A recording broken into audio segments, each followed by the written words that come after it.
Convene the regular meeting of the City Commission, Wednesday, June 19th, 2013. Please ask you to join me in the flag salute.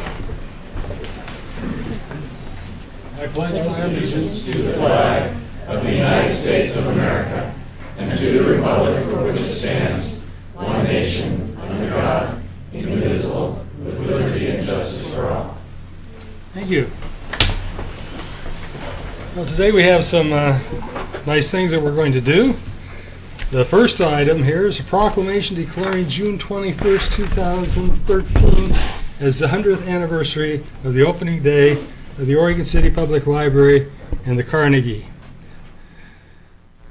Whereas the Oregon City Library Association founded and opened the Oregon City Reading Room on December 13th, 1909 on the third floor of the Masonic Temple, and whereas in 1910, Oregon City residents agreed to support the library with a special library tax, thus founding the Oregon City Public Library, and whereas Andrew Carnegie funded the construction of 2,509 libraries throughout the world from 1883 to 1929, with 1,689 of them in the United States, and whereas Oregon City submitted an application for the sum of $12,500, the estimated cost of building plus furniture for the construction of the library in Oregon City, and whereas the lot at 7th and John Adams, set aside by Dr. John McLaughlin as a public space and donated to the city, was selected as the site of the new library,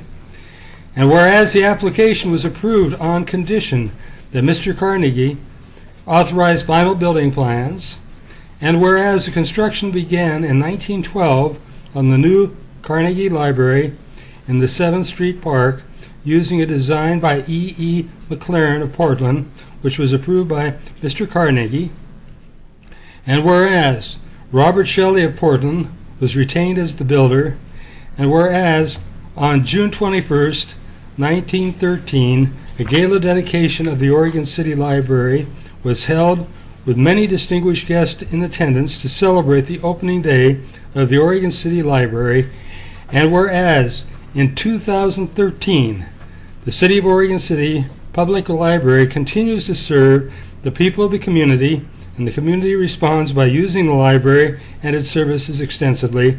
Now, therefore, I, Doug Neely, Mayor of Oregon City, do proclaim June 21st, 2013 as the 100th anniversary of the opening day of the Oregon City Public Library and the Carnegie Library.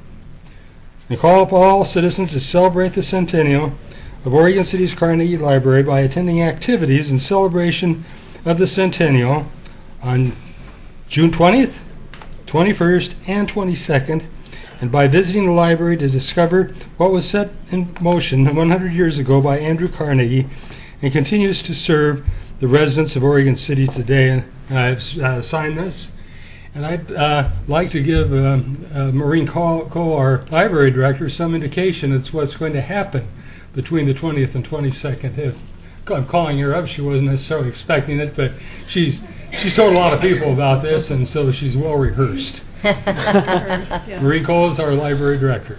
Yes, thank you, Mayor Neely. So just as a reminder, if you don't already know, from my verbose promotional activities, tomorrow night we have Chamber After Hours, which starts at 5:30 at the library. And on Friday night we have History Night, which will have a short movie about Andrew Carnegie and his legacy, and two experts talking about Carnegie libraries and our Carnegie Library specifically. That includes Karen Morey, who is here in the audience. And then on Saturday we have extensive activities, including an art fair in the park, an author fair at Atkinson Church, an open house at the fire station, and a ceremony starting at 11 a.m. With Dr. John McLaughlin himself presiding to celebrate the 100th anniversary. So I would love to invite everybody to come out for all the activities that will be going on and to join us in celebrating this wonderful building that we have. Now, I'm correct that also Andrew Carnegie was invited as well? Yeah, Andrew Carnegie's invited, and he'll be there. Okay. And I know everybody would like to meet him and talk with him, and he'll do his best to respond in Scottish. Very good. Thank Little you. bro, Thank you thank very you very much. I've got a great honor that I have.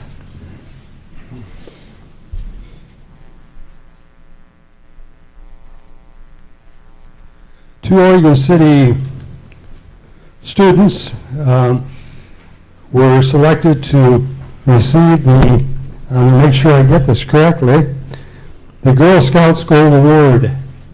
This is an award that's only given, well, it's given to less than 1% of Girl Scouts. And I've got a certificate of appreciation for these two ladies. If you would come forward, Karen Brown and Emily Krupa. There she is. There you go. Thank you. I'm gonna have you hold this a minute, then I'm gonna have you speak in it. But I'll give you yours first. Emily.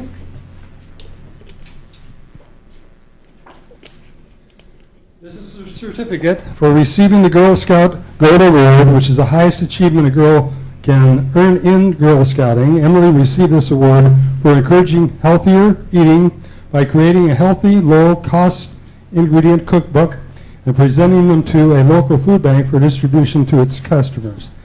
And Emily, thank you for your good work and the recognition you received. I understand you had another honor bestowed on you. Is that correct? Yeah, I was a valedictorian of my class this year, 2013. Well, congratulations to you. Yes.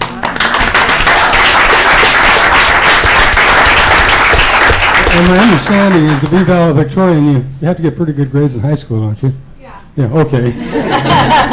What's one of the other qualifications? That's the main one. Okay, well, obviously there are other activities, I'm sure, that led to that on.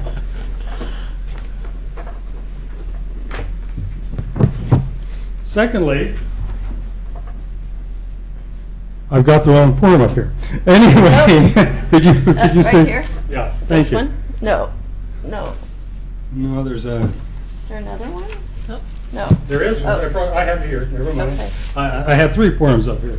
Anyway, if they give me more than 3 things, I have a hard time dealing with it. Anyway. Oh, that's yours. Just a moment. You got that one. Here we go. This doesn't embarrass me much anymore because it happens all the time. And Karen Brown, is that right?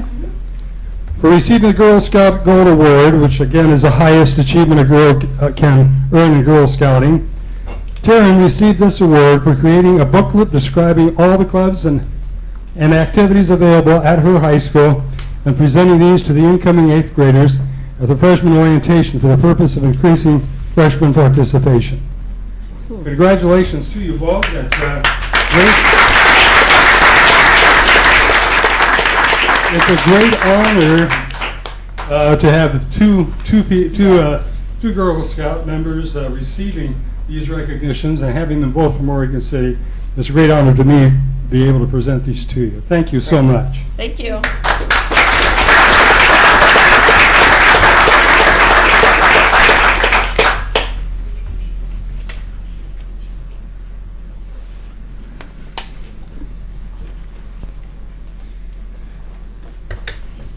And the other one, thank you.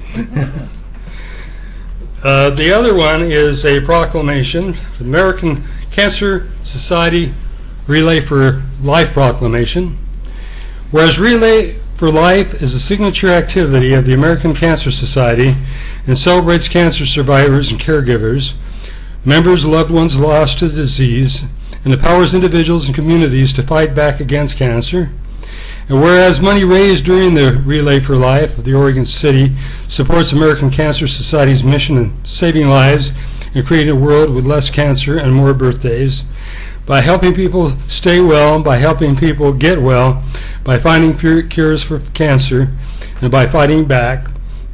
And whereas Relay for Life helped fund more than $150 million in cancer research last year, whereas Clackamas Community College hosts a Relay for Life event at its Oregon City campus beginning at 9 a.m. on June 29th and 30th, 2013. Actually, it's 9 a.m. on June 21st and continues throughout the night all the way through June 30th, so it's a major 2-day event. Now, therefore, I, Doug Neely, Mayor of Oregon City, do hereby proclaim the week of June 24th through the 30th as Relay for Life Week, and encourage citizens to participate in the Relay for Life event at Clackamas Community College on June 29th and 30th, and have signed this accordingly. This is a very special event for me. I lost my father to cancer, my step-grandfather to cancer, a nephew to cancer, aunt to cancer, nephew to cancer, and it's a terrible disease, and it hits people at various stages in life. I am myself a cancer survivor. Fortunately, I am a cancer survivor. This is a really significant activity, and if you have the opportunity to participate in that relay at Clackamas Community College, I encourage you to do so. Thank you. With that, we're going to go on to the opportunity for citizen comments. This is an opportunity for any citizen. Oh, excuse me. Oh, Community Investment Initiative. Excuse me. One before. 3D. 3D. Gee whiz. He doesn't count. Okay. No, you already did that one. I already What did that number? one. I did that one. 3D. 3D. 3D. Okay, presentation of the 40-40-20 Back to College program. Bilzuki Dean of Students, Merrillhurst University. I'm sorry about that one, but like I said, people are used to this on my so. Nancy keeps us up. We all need a little grace, right? So thank you very much, Mayor Neely and Council Commissioners and everyone else. My name is Bill Zelka. I'm the Dean of Students at Merrillhurst. The Governor of Oregon has set 40-40-20 as a standard for education in the state of Oregon. That's 40% with 4-year degrees and 40% with 2-year degrees and 80% with high school diplomas. In Clackamas County, we have 27% of our population with 4-year degrees, about 26% with 2-year degrees. And I don't really have the statistics for the high school diploma, but I'm focused on the higher ed piece. In the 2010 census that went out to everybody, there's a question that says, what's your highest level of academic achievement? And one of the options is some college but no credential. 80,000 adults in Clackamas County check that box. They have some college but no credential. The state has changed the funding protocol for community colleges to include outcomes as part of the calculation for their funding. In other words, actually making sure that our population has credentials, which are very critical for the employment picture and the income of our citizens. So we'll get examples. Right now in the state of Oregon, the unemployment rate for those with only a high school diploma is 12%. Those with a 2-year certificate is about 8%, and those with a 4-year degree is under 4%. That's the unemployment rate right now in the state of Oregon. So it's critical that we as a community build up the educational background and the expertise of our citizens for our communities and our families. So Merrillhurst has received a grant to basically touch every one of those 80,000 adults. Oh, nice. And to try to convince them to go back either to Clackamas or to Merrillhurst or some other institution or training to be able to get a credential. The Lumina Foundation, which is a major national foundation, has done a lot of research on this population of what we call ready adults. People who last week, when the graduation news was all in the paper, are looking at themselves and saying, gosh, I wish I would have finished, right? And so what we're going to do is we're going to try to reach out to those folks. We're doing our first pilot in 3 towns in cities in Clackamas County, Canby tomorrow night, and Oregon City in July 24th, and Milwaukee on June 24th. In Oregon City, Of those 80,000 people, I was able to buy the names and addresses of 51,000 of them. And of those 51,000, 8,000 have Oregon City zip codes. So all 8,000 of those folks received a postcard from the grant a couple weeks ago, inviting them to consider finishing their degree. And next week they'll receive another postcard inviting them to the July 24th event at the Oregon City Library. And at that event, we will basically try to make the case for why it makes sense for them to complete a credential. Clackamas Community College will be there with Merrillhurst. We invite all of you to come and join us as well, or to bring your neighbors who might need to have a credential. And what we're going to do is we're going to try to convince them of the value of a credential, and then we're going to try to convince them that it's not as hard as they think to actually get one. The Lumina Foundation has identified what really works for adults to get back into the school system. A little simple thing like statute of limitations on coursework. Most colleges, if you've had a course you've taken more than 7 years ago, the course disappears, no longer has any value. Both Clackamas and Merrillhurst put no statute of limitations on courses. So if you went to college when you were 19, dropped out, got married, had 3 kids, and you're now 50 years old and want to get back, all the credits you did when you were 18 still count and still advance you on your career. So that's what we're about. There's a whole course, many other things to be said about it, but I just really wanted to tell you all that we're coming to Oregon City. We're going to invite folks to the library. We don't know if 2 people will show up or if 500 will show up. Maybe 500 will show up, and that'll argue for the expansion of the library, which I know is on your agenda later.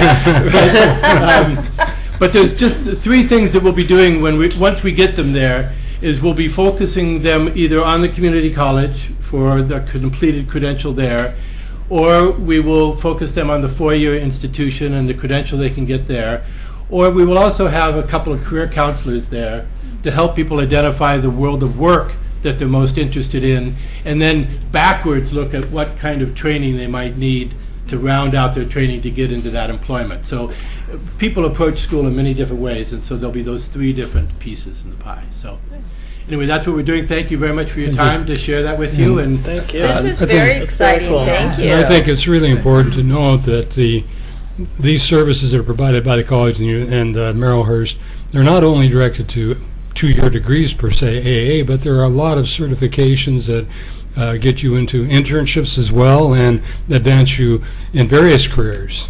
yeah, there's lots of kinds of credentials, all Yes. shapes and sizes, but people need some kind of a piece to really advance themselves. So it's exciting, and so I'm looking forward. This is a 3-year process, so we hope to hit all 8,000 of the Oregon City folks in 3 years, and see how many we can help move forward. Well, Thank you. congratulations. Thank you. Very Congratulations for getting this funding to do this project, and we're so happy that it is an institution that we're fairly familiar with in Yes. Oregon City. Thank you. Thank you. Thank you. Now, the Community Investment Initiative, and I'll give it to Mr. Underwood, and I think he'll continue from there with other inspections. Yes, thanks, Mayor Neely. As you well know, Oregon City earlier in the year was chosen as the pilot jurisdiction for a pilot program called the Development Readiness Assessment Tool Pilot Program. This is administered by the Community Investment Initiative team, and since I guess early March, we've been working with that group to develop a assessment readiness or readiness assessment diagnostic tool. So we've been working to create certain indicators for the tool, and we also have been providing feedback in response to those indicators, along with private and nonprofit folks in the development community. So the intent of this program is to create kind of a guide, I guess, for the region to assess their other municipalities' development readiness throughout the region.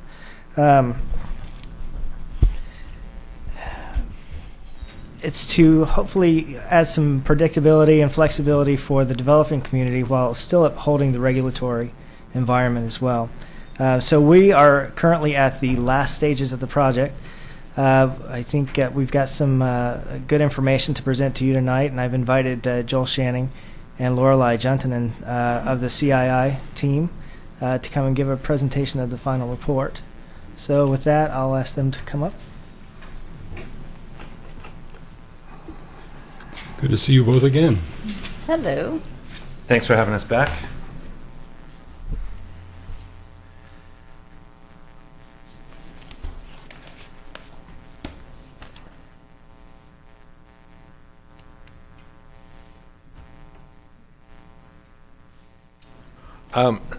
Thanks again. We're happy to be at this stage of the process. I think we've made some good progress, and in particular with your help. I thought I would start by recognizing Oregon City. We would not have been able to complete this program without a pilot jurisdiction, and your leadership's been very important. And I also thought I would take a moment to recognize the staff who's been really instrumental. Eric has led us through this, along with the help from other staff, John, Tony, and also your city manager, David Frasher. We appreciate their assistance a great deal. As you may recall, the Development Readiness Program is part of the larger CII, which the Community Investment Initiative, which has been really focused on economic development in the region. And as part of that, focused on an ability, looked at these 4 strategies, sort of job creation, making the most of development opportunities that exist, and then looking to support both transportation and education initiatives as well. A key piece of this is the Development Readiness Strategy. The Community Investment Initiative believes that one of the best ways to create economic development is to make the most of development opportunity that exists in the region's jurisdictions, and try to devise a program that would assist communities in capturing the development that communities want to begin with. And develop a program that would try and assess alignment and efficiency within those jurisdictions to deliver more certainty and predictability in that process. Pardon me. As you back up.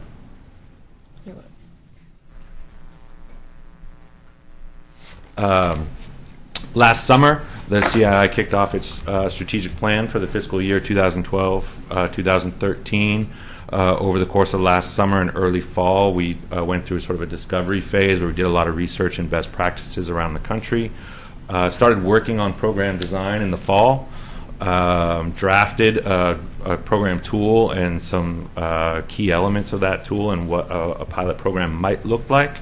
Over the winter, we started looking for pilot jurisdictions, and that's when we started first coming in front of you and working with your staff.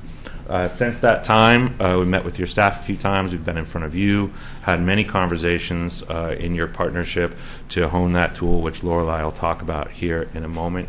Our next steps, really, we're getting very close to the end of the fiscal year, obviously, but we'll be delivering our final results this summer, and any final comments you have today we'll take into consideration as we go through that final steps.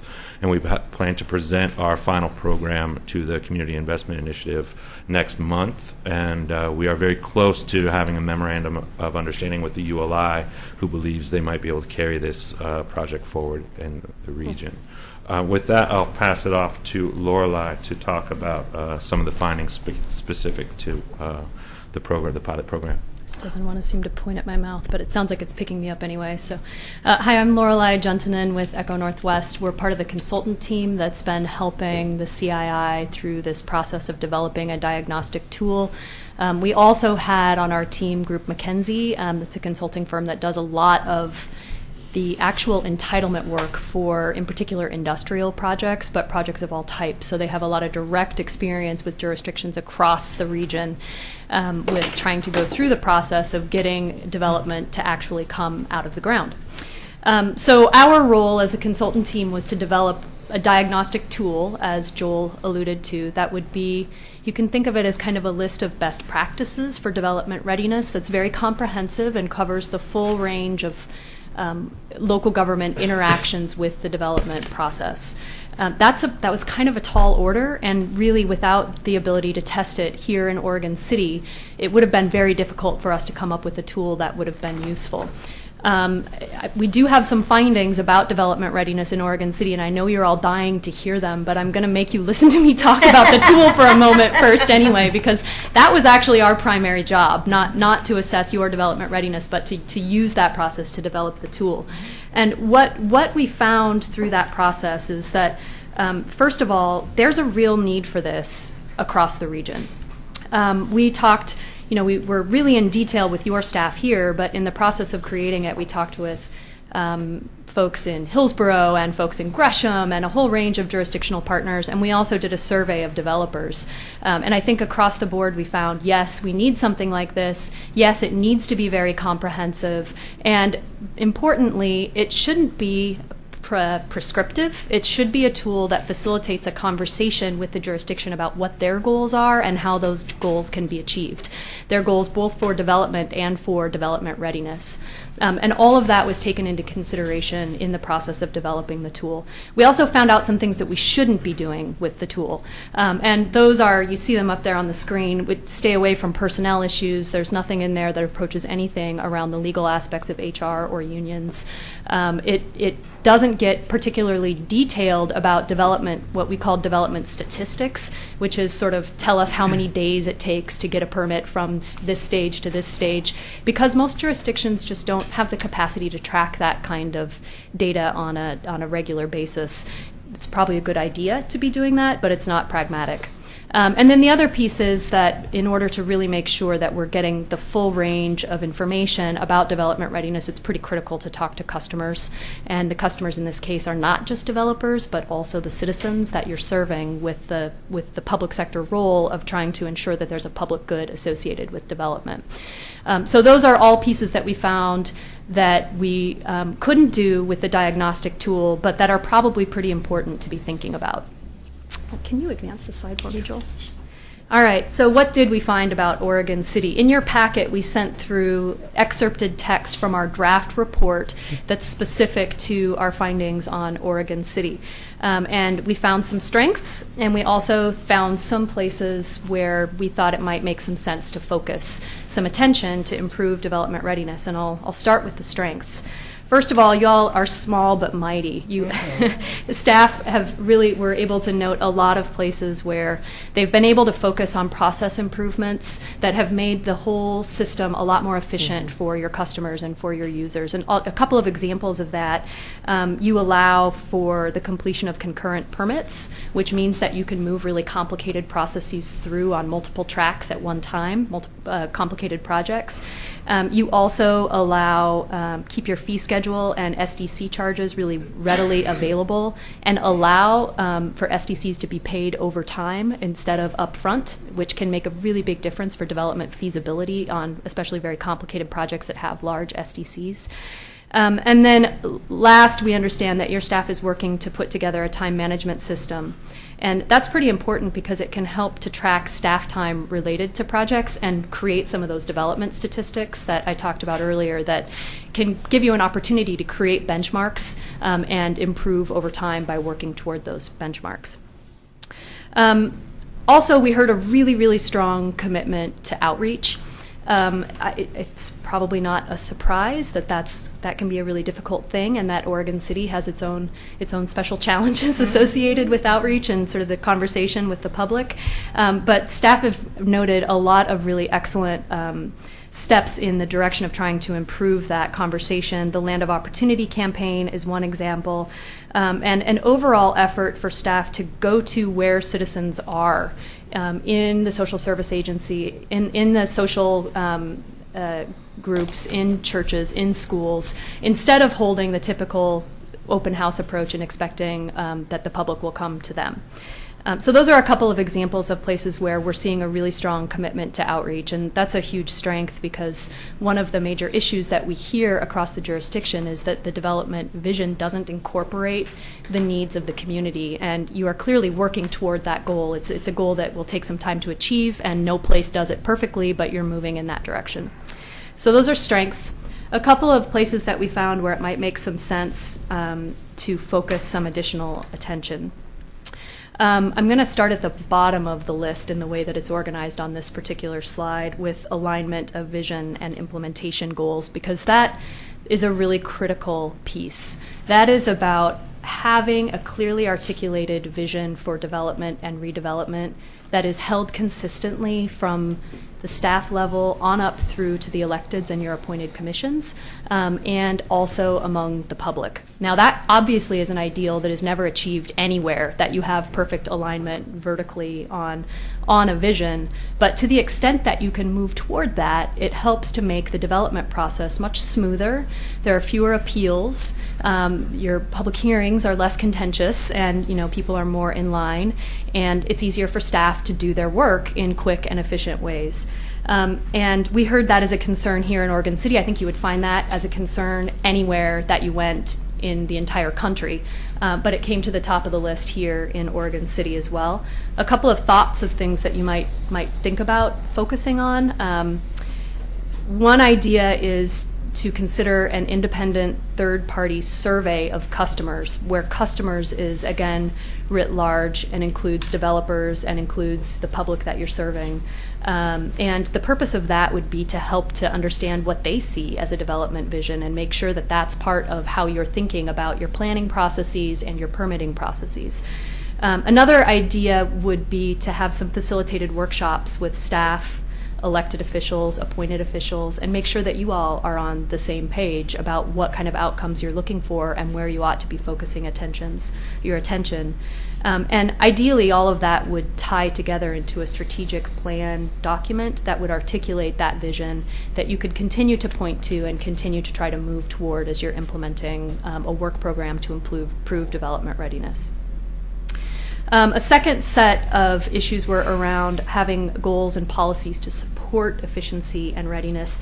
In general, as noted earlier, staff have achieved quite a number of development readiness successes, but without having very specific policy goals and support in terms of that achievement, it's difficult for them to move the needle much further. And so that starts looking like, well, first of all, identifying some benchmarks collectively for development readiness and starting to work toward them, and that may require starting to track some data that you're not currently tracking or tracking it in a different way. It may look like setting up a regular schedule for code housekeeping updates, and I don't mean a complete code revision because that's a mind-numbing process that nobody wants to go through unless it's absolutely necessary, but keeping track of places where it seems like the code is creating some sticking points in the development process and addressing those sticking points on a regular basis so that the code is in a process of revision. Setting goals for coordination among your teams within the city bureau, the city organizational chart, but also across different jurisdictions, because the city of Oregon City doesn't control 100% of the development process. You've got overlapping taxing districts that also have pieces of it. So setting some goals around coordination with those folks as well as across your departments. And then being really clear about your priorities for different development types, desired development types and areas, so that you're focusing attention on those places and on those development types. Last, training. And here I would just highlight customer service training. I think a lot of planners and public servants aren't necessarily trained as customer support, but in practice, that's a lot of what their job duty is. And I know the city of Beaverton and a couple of other places around the region have actually brought in customer service training for their staff and have found it to be a pretty successful process. So that might be something that you might want to consider. Move on to the next slide. In terms of next steps for you all, I understand the constraints of time and budget for staff, and that the full list of everything that's described in our memo is not feasible to undertake on any kind of a reasonable timeline, and that you're going to need to do a little bit more work to figure out where you really should start and what the next steps are.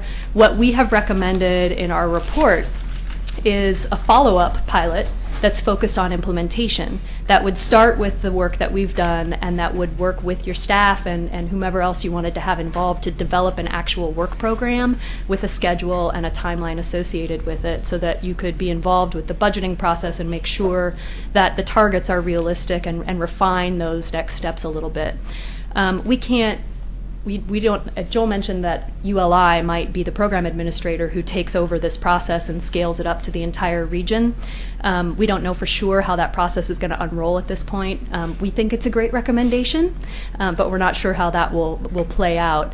If the ULI does in fact take over this process, a big part of what they'll be doing is technical support for the jurisdictions that they work with, not just the diagnostics, sort of pointing out the strengths and weaknesses, but also this sort of what do you do about it and how can we help you work through it.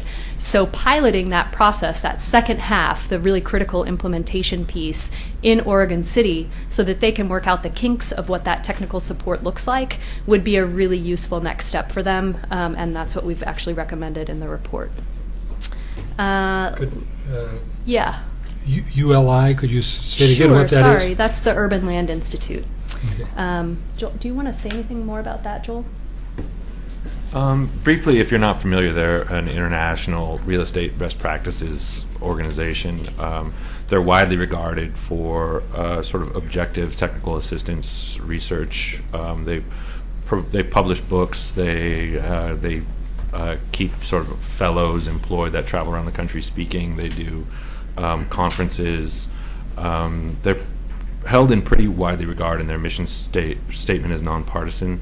And they have a particular history of providing, they call them technical assistance panels, and they have oftentimes been sort of project specific. If a jurisdiction is struggling with a particular development project, they come in, but they're working on some new initiatives, and the one here will be similar to some that they've done in other parts of the country that are focused more broadly on either jurisdictions as a whole or even sort of cross-jurisdictional issues. So how can we solve development not just on a project-by-project basis, but what are some of the issues that are facing development across a jurisdiction or even multiple jurisdictions? And that's part of the initiative that they'll be developing here. So all in all, I know Joel said this at the beginning, but I'd just like to reiterate my thanks for you letting your staff go through this pilot process and help us, because we really learned a lot through that process, and they were really extremely helpful.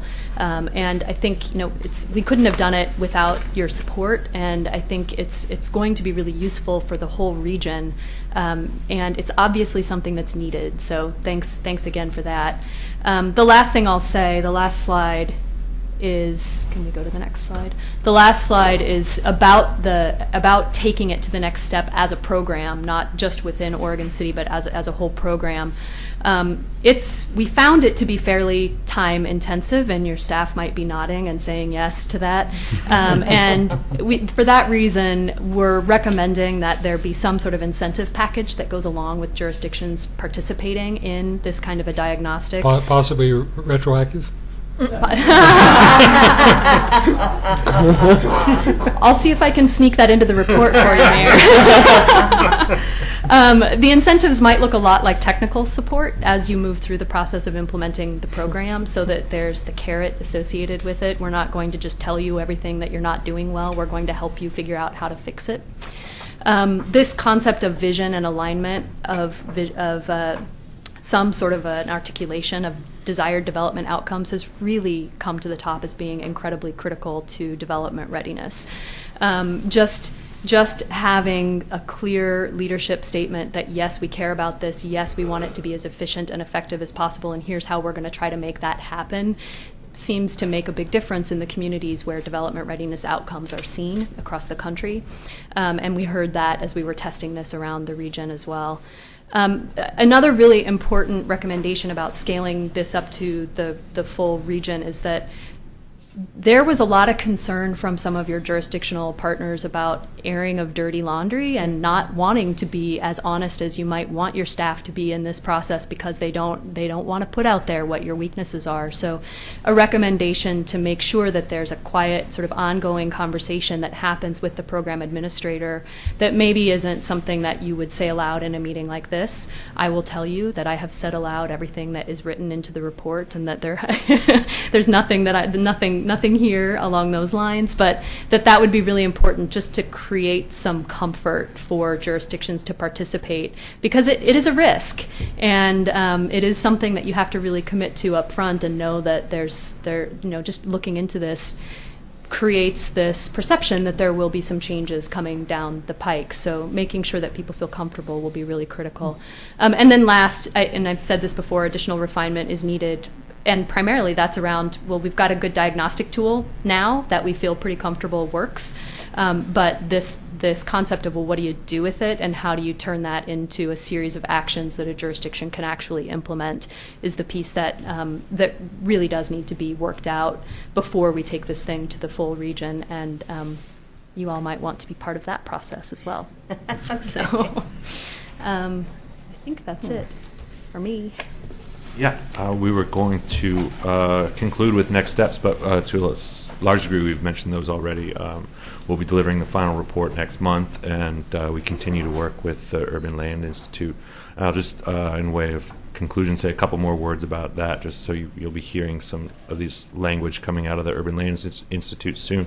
They have hired a local staff person, which is new for the ULI, to help support this initiative. They'll be calling it the Thriving Cities Alliance, and under that program they're bringing together a sort of collection of representatives from both the public and private sector and the development community to try and support this program.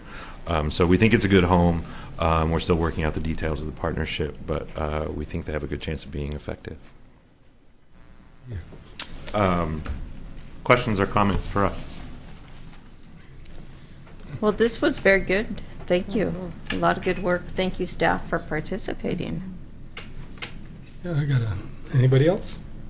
Got a couple of thoughts. One, I was sort of surprised to attend we call it small cities presentation from that involved mayors from small cities staff as well.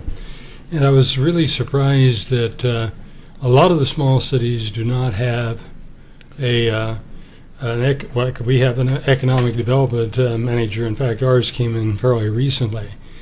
And I think one of the things that we are seeing is that when dealing with, planning codes and requirements and permitting, you got the big developers that are really used to this kind of stuff. Most of our recent success stories are small businesses in the Main Street corridor, property owners and so forth, and a little bit more daunting. I think having the benefit of having an economic development manager that can help them through these processes is very, very helpful. But I think you probably already know it, one set of recommendations will probably not be able to fit all communities, and depending on what their resources are and where they've set their priorities. And so I'm really pleased we were the beginning case study, but my guess is you'll see other issues coming out from other cities that are very different than our own.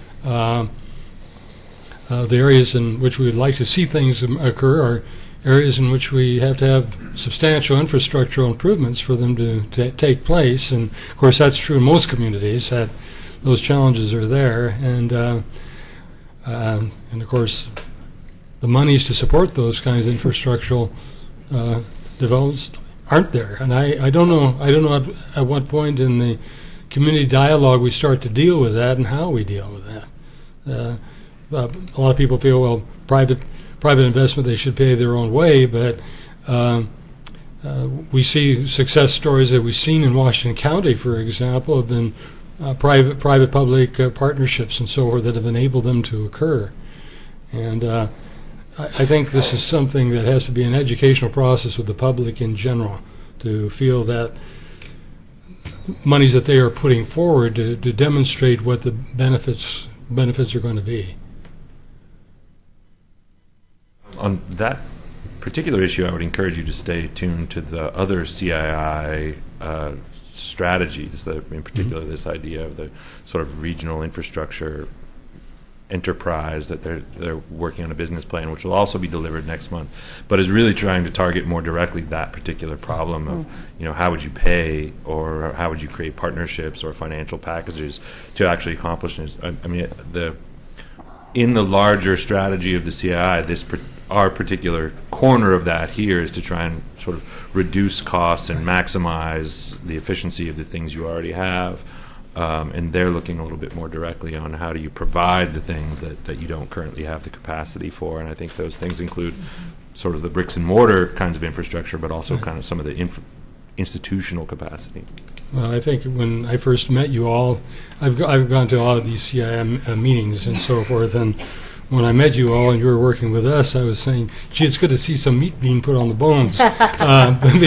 Because I see at this point a lot of bones outside of the piece that you're dealing with, and I think the other one is the infrastructural part is so challenging that of course we're very interested in it, partially because of our Willamette Falls legacy project, but also because of areas that we feel around the college have some good industrial potential that can work with a synergistic relationship with our community college in terms of internships, job training, and so forth. And how we can get those to go forward is a big challenge. Mr. Underwood is dealing with lots of things at the same time. Yes. Well, you'll see a lot more meat on the bones of the other aspects of CII here very shortly, specifically on the regional infrastructure enterprise with the business plan starting to unroll. And there's a big focus on industrial site readiness, making sure that there are funds available to pay for the infrastructure necessary. And in some cases, it's brownfield remediation. But whatever it is that's required to get a site ready to accept an end user so that the jobs can locate there. Great. Really good. I just wanted to add a comment that I think all of this is going to dovetail nicely. We're going to have this foundation as we go into our exercise that we set as part of our Goal 1 earlier this year to assemble industrial land, to figure out what types of development we want and how we want to incentivize that to bring that in. And so to have that kind of technical support out there, if we need it, I think is a great thing. So we're lucky to have one economic development manager, but we probably could use a dozen. That's great. Yeah, well, thanks for the Thank you very much. opportunity. That was Great. great. Thank you very Thank you. Well, with that, I can go to I can go to citizen comments. Thank you. And I'm sure we have some, except I seem to be locked up a bit. Let me go there, and then we'll go in the order in which I have them. Bob Downey and Brad Edwards, please.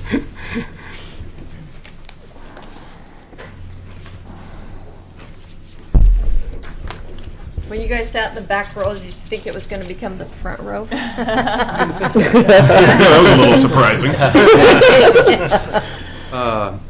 Mayor Neely, council members, thank you for entertaining our time. We'll make it very brief. We came here to, one reason, we're saddened by Mike Conrad leaving us. And we've worked with Mike for a long time. A very good chief. But in the same sense, we're extremely excited that Jim Band is going to take over. And I've worked with Jim for a long time, and he is the best candidate for that. As the vice president for the OCPEA, we've worked together with the administration, with Jim, very closely, and it's been very proactive and productive. We haven't had issues we couldn't overcome, and we look forward to that continuing, and we know Jim will entertain that. So, Great. Bob Downing, and work for Oregon City Police, and I'm excited. I mean, I've worked here for 18 years. I have to say, this is the best our organization has ever been, and that's a credit to all of us. The community, the police employees, the court employees, code enforcement, everybody. And I just want to, Mayor, Commissioners, thank you, okay? And I know Mayor Neely specifically, and I know Rocky at least as far as some of the history, because I used to work for Rocky's dad. There's been times that... Now you work for me. No, you don't. No, you don't. I'm just going to go with yes, sir. For a brief time, he's working for us. But that's only for a brief time. We don't have any. Yeah, we only have Two employees. Yeah. But I can't tell you how excited we are and how proud I am to be an Oregon City police officer. And there were times that, we doubted that. We had some, like every organization goes through, we had some pitfalls and stuff. But the last 4 years specifically, since Mike took over the organization and has pulled us forward, reached out to the community to find out what the community wanted, because that's who we serve. Yeah. And that's why we're here. And do we always get it right? Communication's always tough. I mean, you guys know that probably the best. But we just have to keep trying to improve and move forward as best as we can. And Jim Ban, I can't tell you, he's going to be an excellent chief. And Mike Conrad, just like Brad was saying, I'm very sad to see him leave. I'm excited for him. I know he's really happy to be going on to retirement, but he's going to be sadly missed. He did an excellent job as chief, and Jim Band's going to do an excellent job as well. Absolutely. Well, So, thank you thank you guys. very much. Thank you. Thank you. Thank you. I'll make a comment on this because when I came onto the commission, the police department was in tremendous disarray. The police union had become very politically active, and they supported the candidate I was running against. But the point is, once I might have been. But the point is, when I came on the commission, I could see what the frustrations were, and you're right from Chief Conrad's position. If you're going to have a successful department, you have to have a team in order to do it. And that clearly was not being demonstrated about 15 or 16 years ago. And it was very frustrating for the police officers at that particular time. And I think it's a credit to our various department heads that have worked with their staff to take forward the programs and policies and bring it forward in a cooperative way, and to work with the public in that process. And I agree with you. Chief Conrad has done a tremendous job, and from all the evidence I have at this point, this is being transferred on, and I'm glad to hear the basic support that is coming in terms of the replacement, because that hasn't happened in the past either. And so that I'm so pleased with our police department. I would tell you, when I first came on, AFSCME was an easy union to deal with, and you guys were very difficult. I think it's changed, gone the other way around now. But I think it has to do simply with the great relations that you have with your chief, that you have with your public.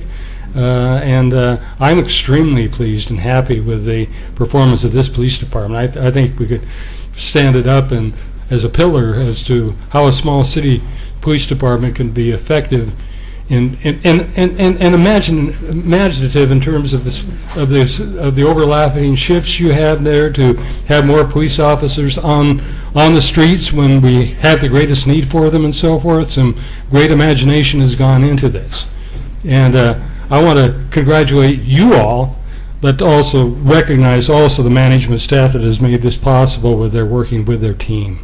Yes. Absolutely. Thank you. Thank you. No, thank you very much.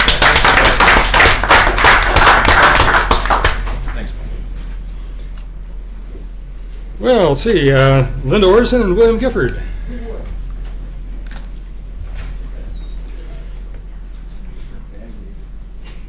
The original bag.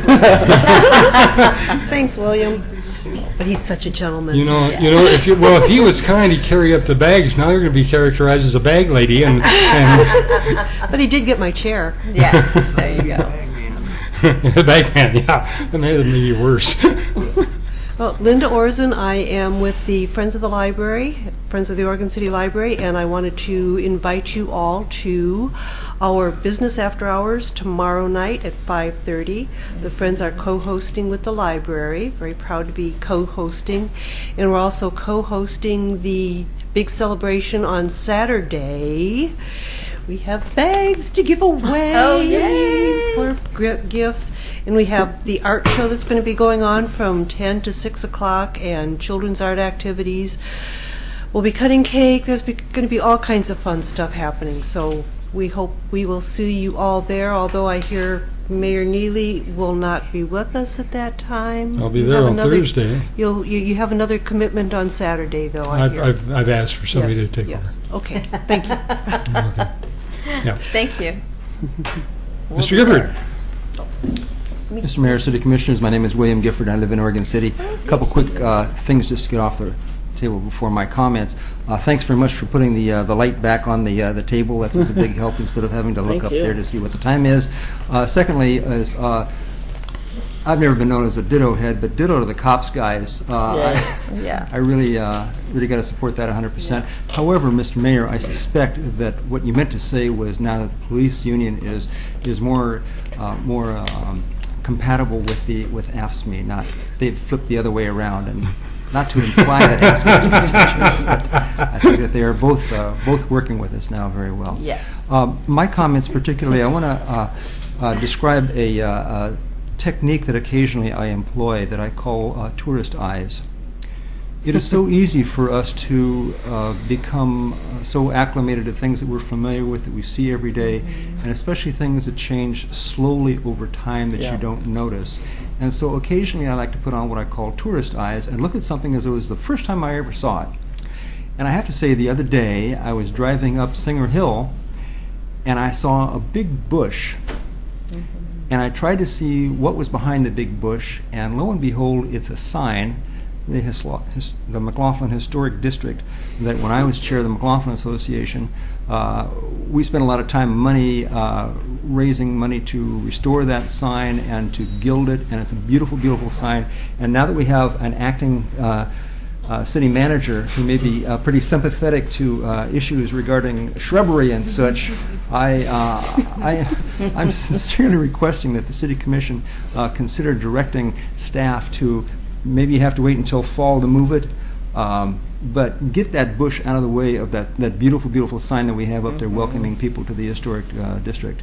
And so I hope you... It's easy for us not to notice that it's like that, but when you drive up the hill, look, you can't see the sign at all. Which side of the road is it on? As you were Going up the hill? As you are going up the hill, as you're looking at City Hall, Yes. there's really a big sign behind the bush. It's a Yeah. beautiful sign. It's gilded.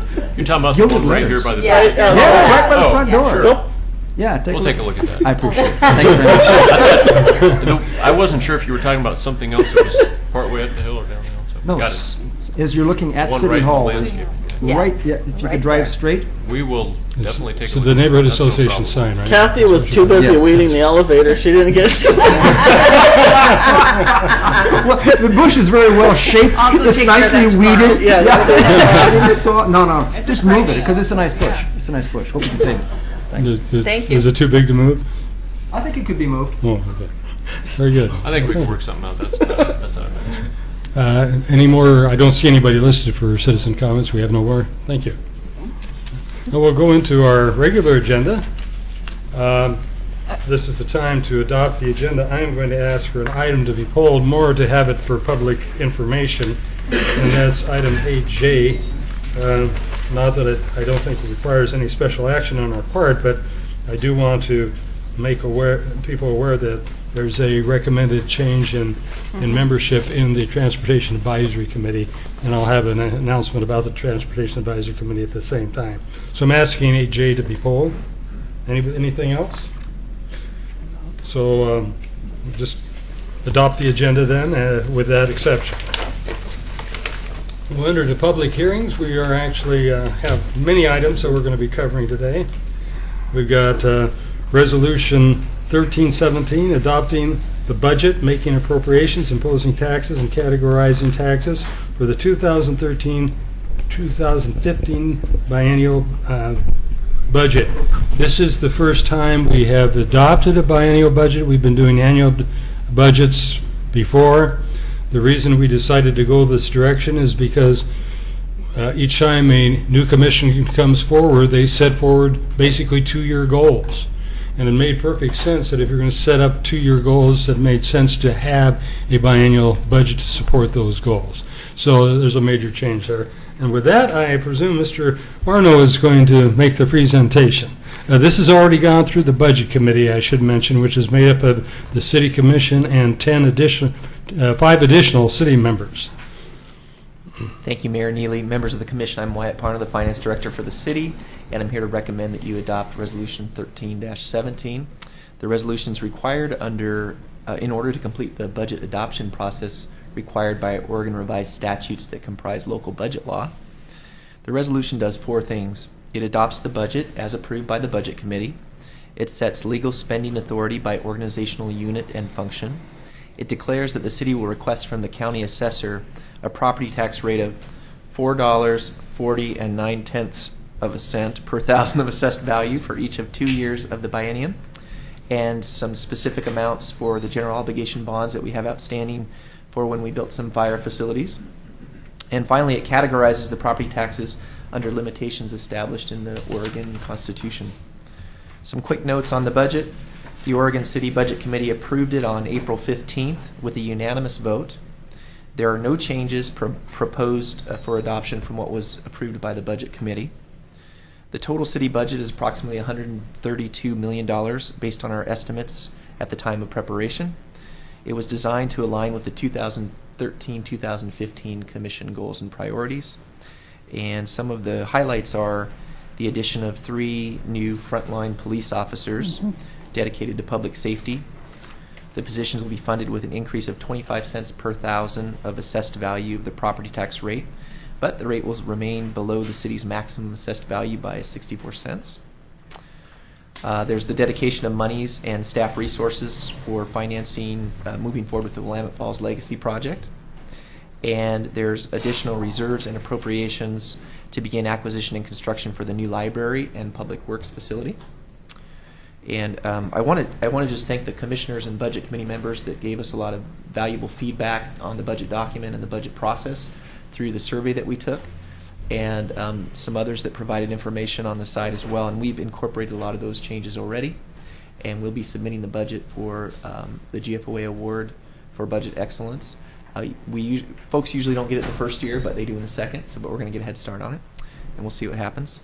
The next steps for this agenda item are to open the public hearing for any comments, and then close the hearing, and then take a vote on the resolution. That concludes my report, and I'm happy to answer any questions. Thank you. I want to clarify something I think I'm right on. You made something about 60% below the cap. I don't think you mean that we can increase the people's taxes by 60%. I think what you meant was that we've used up apparently 40% of what we were charging in taxes before, and what we are able to charge. Is that correct? Thank you, Mayor, for clarifying. If I misspoke, so we're still 64 cents per thousand below what we can assess for the maximum value. Thank you. Oh, cents. I heard percent. Okay. Accounting statistics. Yes. Sorry about that. Thank you, number Yes, guys. and I will open the public hearing. Anybody wishing to speak to the budget, please come forward and bring a piece of paper with you, or grab one when you do so. Hearing none, I guess we'll go forward with closing the public hearing and going ahead and proceeding, and ask if there is a motion or any discussion. I move to approve resolution number 13-17, adopting the budget, making appropriations, imposing taxes, and categorizing taxes for the 2013-2015 biennium. And Kathy Roth has already seconded that motion. We do this Wait, publicly. Betty Mum has a comment. And Betty Mum, open for discussion. Thank you. I want to thank everybody for the budget. I know I was probably the most inquisitive. Finding the green bikes in the budget was kind of amazing. But I want to thank the citizens also for passing the water rate rollback, because that really did affect our budget, and being able to move forward with this 2-year budget. So I think at that meeting I was known as the Post-it person, because I had Post-it notes on almost every one of my pages. So this is our first year to do a 2-year budget, and that's probably why. And this is our first year to have our great finance director in his seat. And so I probably questioned a little bit more than I should have, but we'll be keeping an eye on everything. Vote, please. And we have a unanimous vote for the passing of the budget.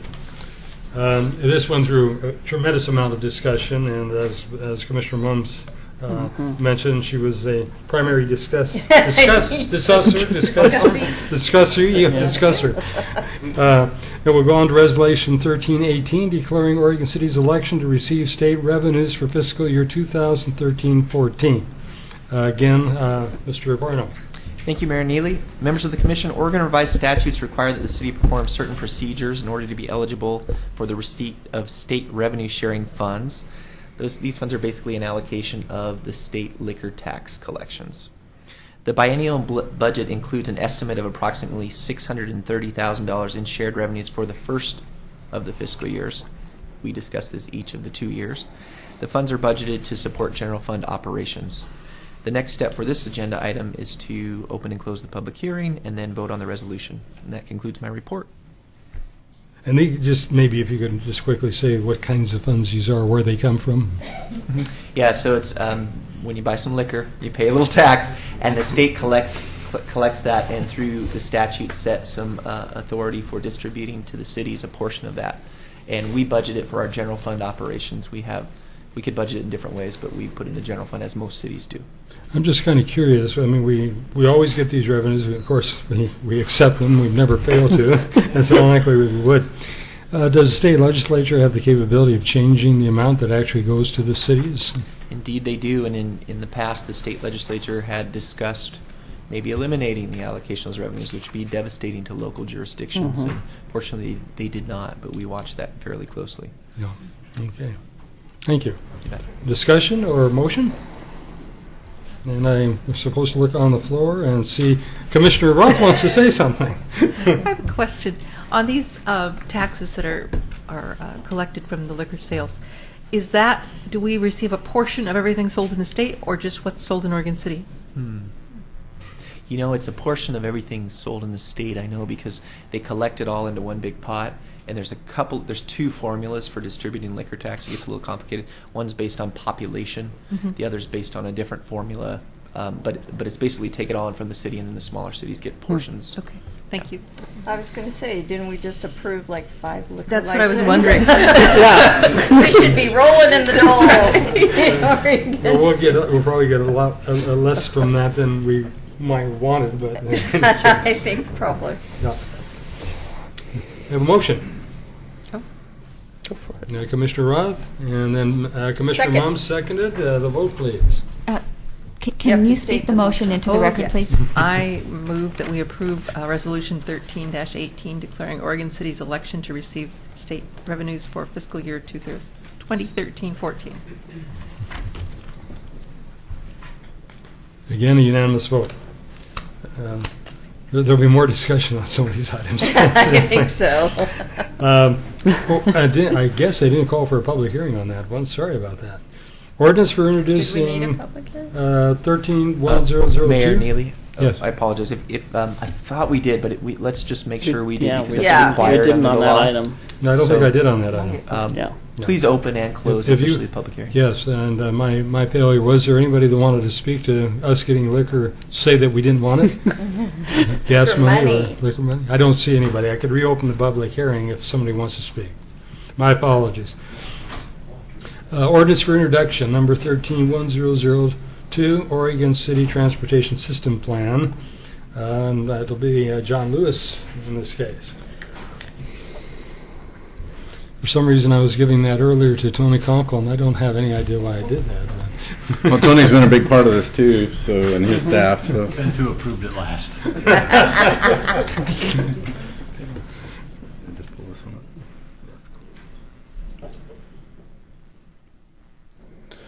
And just to make sure, Christy, you're going to be speaking to this specific one. It wasn't a previous one. Christy Byer? Yes. Okay. Thank you.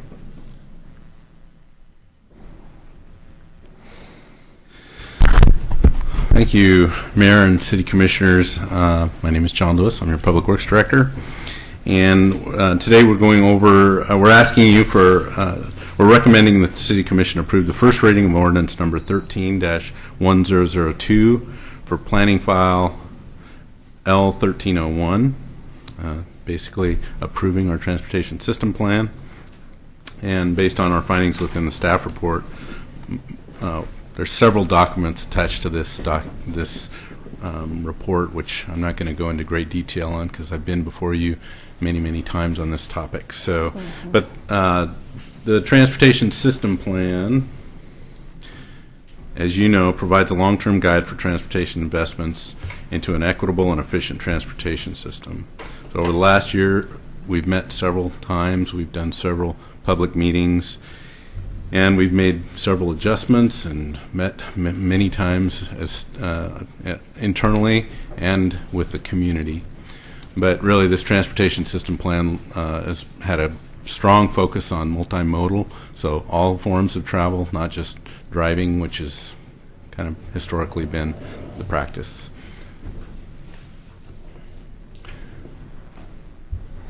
While this document does many things, what it really does is it brings us a solid list of projects. It identifies projects, whether they be driving or walking or biking. It identifies all these various projects. So there was 362 improvement projects, totaling $222 million. We're a little short. And so we end up actually with two project lists, ones that we're now calling, based on, I think, your direction and some of the direction we got from the Planning Commission, likely to be funded list and an unlikely to be funded list. And that likely to be funded list is likely to be funded through a variety of sources, but mostly through transportation system charges, system development charges, and some other funds as well. But so anyway, but we're $84.3 million short, so that there's also an unfunded list that we will not, or are likely not to be able to fund. Could you tell us the timeline we're looking at for that $84 million, rather than, this is not next year's budget? This is a 20-year, isn't that? Yeah, the $84 million is the unfunded project, so it's the balance of that. Do the math. I haven't done the math in my head, but so it's the balance between the 222 million and the 80. So help me out there. What's the math? So I think it's 136. No, that's the project limits. So we're about the difference between those two is what's funded, and that funding cycle we've assumed to be a 20-year horizon. So that's, I think, what you're looking for. Yeah. It assumes full development in 20 years. That may or may not happen, but that's the way we've done that. So thank you. So again, we're asking for the first reading of the transportation system plan, or of the ordinance number 13-1002. And the code amendments as well. So there's code amendments, kind of like what they talked about today, trying to tune up our code with specifically regard to the transportation system plan and the recommendations that came out of that study. So some of the last change, the more latter changes. So we've gone through a draft. We've updated that a couple of times. So some of the things that we've changed, we've incorporated the statewide planning goals. I'm sorry, this is a different slide. So these are some of the documents that are included in our transportation plan and were considered in our transportation plan. So statewide planning goals, comprehensive plan, Oregon Highway Plan, regional transportation system plan. Most of these documents aren't our documents; they're documents that are ancillary to RTSP and were considered in development of RTSP. So this is what changed. What changed since January, when we provided the first draft. We've added a fair amount of discussion about geologic hazards. We've had a lot of conversation about that and comments about that. We've bolstered that in the transportation system plan. It's already very strong in our code as well, but we've emphasized that in our transportation system plan as well. We've talked about ways to reduce speeds, because many of our comments were about neighborhood speeding, so we've added that. We've talked about our alternate mobility standards and some of the problems that are associated with some of the ODOT facilities. And so that's in there. Parking management plan for the downtown is in there. Public involvement, and just talking about all the meetings that we've had and how important public involvement is as we move forward. There's been a handful of citizen and commission requests that we've changed. We've added those. We didn't list them for you, but we've added those. We've changed some photographs and correct some errors that have been either found or pointed out. And then we've updated all our code references. I wanted to speak directly to the Holly Lane piece for a couple reasons.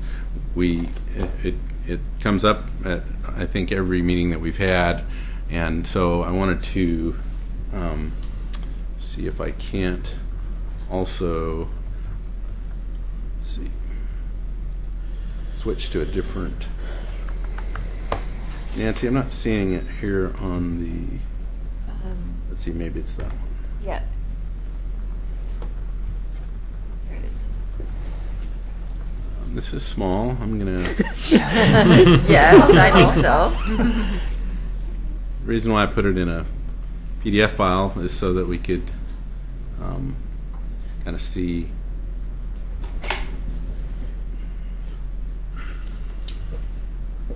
Why isn't this allowing me to pan here? My computer, I could pan easily.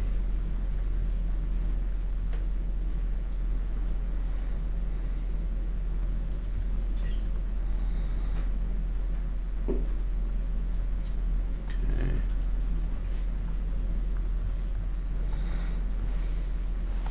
What I want to do is scroll over. I guess I'll have to do it this way.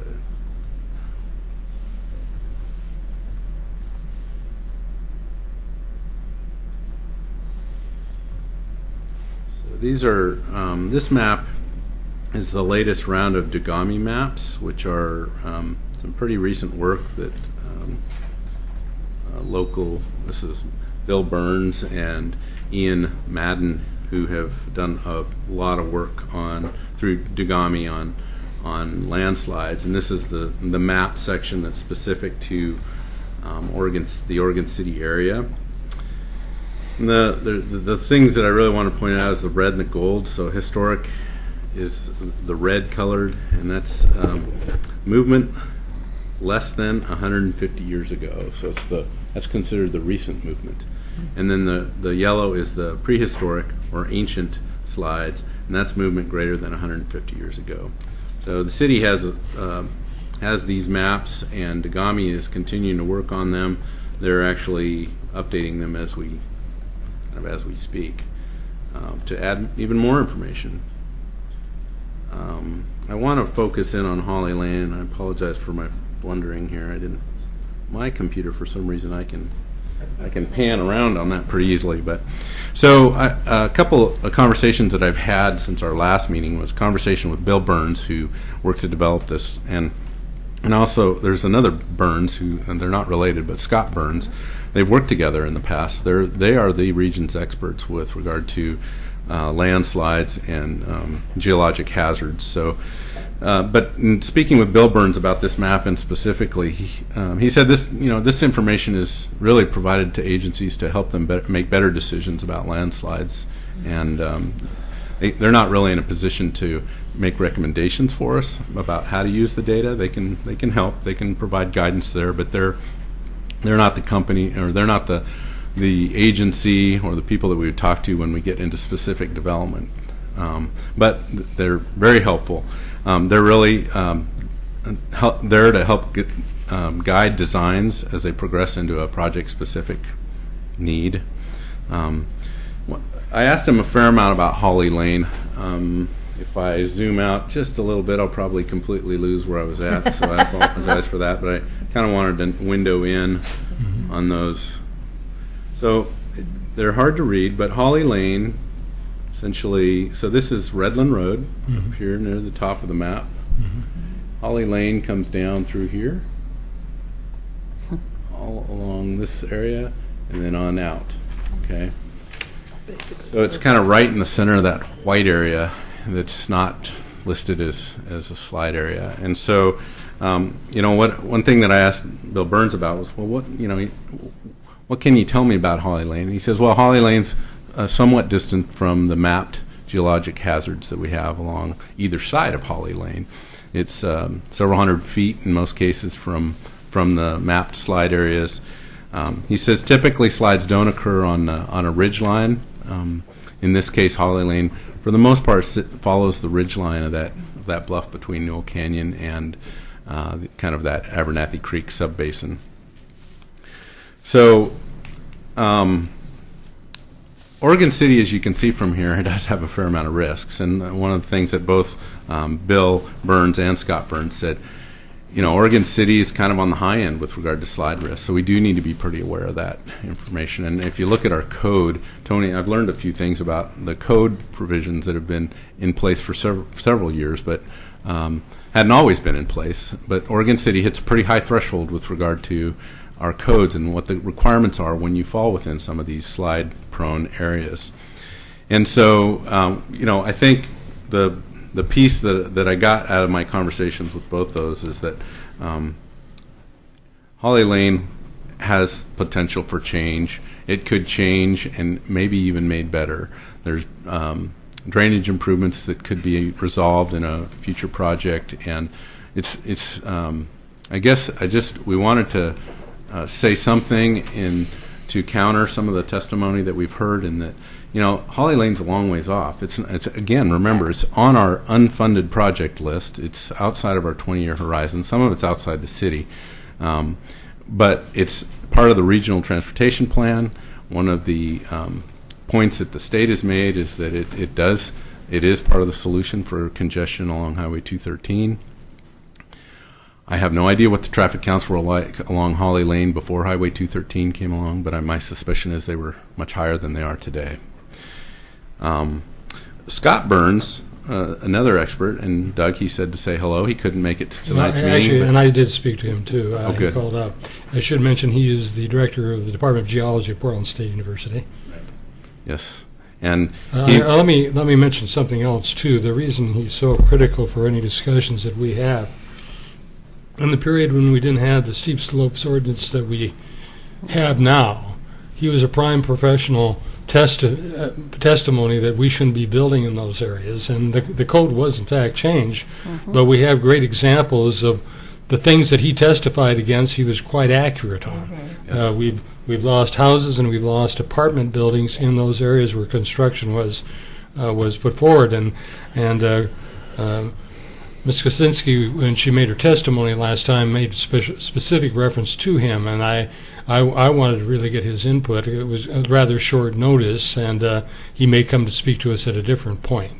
But I just wanted to indicate that his testimony was very accurate in terms of decisions that were made earlier by the city, which were bad decisions, and I don't want anything like that to happen again. Right. Right.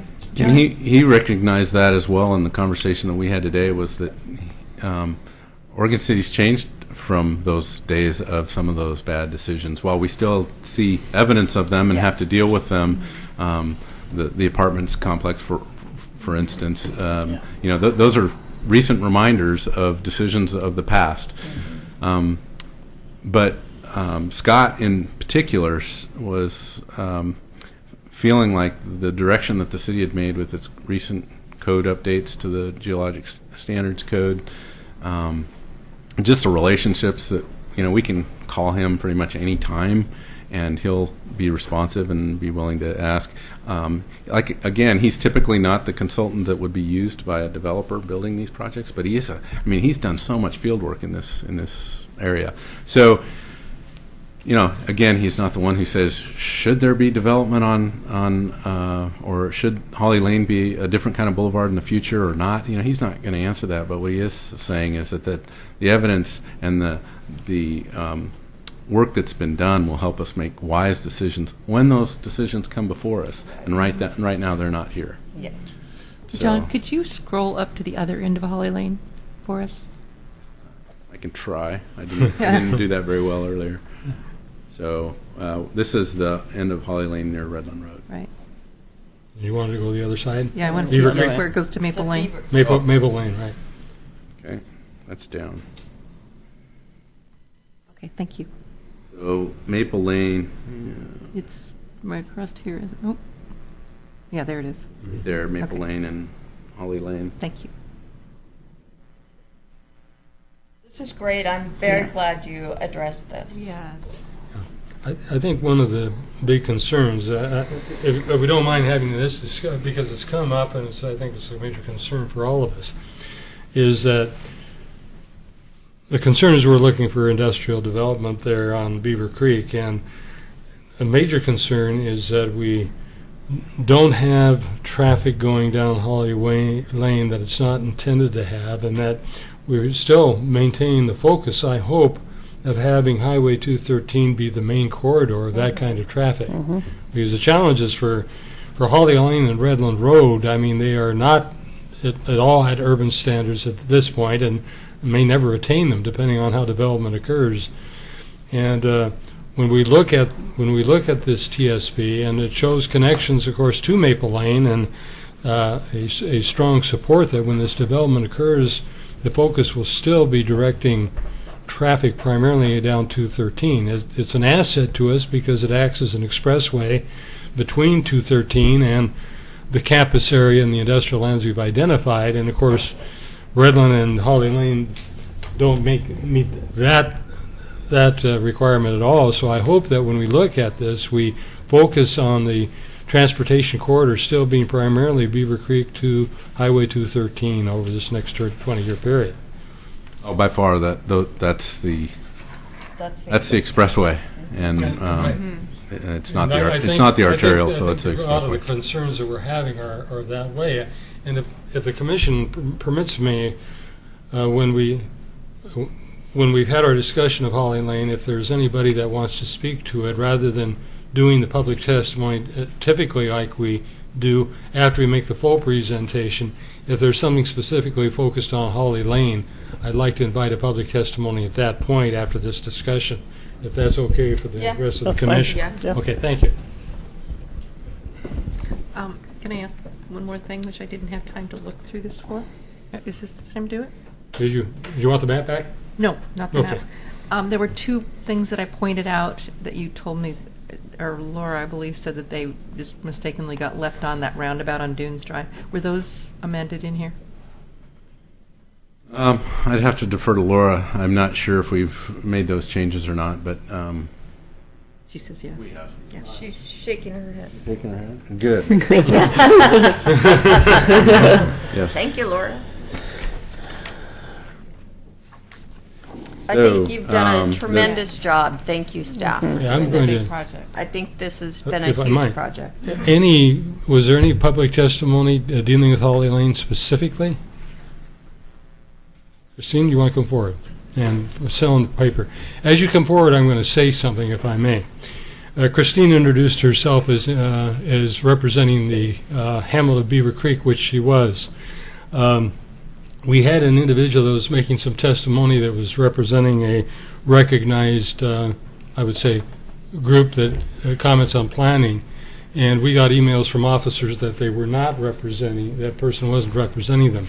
I did call the officers of the Beaver Creek Hamlet to confirm that you were in fact representing the Hamlet of Beaver Creek. I wasn't. If you heard about that, I didn't want you to feel that I was challenging it. I just, from this point on, when somebody makes a reference to representing an organization, I will ask them, in fact, whether that organization approved the testimony. And it was confirmed that, in fact, you are representing, and I know you're on the board, that you are, in fact, representing the Hamlet of Beaver Creek. Thank you. That's good. Thank you. Before you start my time, just a comment. I appreciate you contacting the board. I want you all to know that when I'm here, my written testimony goes to the board. My verbal testimony goes to the board. It'll be tomorrow night, the next week. This and my verbal testimony goes to 6,600 people in Beaver Creek. It goes into their newsletter, and it goes on the website. And thank you. I have prided myself all my life And with high integrity. I didn't doubt that at all, but we've had that as an issue, and I just wanted to make certain that your representation is exactly And what I you am said it who was. I am. Thank Yes, you. Yes. Thank you. I got to give that. I'm Christine Kaczynski. I live in unincorporated Clackamas County in the hamlet of Beaver Creek. I have come before you for more than 8 years. In this time, you have come to understand much about Holly Lane, its dangers, landslides, and you've certainly heard about heavy speeding traffic and unsafe conditions. While it is true that after 8 years, I have brought you information, I can still bring you more, but I won't do that. I think it is important for you to know about the good people who live on my street. These are the same citizens who just a few weeks ago filled this room to speak to your planning commission about their concerns and their fears and just what it is like to live on Holly Lane, where speeding traffic prevails. The people of Holly Lane are the best, good, caring, hardworking, and honest people. One of our people lived here as a small boy. It was his dream to retire here. And yes, he's back with his family and very happy to be on Holly. We have a family living down the street who lives in the home that their grandfather built many, many years ago. We can count on our neighbor across the street every year to bring us tomatoes in every rainbow color and the most succulent corn that you've ever tasted. Another neighbor living down the street is now in his 90s. He lives in his original Holly Lane home, a home that slid down almost to Highway 213 in the 1950 slides. With the help of his family and friends, the home was lifted onto rollers, where day by day, very slowly, they rolled the house back up on to Holly Lane, where it sits today. That was a marvel in those days. Then our neighbors beyond the curve, who have suffered emotional toil and thousands upon thousands of dollars in property losses due to landslides in '96. They did not abandon Holly. They rebuilt, and they plan to stay there for a long time. These good people are asking Oregon City to remove Holly Lane from their TSP. It really serves the city no purpose. We have well outlined the fact that this is an area comprised of stream sediments, which cannot bear the heavy weight of development or the pounding of heavy traffic. This street has suffered landslides in the 50s, the 70s, in 1995, 1996, and 1997. It is only a matter of time before the earth slides violently again.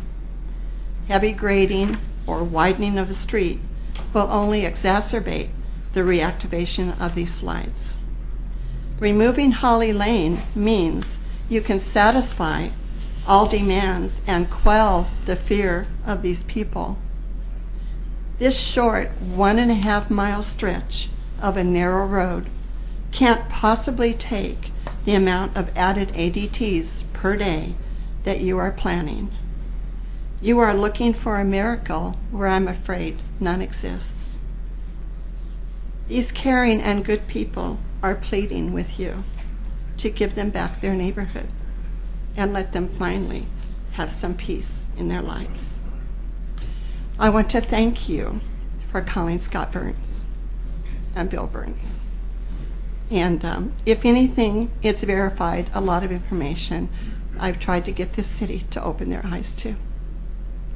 Yeah. Thank you for working with the citizens. I can't tell you how much I appreciate that. I'll just tell you that when I came on the commission, the 20-year horizon was being set up that included the Park Place and Holly Lane. I actually voted against it, and not because of Park Place, but I just had a hard time seeing how Holly Lane and Renland were going to function. It is, I don't know how to phrase it anymore. What's in our urban growth boundary is those things that we approve. So that's Beaver Creek, that's South End. That's not this Holly Lane area, but it's still designated for future urban expansion. What's the term we give to that? It's not our urban growth boundary anymore, because that gets expanded when we actually approve a concept plan. So go ahead and sit down if you want, or Darren, or either. What do we call the land that we've approved for future urban development, but that is not in the urban growth boundary? Urban reserves. Well, this is before we had our urban and rural reserve discussion. That's been more recent. I'm talking about discussions I was involved in about, well, during Mayor Williams' period of time, when we actually approved the areas in Holly Lane and Park Place to come in for future urban expansions, but that wasn't our urban growth boundary. That definition, I think, has been changed somewhat. So we have to go through a planning procedure to actually establish the urban growth boundary. I'm not quite sure what it's referred to. Now, maybe that's now within our urban reserves. That I understand, but that's not the terminology we had before. You know, before we went to urban and rural reserves, we were required every 5 years to take a look at all the lands within the region to determine, based on soil type, where we should expand, and then that was including the ability to provide transportation, infrastructure, feasibility, natural resources. And they had a tiering system for agricultural lands. I'm not sure that we really had a name for it. We had to go look at everything. Yeah. But they were urban growth areas, and they had numbers and letter designations. Candidate. I think they were candidate areas. Right. I'm thinking. And there were actually 3 letters out there. 2 of them got brought in, and one I didn't agree with. But if, and this is, I'm not going to hold this up for this discussion, but I'm kind of curious if in fact we come to a conclusion that an area cannot be urbanized, and say Holly Lane turns out to be such an area that the challenges to the urbanization of that area are too great, what is available to the city in the decision making? I mean, those are regional decisions approved by the Metro Regional Government. So the big change, historically, what we did was we went out, we identified lands, we brought them into our urban growth boundary. Once we brought them into our urban growth boundary, even though they're still in the county, we did concept plans. Right. And now we've shifted from that model of looking at everything every 5 years, picking an area, bringing it into the UGB, and then figuring out what we want to do with it.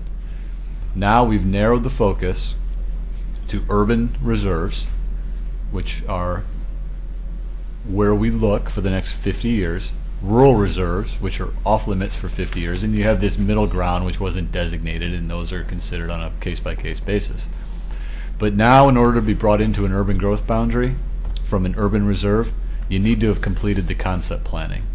So at that point, you would have had to have made that investment and determine what is going to be out there and what the feasibility of doing that is before Metro will consider it for annexation into the UGB. So it reverses the investment in the planning, whereas before the planning happened after we brought it into the UGB. Now you need to do the planning before you bring it into the UGB. So that would get to your answer of, we can't go to this area. Right. So the fact that it's an urban reserve does not dictate to the city that if it makes findings that it cannot be urbanized, that it ever gets brought into the city. Is that correct? Mm-hmm.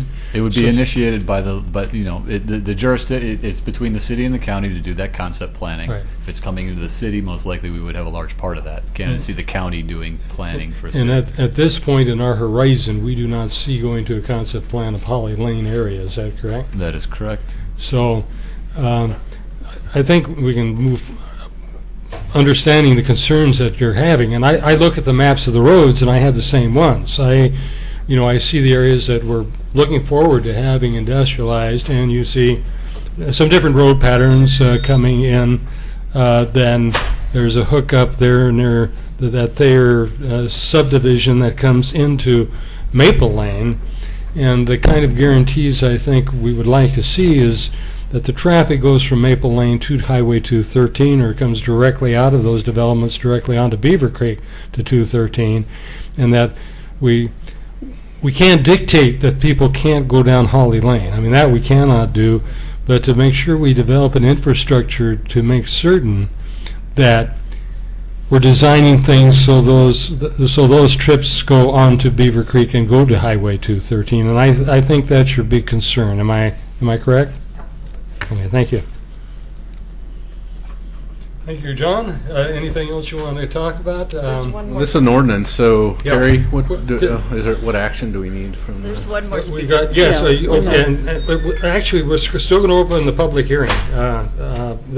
Was this on the Holly Lane piece specifically? Yeah, well, my discussion is going to be on the TSP, but pertaining to Holly Lane, and so it might be appropriate if it was okay. Come forward if you want to speak to Holly Lane, and if you have broader discussions, we can have you come up at a different point at the end of our discussion.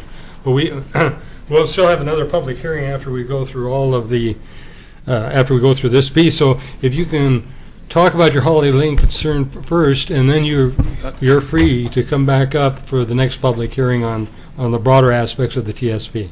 Okay, thank you. My name is Christy Byer. I'm a resident of Clackamas County, and I live on Holly Lane. And it seems like a lot of the things that are happening with the Oregon City TSP and Holly Lane is that safety is not being addressed.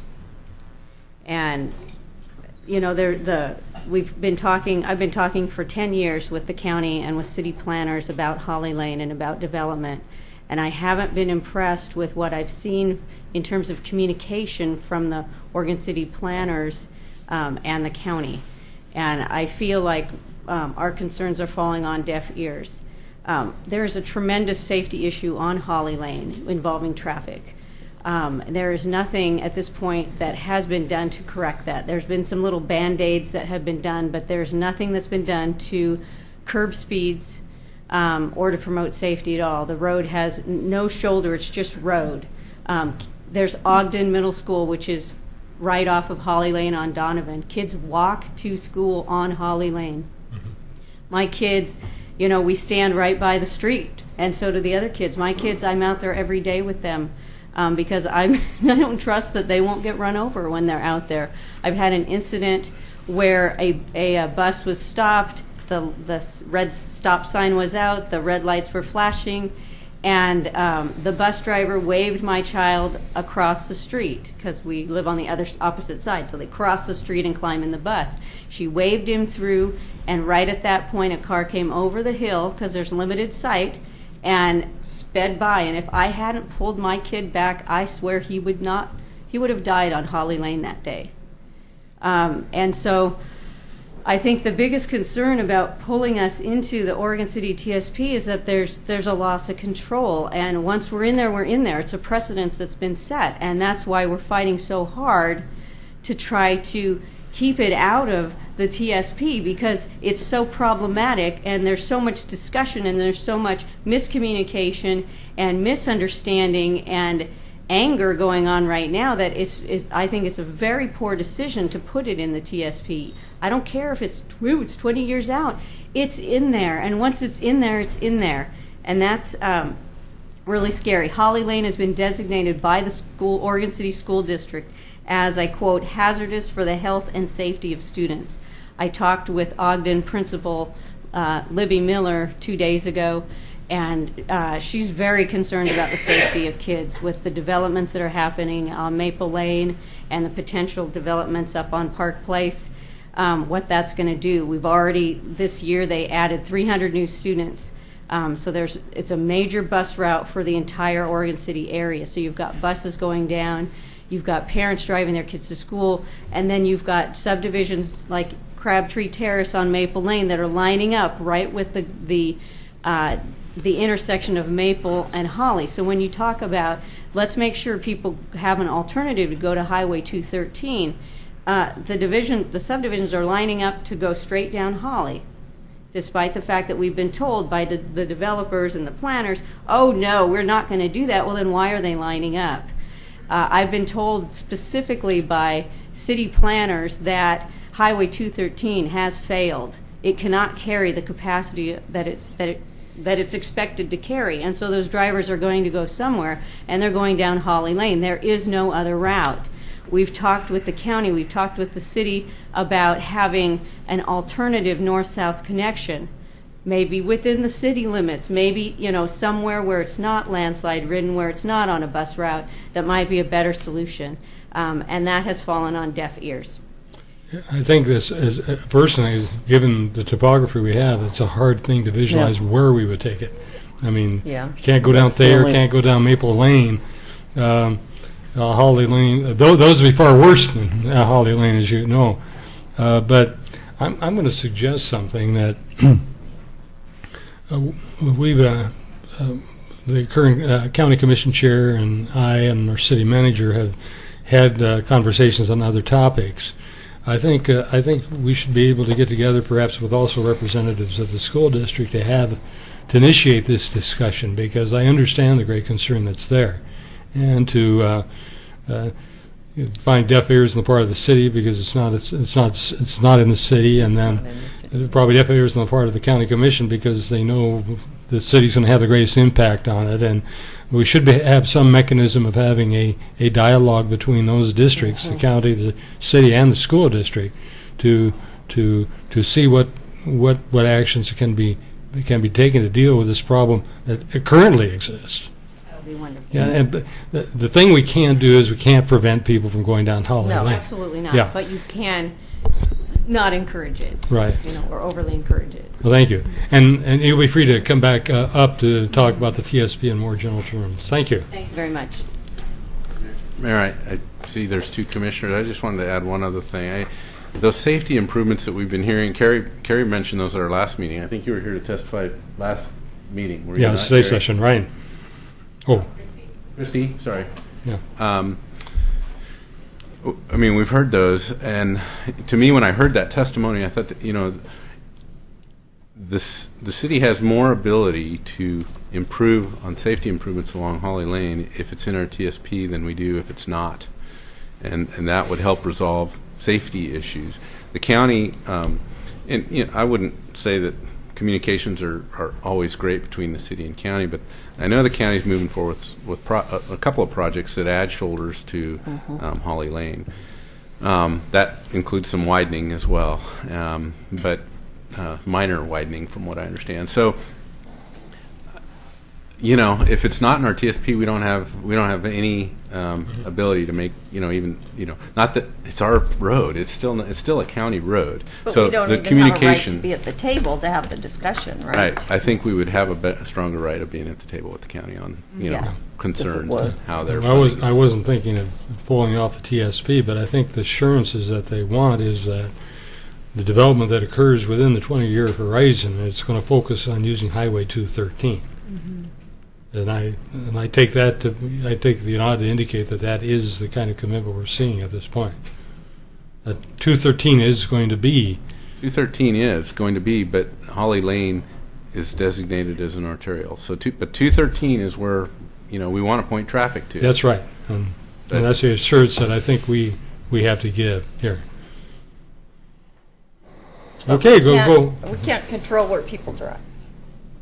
I don't want to be in control of that. I don't even want to be in control of myself. But I do want to say that Oregon City, the sidewalk and the child in the street, I mean, that's a huge concern for a lot of citizens in Oregon City. Because in Oregon City boundaries themselves, we have streets with no sidewalks. So we have kids walking down very busy streets going to school. So we understand what you're saying about that. We do hear that.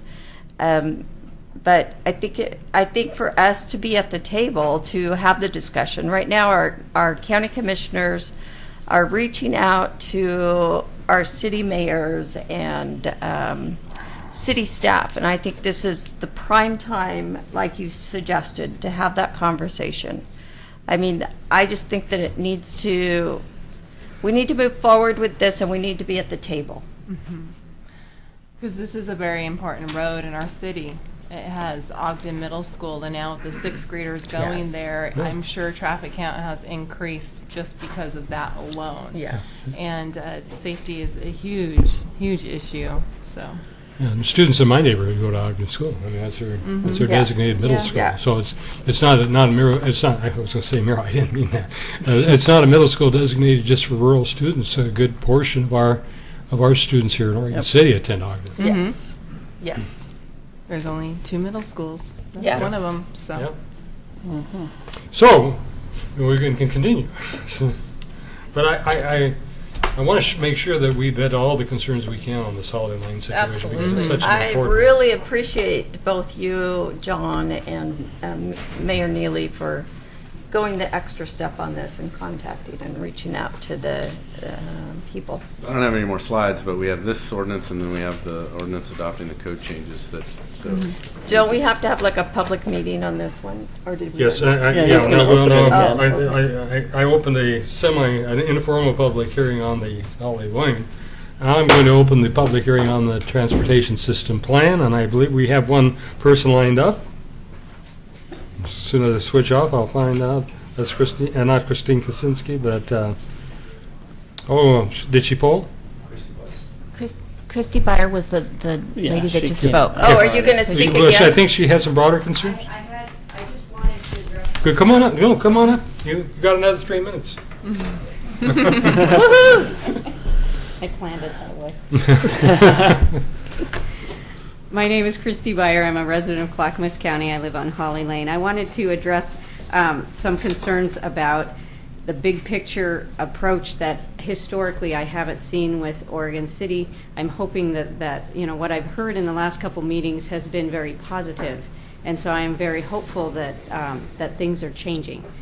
One of the things that has concerned me is that there's been a lot of talk among the city planners about Oregon City being a bedroom community. I moved here to raise my kids. I used to live in Beaverton. It was a wretched place, and I moved here, and it's awesome. And one of the things that's so awesome about Oregon City seems to be being diminished at times. It seems like there's a focus on building more homes and not so much a focus on making it a nice place to live. There's a focus on let's get people to and from 205 rather than put in walking paths and things like that. Last time that you guys met, there was a presentation from a group that was looking at the Blue Heron Mill and the development of the waterfront, and it was such an upbeat, wonderful idea, if that could come to pass. But I just wish that will. this. Well, I just, and I read in the newspaper that the library's going back in the Carnegie Center, which is, if that comes to pass, would be awesome. That's yet to come. Yeah, but anyhow. Sometime tonight. Feels like I'm going to friend you on possibly. Because when I moved here, that's where it was. It was really a quaint city, and I would just hate to see that quaintness go away and be replaced by a Beaverton. Because we are very Definitely. unique and I very hear you. special in what we've got. I think we all agree with you on that one. So anyhow, I just wanted to say I'm just going to read this because I write better than I talk.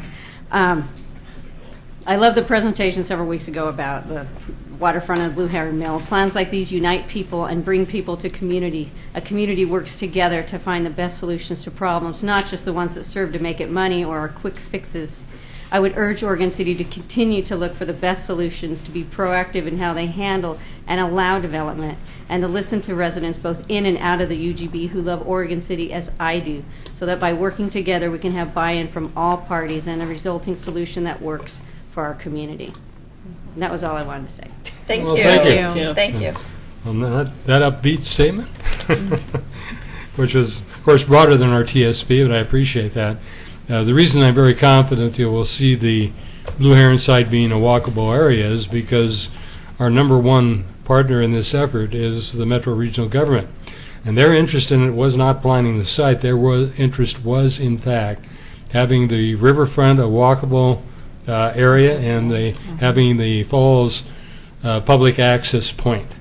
They are they're not the principal planners in that. Of course, they're planning recommendations are there, but the reason they came in was through the Parks and Open Spaces program that they have. That's what excited them so much, and they're proving to be tremendous partners in this endeavor. Now it's time for I see. Oh, excuse me. Well, first of all, we do have Denise McGriff has signed up, and then Christine Kaczynski. Go ahead and formally sign up. You'll have another chance because that was a special public hearing that we had. Good evening, Commissioners. I just wanted to make sure, Denise McGriff and I live here in Oregon City, and I am a member of your Planning Commission. And I wanted to make sure that you were aware that this transportation system plan is being recommended to you by the Planning Commission. Mm-hmm. And I just glanced through the staff report and read it, and I didn't see anywhere where our recommendation had been specifically called out as to what we had gone through many hearings and work sessions, so that you were aware that we had put in the hard work for you for this particular process. So we dealt with all the really tough issues. Thank you. We do have members of the Planning Commission. I know 2 of them are here. Are there more? Yeah, so we did have a very specific recommendation. Yeah. Well, we're staff. Perfect. So is that in the report? It's been in a report, and not in this one, but you're right. You did, the Planning Commission and the Transportation Advisory Committee, want to emphasize them as well, have put a tremendous amount of work and energy and heard a lot of testimony and have made a recommendation. Are you thinking of a specific line item in the recommendation? Because I just was wondering why it had not been called out, since we are basically, there's the commission, there's us, and the other quasi-judicial land use body. So we kind of have we have the responsibility to sort through all this stuff and give the commission our best shot. Right. And when I looked at the report, I said, well, I'm happy that you as the Public Works Director, the applicant, but really this is a report that is coming up through our system, and the recommendation is coming from the Planning Commission to the Commission, not necessarily from the Public Works Department. Thank you. Thank you. So we did have specific things in there that we argued about quite a bit, and got it smoothed out, I hope. So I'm just wanting to make sure that thank you for making that point, and that's a great point to make. Our effort. Yeah, it's been a long process, and it's been predominantly on your side. And we loved every minute of it. I take some exception to saying it's necessarily easy for us, however. Thank you, Denise. Sorry about that. Well, yes. We'll get it right the next time. Now, Christine, are you coming up then? Briefly. Okay, thank you.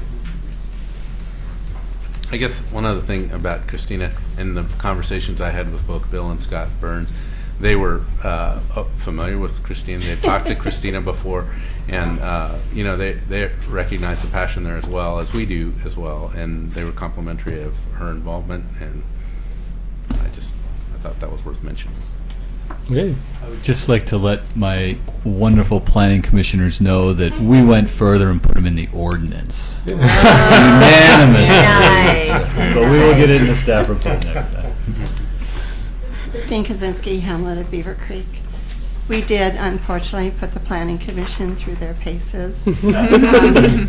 But it was for good reason. Sure. Yeah. And I complimented them on the last night that I was there. These people have done an absolute fabulous job. I've lived here almost 30 years, and this has been a new experience for me. I thank them so much for listening to every little detail. They probably learned more about landslides in our presentation than they've heard in a long time. It's been a learning experience for all of us, but they really came to the plate, and I just can't speak highly enough of each and every one of them. Thank you. Thank you. Just a couple things I want to mention. Holly Lane is currently classified as a minor arterial, a rural minor arterial. It really doesn't specifically meet a minor arterial. In fact, Holly Lane is the only north-south connector. So that makes it a collector, a connector, a minor arterial. It's a be-all. It's a be-all to everything, and yet it doesn't fit anywhere. Whether Holly Lane can ever be truly an urban minor arterial is the question. Part of that question, as we go forth in the landslides, is the fact that these people have no insurance for their losses. That's a big if.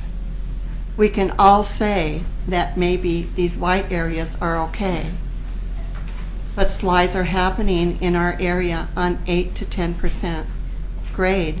That's not much. So we're concerned about that. The other thing is the hamlet of Beaver Creek. I spoke to them about the fact that Beaver Creek and Maple Lane especially are going to be substandard prior to the year 2035. It's their only way in and only way out pretty much. They're a cul-de-sac. And so I brought up concerns about, can we be sure that ambulance gets through, that police get through, that children, can make their sporting events or get them to the doctor or the hospital. Those are things that are being considered out in the hamlet. So they are watching that along with you. I want to thank you for doing your homework. We've been talking to you for 8 years. Thank you for listening. Thank you. Thank you. Thank you. Well, Bob Mahoney is going to come up, and he's seen this in 2 capacities and is serving on the Planning Commission and also on the Traffic Advisory. Yeah, I was calling you forward. I just giving you an introduction. I thought you were calling me out. Bob Mahoney, Oregon City, member of the Planning Commission, Traffic Advisory Committee. A couple things come to mind as I was listening to the conversation. Is we have absolutely no control over the population that we're going to be confronted with here in the next 10 years. In the next 3 years, probably 3 to 5, you're going to see the Blue Heron site develop, and hopefully that'll bring about 500,000 people to this community over a year's time. That's a lot of people. That's a lot of traffic. I hope you're not talking about 500,000 residents. I'm like, whoa, where are they going to sleep? They're going to come from Not at my house. They're going to come from the Portland International Airport. They're going to come by charter bus from the airport, downtown Portland, interstate travel, 205, local, and international. This is really going to be the coup d'etat for Oregon City. Yeah. I practice on that word, coup d'etat. I got it right. The other thing is, it's absolutely... You mean they're going to overthrow us? You betcha. With our immigration laws the way they are, you'd be surprised. But the point is, we're going to have a lot of people visit us on an annual basis. And our transportation system has to be prepared to take that. And I'm afraid it's not going to be, because we just don't have the money. Our solution to all these problems is money. Yes. Infrastructure. Are we going to take the public's tax money and improve it in a slide area? The answer to that is no, we're not going to do that. Are we going to be able to work with the county in coordinating our planning efforts on areas just outside the community? Hopefully, yes. Our administrative staff will be able to do that. On another note, and I feel very strongly about this, I really do, Tony and John have been absolutely fantastic in working with us. The Planning Commission and Transportation Board, fantastic people. And I've been on the other side of the counter for a long time. It's absolutely imperative in terms of communication between these boards and all of the boards that work for you, library board, park board, this and that, to when recommendations are made by those people, that they come up through the administrative process as recommendations from those boards. Mm-hmm. It gives the city credibility. You don't lose that link, Right. Mm-hmm. that hookup, Mhm. you see. And you can rely on that. But if they're not mentioned in the minutes or in the staff reports or what have you, the public has no idea. Mhm. And neither does anybody else if those things come to litigation. You see, especially the Planning Commission. when acting as a quasi-judicial board in your zone changes and, well, anything else, a conditional use or variance, people go to war over a 6-foot fence. Yes. So it can end up in court. So be on the lookout for that. Just administratively, it's very important for the record, and also for the financial institutions. When they look at the minutes and they look at the staff reports and they look at the recommendations, okay, we'll go ahead and give a line of credit based on what the city has done through its political structure. And believe me, the Planning Commission is a political entity. It recommends policy to you, which you adopt. So anyway, be prepared for about 35,000 more people, a doubling of this community in the next 10 to 15, 20 years if the economy gets better. You see, now that's the unknown gorilla in the room. We don't know. We have no control of it. Right. You know, we're sitting here thinking we have control. Guess what? We don't. The best advice I ever heard in my years on this planet Earth is from the Boy Scouts. Be prepared. Yes. Thank you for your time. Okay. Thank you. Thank you, Ms. Mahoney. I don't see any other people wishing to speak to the public hearing, and I'll go ahead and close the public hearing. And now it comes to us for our discussion.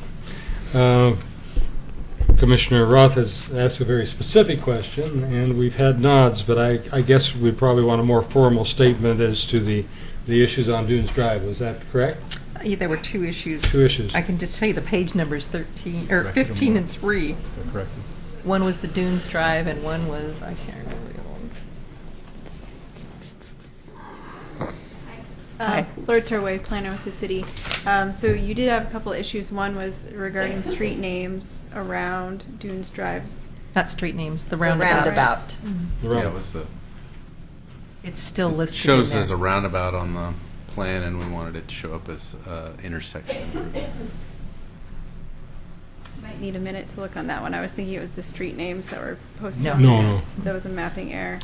And then the project being listed for Phase 3 McLaughlin. Yes. And that was supposed to have been taken off. Okay. I might need a moment. Okay. The issue of the roundabout actually was a focused discussion of the commission meeting.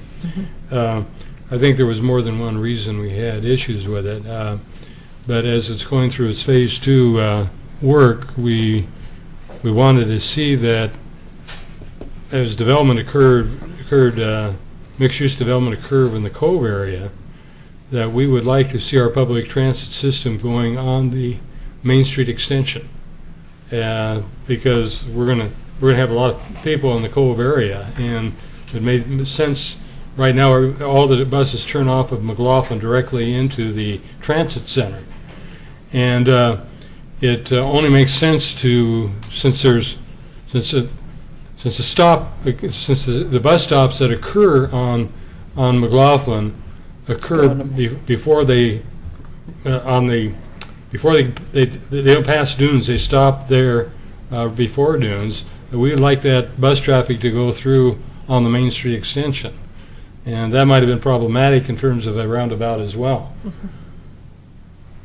I don't remember that comment, Doug, and I'm not sure we'd address that in the TSP anyway. That comment was made actually in the Phase 2. I made it. They had the public transportation have TriMet come there, and you indicated the radius you had for the turn was not appropriate. It was something that the team was going to look at.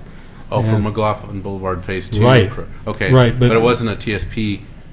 It's not something we... No, it's not on TSP, but it's related. It's related to the roundabout issue and the TSP as it's being presented to us at this point. Okay. And I didn't follow through on the intersection piece, but it would make sense to have that change made. We've abandoned the idea of a roundabout at Dunes Drive and Clackamas River Drive, and where Main Street Extension come together. So, I'm not sure that necessarily whether it's designated on the transportation system plan as a roundabout or not guarantees it as a roundabout, but we can make that would be a mapping change that I think we can make. So, okay, thank you. I have another question that while you're talking about this, what is the definition of a failed intersection? Is it too broad to? It is broad. In the past, it's been the standard of service, and there's been the A, B, C, D, and F standard with an F at failure. Now we're moving towards an adoption of this code that acknowledges the new standard, which is volume over capacity of something under 0.99. So now the standard is the volume to capacity ratio, and whether it's under a 0.99. So that's the standard that we've adopted as part of this code, and that the details of that are it looks at a 2-hour window instead of a 1-hour window, and it's just a different indicator, and it allows for more congestion. Thank you. I guess, we hear a lot of comments about congestion and so forth. The fact is, we can't keep on building ourselves out of these traffic issues. We can't keep on adding lanes to our freeways when we already have buildings there, or if we do so as expense, and that we just have to approach transportation in a different way. And I'm aware of the reactions to the light rail system. The point is, public transit has to be a more major component of our transportation system than it is now.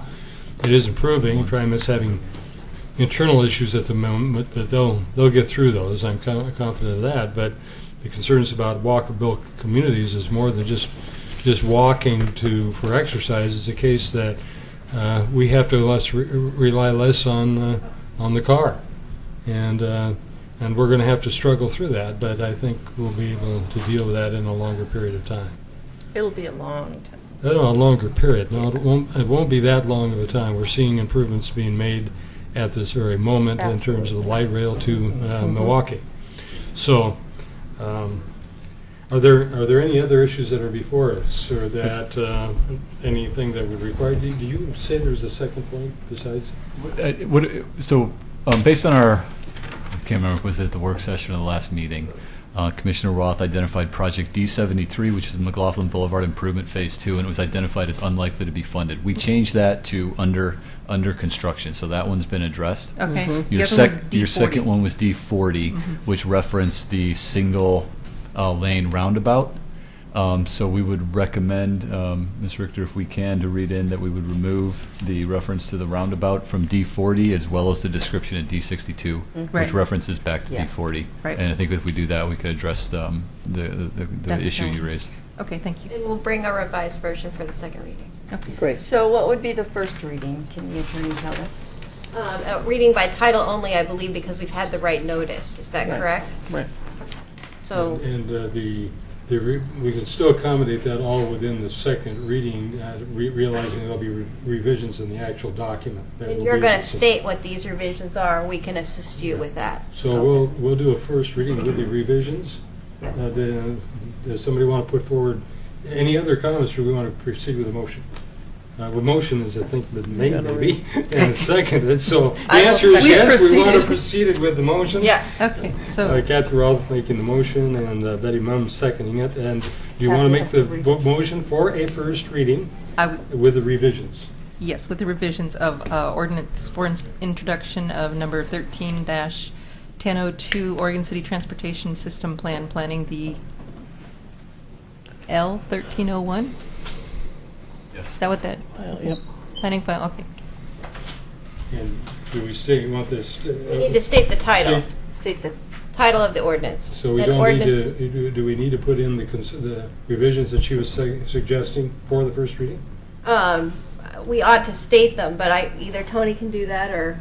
Yeah, let's state it as part of the motion, and go ahead and do so. Go ahead.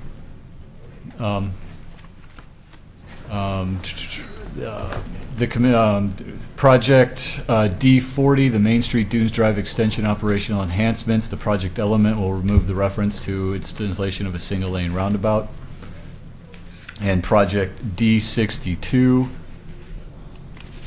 under the project description, will remove the reference to a roundabout at Dunes Drive and Agnes intersection. Is this sufficient for you? 73? 73 as well. 73 is already done. It's done. Okay. 73 is already done. Yeah. Thanks. Okay. Perfect. That's Second. acceptable to the motion, the person making the motion, the seconder? Yes. Vote, please. Do we need to read the title? I need to read the title. Read. I can read the title. Okay, read the title. Oh, dear. Ed reads It's the too title? many after 2 years. Okay. Ordinance number 13-1002, an ordinance of the City of Oregon City adopting an updated transportation system plan. Now, can we have the vote, please? And it's unanimous. Thank you. That's a long period of time. To those of you who are here for library business, you're going to have to wait. We still have one more. One more. Still have one more.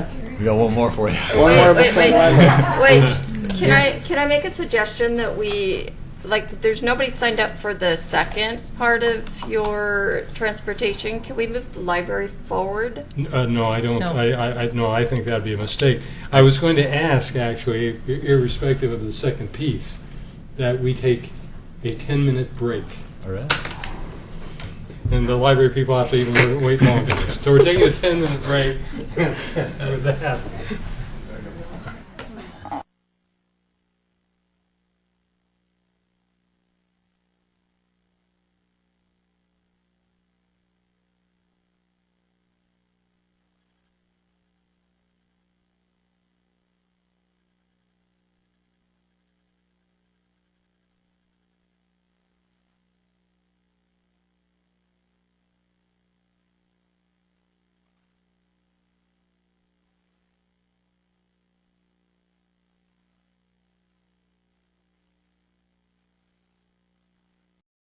-1003 to eliminate the amendments.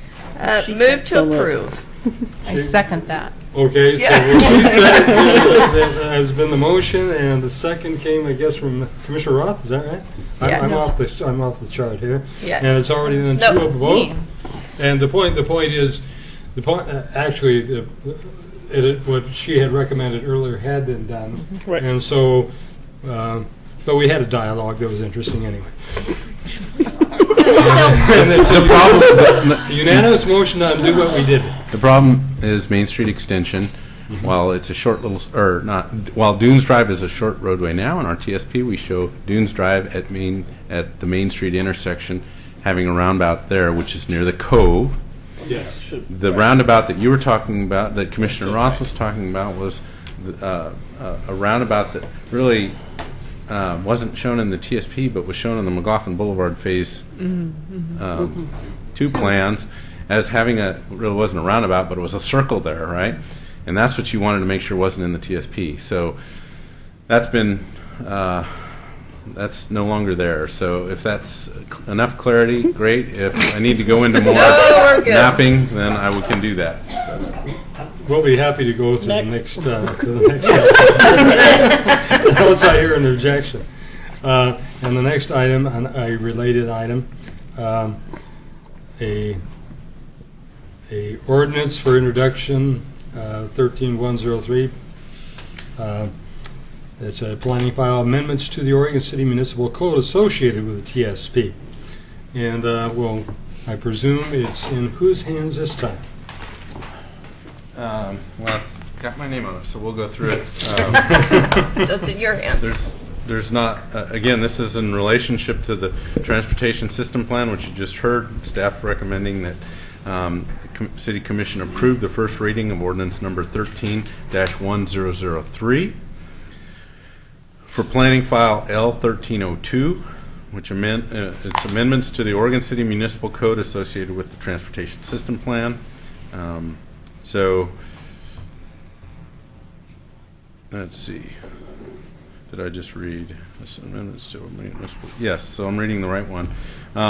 So this just adopts code amendments that came about as a result of the Transportation System Plan. Do we need to open do we need a public meeting? Well, yes, okay. we will. But, Okay. is there any discussion on part of the commission before we open public comment? Open the public hearing, and I do have Denise McGriff wishing to speak. Nope, I said everything I needed to say. Thank you. Seeing no others and hearing no others, we'll close the public hearing. See, and you wanted to postpone it for the library. See how Sorry. fast it's going to happen? Assuming that we're going to get a motion on the floor.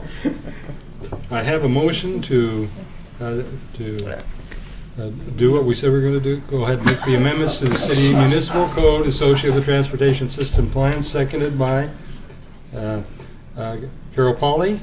The vote, please. Can I read the title? Yeah. Yes, you can again. Gee whiz. Stop that. Ordinance number 13-1003, an ordinance of the City of Oregon City amending the Oregon City Municipal Code. Okay, thank you. After 3 years, you think I've caught on. Anyway, this is the first reading. It's going to come back to us again, and there would be another opportunity for public comments at that particular time. It comes back July 19th. And the motion passed unanimously. And the motion passes unanimously. July 17th. With that, we have several people that are here for I think a different reason. That is to go ahead and under general business, a resolution 1321 declaring that the Carnegie Library Park and Carnegie Building be designated for future expansion of a Oregon City Public Library, and I think we'll have a kinder voice with Maureen Cole. Wow. What's wrong with Laura? Was John and Tony's voice not kind? Wow. I wasn't listening. I missed the. I tuned you out. I think. So, Honorable Mayor and Commissioners, thank you for getting to my item tonight. You never called me honorable before. But I'm supposed to be nice to you because of Saturday, not because of anything else. Okay. Yeah. So I would never make the mistake of bringing a staff report forward without recognizing that this is a recommendation of my board. And I would like to start by introducing Board Chair Don Wright. And Don, if you might as well come forward. And I'd also like to introduce the other board members who made the effort to come tonight and support this and sit through all this other fascinating information. And we have D.A. Hildebrand over here. And we have Laura Ingham right there and Karen Morey. And our other board members are not here tonight. So yes, we would like we're advancing the recommendation to expand the library at the site of the Carnegie. And for our viewers, we have a little bit of information to go through for from our staff report. And we're in a position to think about expanding because of the passage of the district in 2008, which brought operating funds to us and a $1 million grant from the gift, whatever you want to call it, from the county. And so since the time that I've been hired, I was charged with looking for a site, and the library board was charged with bringing forward a recommendation to you. But the library has been looking for new space for really, literally generations. Since the late 1940s, there's a record in Karen Morey's history of the library about how the librarian said that we were already overcrowded there. So obviously this is something that should have been done long ago, but now conditions hopefully are right for this to happen. So when we started our search a long time ago, we had some criteria that we were looking for. We said that the site zoning must allow a library as an outright use. It must be within the city limits. It must have proximity to public transportation. The area must be able to have a building of no less than 20,000 square feet, and the preference would be that the site was not be a negative impact to the tax rolls. In other words, if it was already exempt from the tax rolls, that would be the perfect thing. Well, as what we've learned is there's no perfect site. Those perfect sites are not perfect because they're not available, essentially, is what we found. So we managed to go through 32 sites in our search. And as you know, probably the most public one of those was the county, our attempt to get land at the county, which did not work. And we were looking at as many things as we could up on the hilltop and in that area, just because our service area is so much east of here. But none of those worked out, including the idea of combining building with a police facility, because the site that the city owns up there is simply not large enough to have capacity for the 2 different departments and facilities that it would require. So, so the one building that kept kind of floating to the top, and the one building that a lot of people say when they first drive into town is, why haven't you expanded there, was the Carnegie. It has a lot of things going for it. And in the end, after our long review of all the possibilities, we have decided to recommend the Carnegie to you. And the things that it has going for it is that it's already owned by the city, and therefore a purchase is not necessary. The site is already tax exempt. It was built as a library, and its optimal use remains as a library, as evidenced by the continued and growing usage by citizens. The site is large enough to accommodate an addition, which is how it was originally designed. It has good proximity to public transportation. There's a bus stop about 2 blocks away. The library use is allowed on the site. The library has been in this location for many years. You know, it's celebrating its 100th birthday, and the library has not been there for all of those years, but has been there for a great deal of them, and has been a good neighbor to the surrounding businesses and residents. It's a solution which is historically and functionally sustainable, and there's a great deal of synergy to be gained by remaining in an area close to the other city functions and close to downtown. The cost impacts of what we're recommending right now would be $100,000 or less to continue our investigations and bring you more information. But overall, we estimate that a building would cost about $10 million on that site, more or less. You know, all we have right now are estimates. We plan on paying for the bonds that would be required out of our annual operating funds, and we already have a large amount of money saved.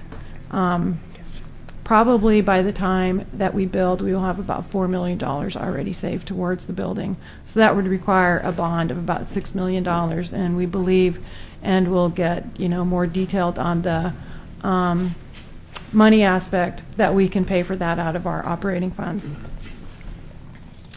There are some problems with the site, as I said earlier. There's no one perfect site. And parking is the thing that people bring up immediately. We are going to have to get creative, but one idea that floats immediately to the surface is to consider some diagonal parking, which would add spaces. But we're going to have to look into that, and we would do a parking study first thing. The historic designation is something that also is a concern for many people, and as you know, it's already locally designated as a historic site. So the application for the National Historic Register would go forward. This would not have any impact on that. And because it's designated historic as a historic site locally, we would have to meet all of the requirements that brings, and that's actually a higher burden, and we would have to go through all of those hoops. And so we will do that. And so I think that's really about all I want to say, but we do have a presentation from Dave Keltner from THA, because when we were trying to imagine this as a site, you know, it was very, very difficult to imagine, and that's one reason I think everybody just pushed it away for so many years. And so we went to this firm because they have library experience and they have historic building experience. And what they created for us was we knew that we could build a really amazing library building here. So I introduced Dave Keltner from THA Architects. Thanks, Maureen. Is this on? Yes. Okay, great. Thanks. Okay, well, it was a real honor for our firm to be asked by Oregon City to take a look at this site. We really thrive on this sort of thing. Being able to consider what has been a really meaningful and important asset to your community, being able to stay in the function of library, is something that we were honored to be able to contribute something to the conversation. This is your library. Like other libraries in town, there are other historic libraries, and our firm has done additions to those libraries as well as others around up and down the West Coast. one of the things when we were asked to approach this, first I'd just like to say that we had very little bit of time to consider sort of making a proposal for this location, and by no means does it represent, I think, necessarily what the final building is. I think our goal here was really just to show the gamut of options that or different ways that you could approach the site, and hopefully within that range, you and your community could visualize a route by which you could consider building there. One of the things that you'll see in all of the examples I'm bringing, we always tried to be sympathetic to the historic asset while differentiating the addition from it. And this is the Belmont Library over on 39th Avenue, and the addition you can clearly see is the piece to the left, yet we try to make it compatible with the existing building. And that's important so that just historically you can always remember, what it was that the original piece was and then what the new piece was, but be compatible. This is in San Francisco, in addition to a historic library. You can see way in the back the little addition that we, even though it's very much like the other building, we carefully separate it by a glass kind of hallway or something to differentiate it. This is the Mercy Corps building downtown. It's an addition. The building on the left is the historic building. The addition is to the right. Again, trying to do things that pick up on window patterns, a clay body material, yet modern. So you're trying to be modern in the sense that you're able to serve the new programs and the new uses that you have. And libraries have changed dramatically since the Carnegie was built. So that's something that you're going to want to consider. And then even, this is the Shakespeare Festival in Ashland, but next to a historic building. This is a giant building, but the little historic building next to it was small. This is something similar to like what you're going to be doing. You're going to be adding a really big building next to a small building. So you want to be careful that what you sort of build around it is scaled appropriately to fit with the existing your building. So all of those approaches, again, are consistent with an approach that we took to this work. You could take other approaches. One approach would be to sort of copy the Carnegie and just try and almost just blow it up and spread it around the site. Puff it up and blow it around the site. I'm sorry. Nobody's going to blow up the Carnegie. Don't worry. Don't blow it up. We're not going to blow it up. But what we did in all of these, you'll see what we're trying to do is follow what is laid out in the federal guidelines for adding on to historic buildings, which asks you to not create a false sense of historic development in order to preserve the landmark, and then also that new work should be differentiated from the old. So you're going to see that. The key is to be compatible, and that's the big deal. When we arrived at this project, we were so impressed with the beauty of the site and what we think is just such an exceptional happenstance of having this Georgian piece of architecture that represents the kind of height of early 20th century civility in the middle of this really what I think is just an classic Oregon kind of landscape, wooded and beautiful. And that contrast of the kind of rural and the civic is a really compelling idea. So in all these, I'm going to show three options. This shows an A and a B. There's a surprise C at the end, but just for fun, which I hope will add some levity tonight. But the idea in all of these concepts was to find ways that you could preserve the park and preserve the presence and role of the Carnegie. The option A on the left is going to be a 2-story building, which preserves the most site area, so per square feet, it's the most amount of kind of grass that's left, and the most trees. The one on the right is a 1-story version, which we felt compelled to do just because we knew that it would be more diminutive in terms of mass and scale relative to the Carnegie, though it will take up more site area. We are adding approximately 15,000 square feet, which in addition to the Carnegie and its lower level will bring it up to around 21,000, 22,000 square feet. So this is concept A, a 2-floor idea. And just real quickly, a sidebar, ADA access is something you're going to want to consider for the existing Carnegie. Right now I know there's a way in through the basement and an elevator, but you'll want to consider universal accessibility, I think. There's a kind of new standard out there for public buildings, which is to make the experience for a person in a wheelchair equal to the same experience a person's going to have if they're ambulatory. So versus sending them down into a basement and up an elevator, they should have a way to come to the front door. So somehow there's going to be site work, I think, that would need to bring you up to the front door of the Carnegie, assuming, which is something that we're going to assume in all these options, is that the front door of the Carnegie is the way you're still going to come in. That's the iconic kind of presence for your community, and that it should remain that. There are many other ways you could do it, but these 3 options look at that. Okay, so jumping right to it, this is an image that we created that would show a 2-story library behind the Carnegie. When considering this, we thought one way to mitigate the mass of a 2-story building would to create a very glassy upper level. And that would also have the side benefit of creating this really great kind of reading room that could be up in the tree canopy. Again, it preserves the most amount of site area, and it would create a base for the building that would be masonry that would be compatible with the existing Carnegie and attached to the backside of it, where right now I understand there's a hill that is often used for concerts and that kind of thing. So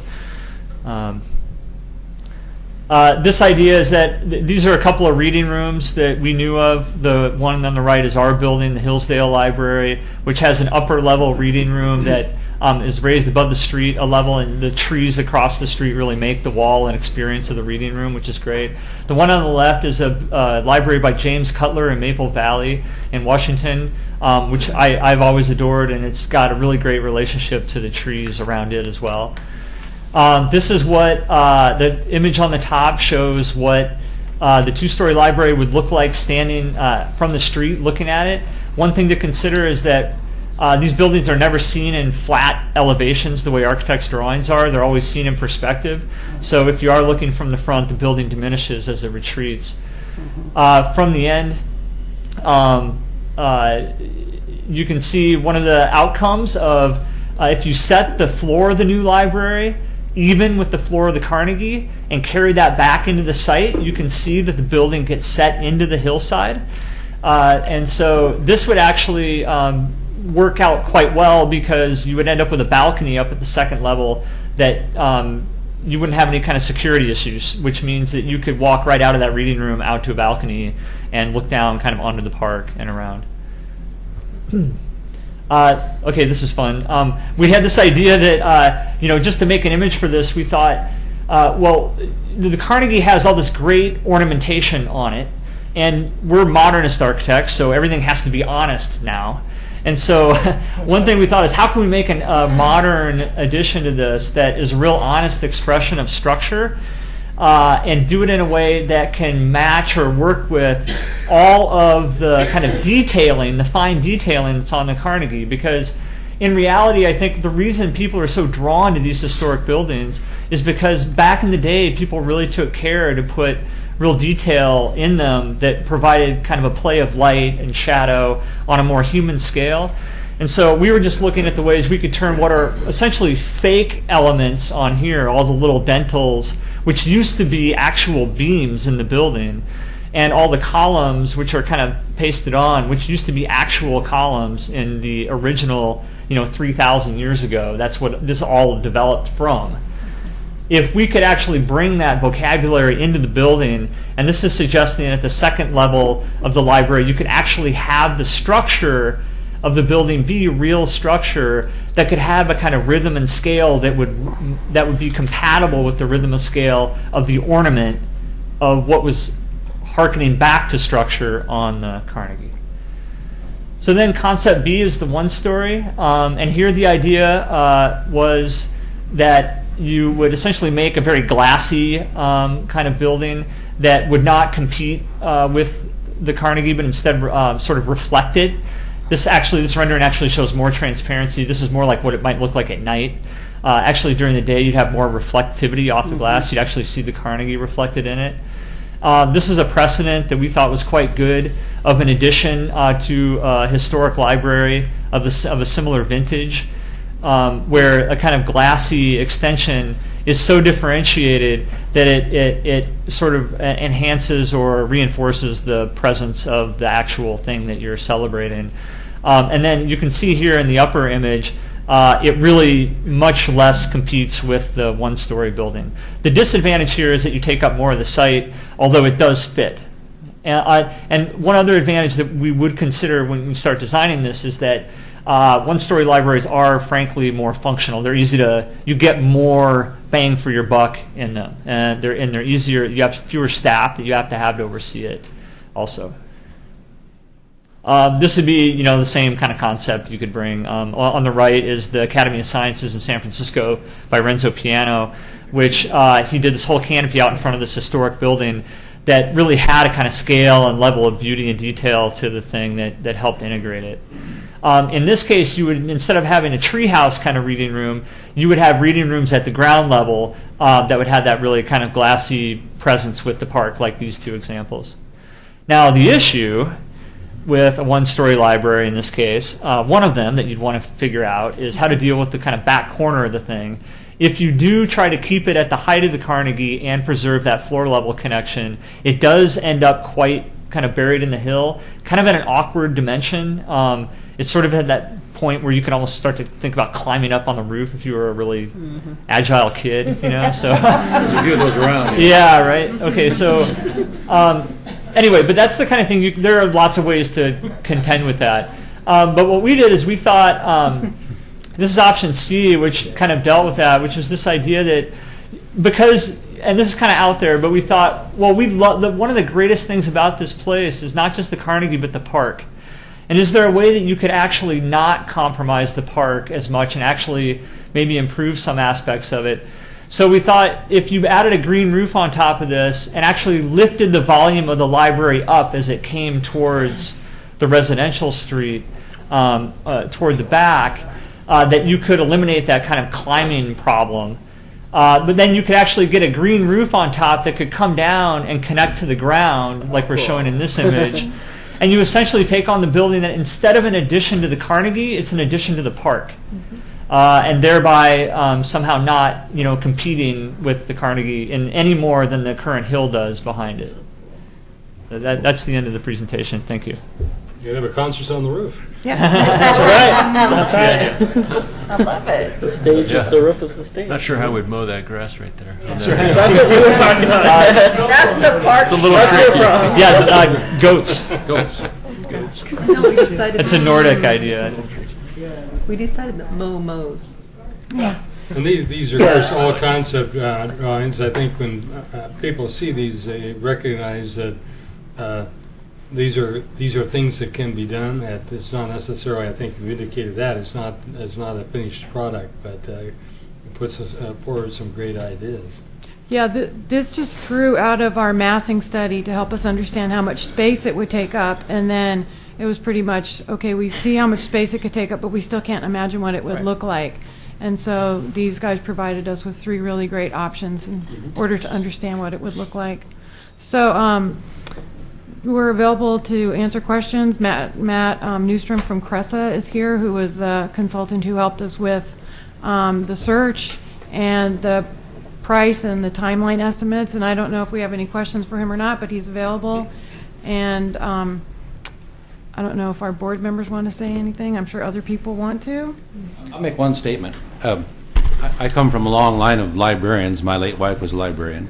And I just talked to my 97-year-old aunt, Evelyn Brewster, who is in Denver. And she is the retired, I'll get this right, Colorado Librarian for Development. And she did that for 24 years all across the prairies and hills and mountains of she built libraries in Colorado. And so when I told her that I was now involved with this, she says, oh, good. She says, tell them to build a library. It's always a good thing. I love that, Don. Thank you. Thank you very much. I think I wanted to make a comment. I think as Maureen indicated, our desire would have been to have a more central location, and when this idea came before the library board, it got the unanimous decision. And I'd like to point out that we do have county representatives on that particular board.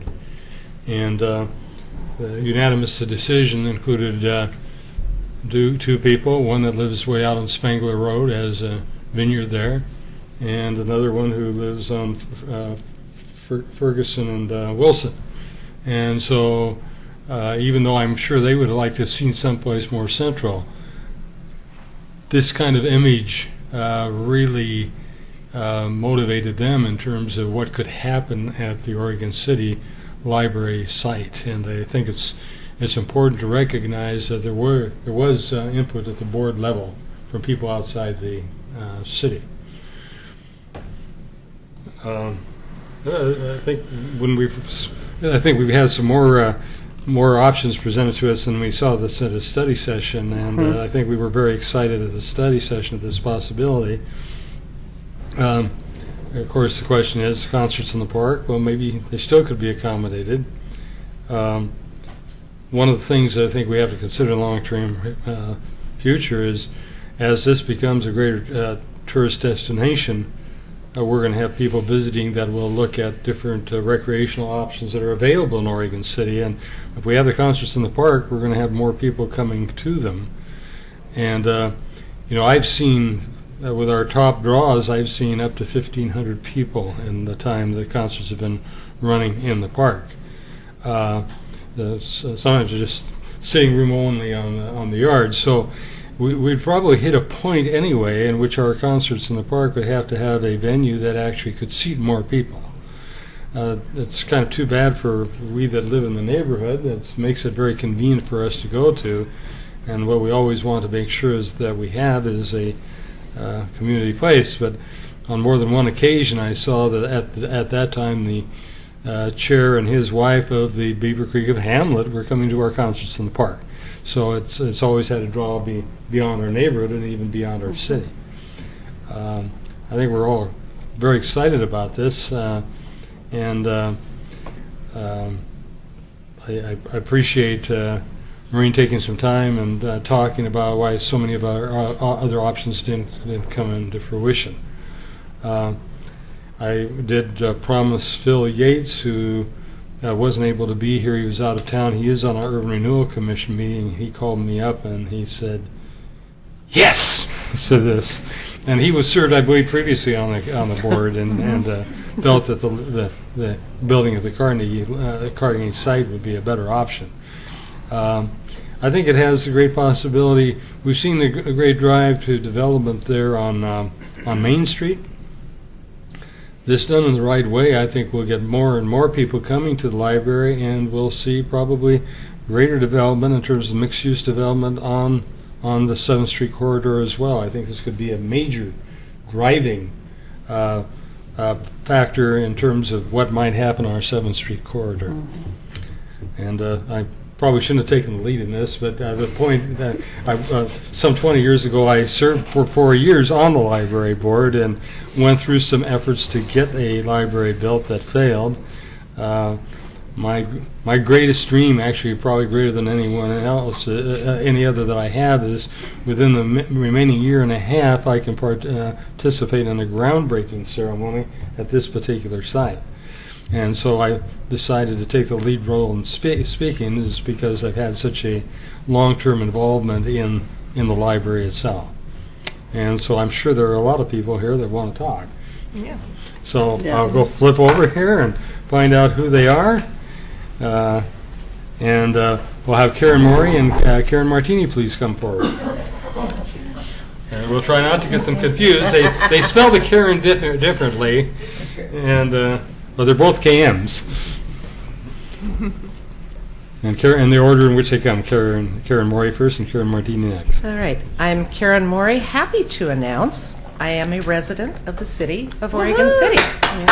And I'm even happier after seeing John's landslide map, because that yellow on the north where your side house of is? Holly, was right where my house was. It was? It's not there anymore? Oh, it may not be. I don't know. I don't care anymore. I live in Oregon City now. All right, just a preface here. I grew up in Oak Grove Oak Lodge, but my dad had a business here in Oregon City. Our library choices were Oregon City or Milwaukee. We came to Oregon City. The Carnegie is my library. It has been my library since I could read at 3 because I was a brat. And it has remained my library.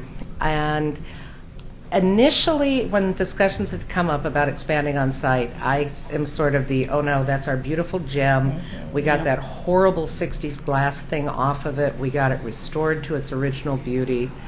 You know, then I start doing some research, and I find out that one of the requirements of the Carnegie grant originally was that he would not approve of the design of a building unless it allowed for expansion, because he was smart enough to know that there'd be future needs. Also, just FYI, the building is not unaltered. The basement is not original, and the sloped entryway on the other side is not original, obviously. Those are previous alterations to the building. When I saw, not this one, and I'm with Scott, I don't know how you'd mow it. When I saw the concept of the 2-story addition, I was converted completely. It creates a setting for our gem. It sets the Carnegie apart. It continues to feature it. Thank you for getting rid of C.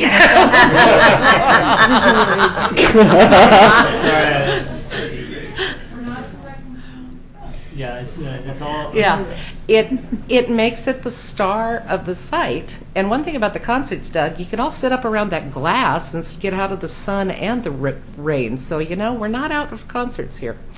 So they're going to pipe in the music? Well, no, it'll be down, right down there on the grass. outside. You can hear it from everywhere. Okay. No, outside.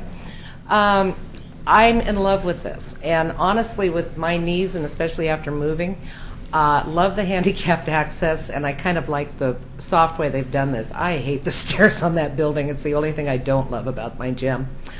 And I'm umming. Let's see here. Oh, 18 seconds. People have asked about prior other places we've looked, other plans we've tried. I realized last night that over a year ago, I stopped writing a history of the library. I stopped because the 1800s were fun, the early 1900s were fun. I got to 1960 through 1990 with the civic concept, the county plans, this failed, that failed, that failed. It wasn't fun anymore. I was so frustrated at failed processes, at the county not following through, at the city not passing anything. It ended the fun. And starting tomorrow, I'm going back to work on it because I think the ending's going to be happy. Yeah. Thank you. Thank you. The other Karen M. The other Karen M. Well, this Karen M., Karen Martini, Oregon City address, but I am not within the city limits. I'm out there on Holly Lane, actually.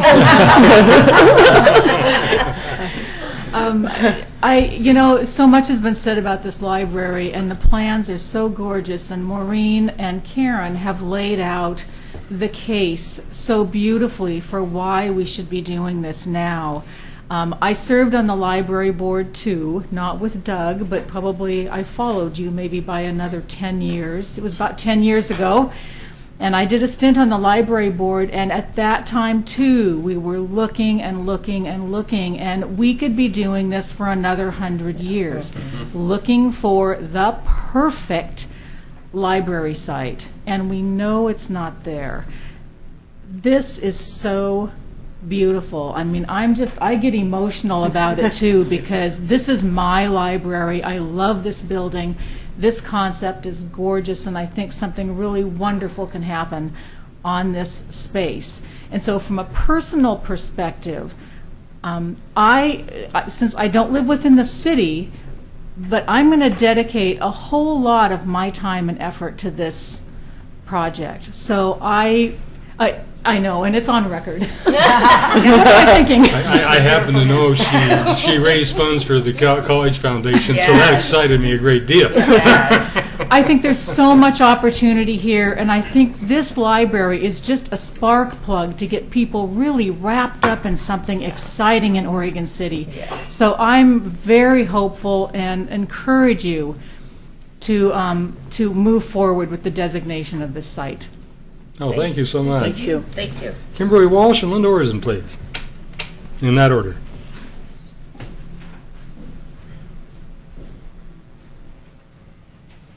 Get rid of names and more pop up. Okay, I get to go first. Yes. Good evening. My name is Kim Walsh, and I live a couple blocks from the Carnegie Center, which is in Oregon City. I felt inclined to speak to you this evening because I live so close to the park and use both the park and the library. I'm not opposed to having the library stay at the Carnegie, nor am I opposed to expanding the Carnegie building. Some of my neighbors are very excited about the library staying in spite of the potential problems. Although there are several concerns, I want to call attention to an issue that I and my 8-year-old son feel is important. You might say the park is our park. That's, people talk about the Carnegie, but we're very concerned about the park. Library Park is the major park in our neighborhood. It consists of open green spaces, play equipment, and a spray park. The park is only 1 block square. It is well used by people of all ages.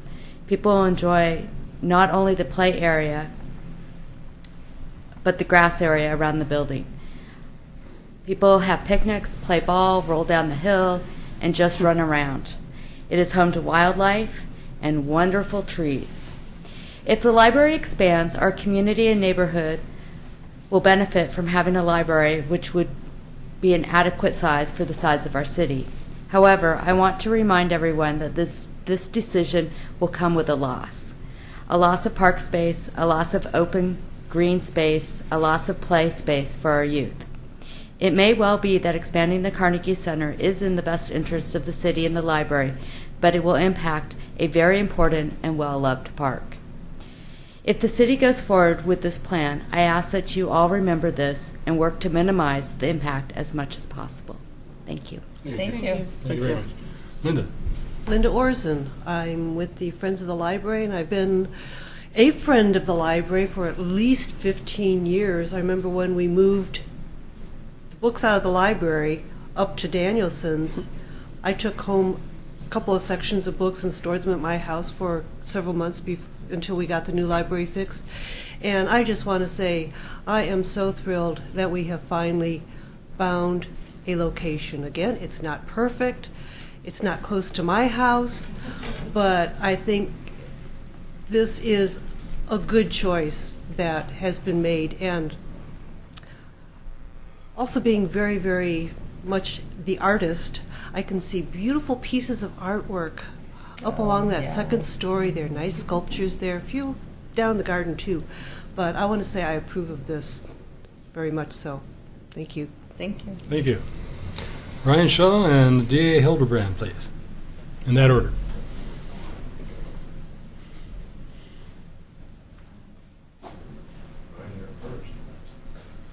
You go first. Nancy, do we get? But you go ahead. No, they come in the order I got them. We got to get hooked up here. Oh, in that case, since there's an excuse, D.A., would you care to proceed? Yeah. D.A., go ahead. Oh, sure. I'm D.A. Hildebrand. I live outside the city limits in Clackamas County, but I am in the service district, and I am on the board. We worked, I probably don't need to tell you again, that we worked pretty hard to find a site. And we really looked at the car-centric sites up on Hilltop in the retail center as a preference to it being more centralized to the entire district, not just the city of Oregon City. But when we really talked about what the future functions of the library were going to be, or what we thought they could be, we really came to realize that we needed a core library, and that the Carnegie site really would work in every aspect of what the future library is really going to mean to our community. So I just wanted to reinforce that, and I hope that you will support us in our decision. Thank you. DA, I should say, I don't think he was formally part of the board at that time, but he had come in to work with the board, I think maybe over a 2-year period, trying to identify sites and possibilities earlier on, 10 years ago. It didn't quite pan out. Mr. Shaw. Brian Shaw, Oregon City. You miss me? Yes, we do. Yes, we do. All right. Well, we're going to go down memory lane a little bit here. It was December of 2010, and I decided to take a little look at location for the library, and just kind of on my own and stuff. So I figured, well, first thing I'll do is go visit the Carnegie and just see how things were operating there, because the library was there at the time. And as soon as I walked in that building, I felt like this is where that library's got to be. And then I went outside and looked around. I said, that library's got to be here. So this was 3 years ago. So I did some drawings and kind of took it around to various committees and stuff and got a little feedback. And come to find out, I was the Lone Ranger at the time, you know. And so I just wanted to kind of bring a little history lesson here to the people. So if you want to name it after me, that's fine. But, donation of $1 million. A small donation. We got $7 million. Yeah, $7 million. There we go, Tony. Anyway, but this is actually bigger than the library. When you look at the impact that this has in the area, people, you know, normally people come to the library and they leave. Here, they can come to the library and they can go to the museums, they go to the restaurants. You do a little pedestrian esplanade from the library down to the elevator, so they go downtown. So this is a bigger thing than just the library. So I'm going to show my rather rudimentary drawings. I'm a building designer, but I do residential stuff, so I really appreciate the work the architects have done here, and you'll see why here when you see the rest of it. You'll appreciate why these guys Maybe get the that's big why bucks. everyone. So anyway, I did my first little sketch here was, I actually located the library back in the corner of the site there. This would be the southeast corner, and the fire station would be right below you here. And I kind of put it up there just to save a lot of the site, like the architects have done on theirs. I really appreciated what they have said tonight and stuff, where you compliment the building that's there already. If you want to see how not to do it, you look at the church next door and the addition they did on it. To me, that's a disaster, because there's no way that complements that church at all. And these folks have done a good job, especially on the two-story design that they did here.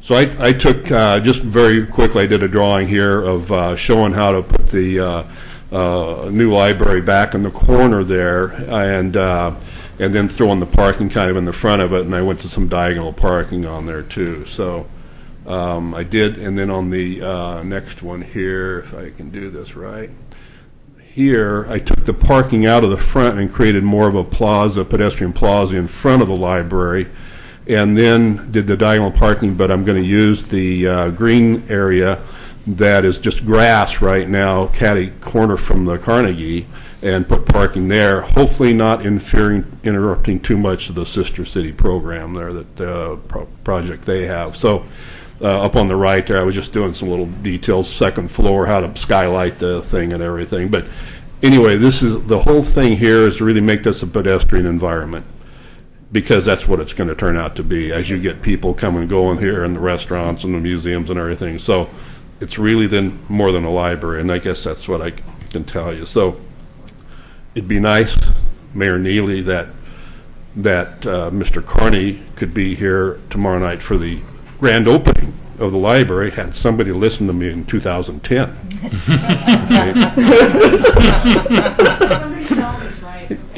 Yeah, you're right. You're right. That's right. Okay, good. Thanks. All right, that's it. Thanks. Okay, thank you. Yeah, I do want to point out, though, that oftentimes the profit isn't appreciated in this time. Yeah. It's still your time, so you are appreciated in your time. And I did do a little elevation just for 1 minute here, but so I did a little elevation what the front of that could look like, and I did pull, you can pull the details off of the front of the Carnegie a little bit here and there, and whether it's the lines across the top or it's the columns, and then have a very minimal connection from the building to the Carnegie there. So, okay. It is kind of when you're right, Mr. Carnegie said they wanted expanded, and I get that one door at the side. I guess there were original plans included a major reading room off the north side of the Carnegie. So it was always visualized that it would be a larger facility than was built. Well, and you've got to keep in mind too what is I envision that Carnegie, the existing Carnegie, turning into kind of a small event center, because that's where the recitals and the dancing and all this, the music recitals, all this stuff can kind of happen in the existing building as the real library function happens in the new part. A little bit facetious when I said it. Do you know enough about the architecture to know whether the roof of the current building could be used for events? I mean, you don't know enough about it? Well, I don't know whether I'd have, as far as having a band up there or something. Yeah, I don't know whether I'd do that. I'd really try to concentrate that on new construction, like they're kind of talking about here and stuff. So keep in mind, I think there's Plan B. I know that the concert and the parks are a big deal. I know because we do one of them each year. We as the Optimist. As the Optimist, they do the last one of the season, and it's gotten big because the last one is Johnny Limbo and the Lugnuts, and that's big as Rocky knows and stuff too. So, but I think there's Plan B for the concert. So don't let that hold up this project. No, Thank you. But your point is that it's the event center as well. So exactly. Oh yeah. There's a lot of things that can happen here, and like I say, I really appreciate the job the architectural firm's done here, and being a designer myself, I can appreciate what they've gone through here and stuff. So remember, the Beatles were on a roof of a building there and performed once. What? That's not at the Carnegie, but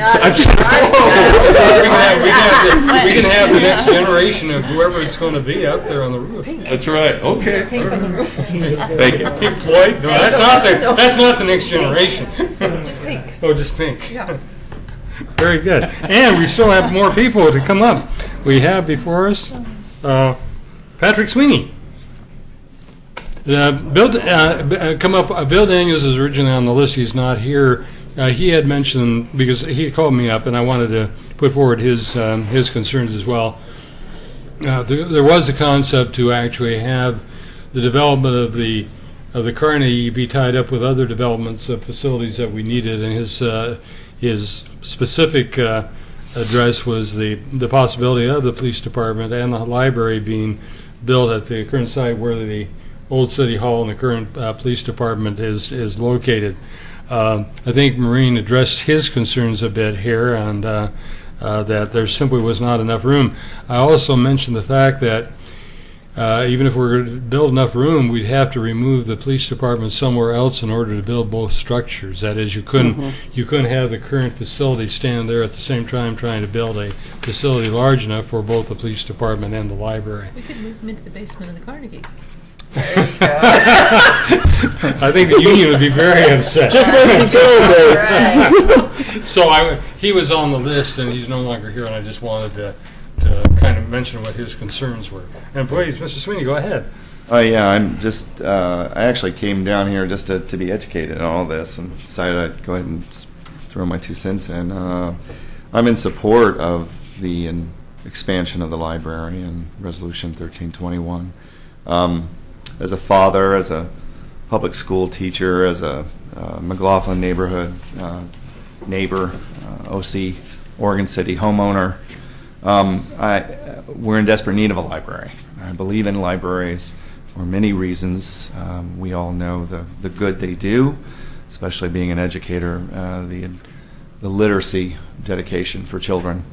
And originally, I know this has been going on. I actually moved near the Carnegie, and then, saw the process of it trying to come back down again, and was a part of those research groups that you guys put together to figure out what to do. And there was a lot of interest in bringing it back to the neighborhood, at least as far as the McLaughlin residents were considering. But I have to, on my good conscience, have to share the fact that I was a big fan of, and still think it could happen, breaking off into neighborhood libraries.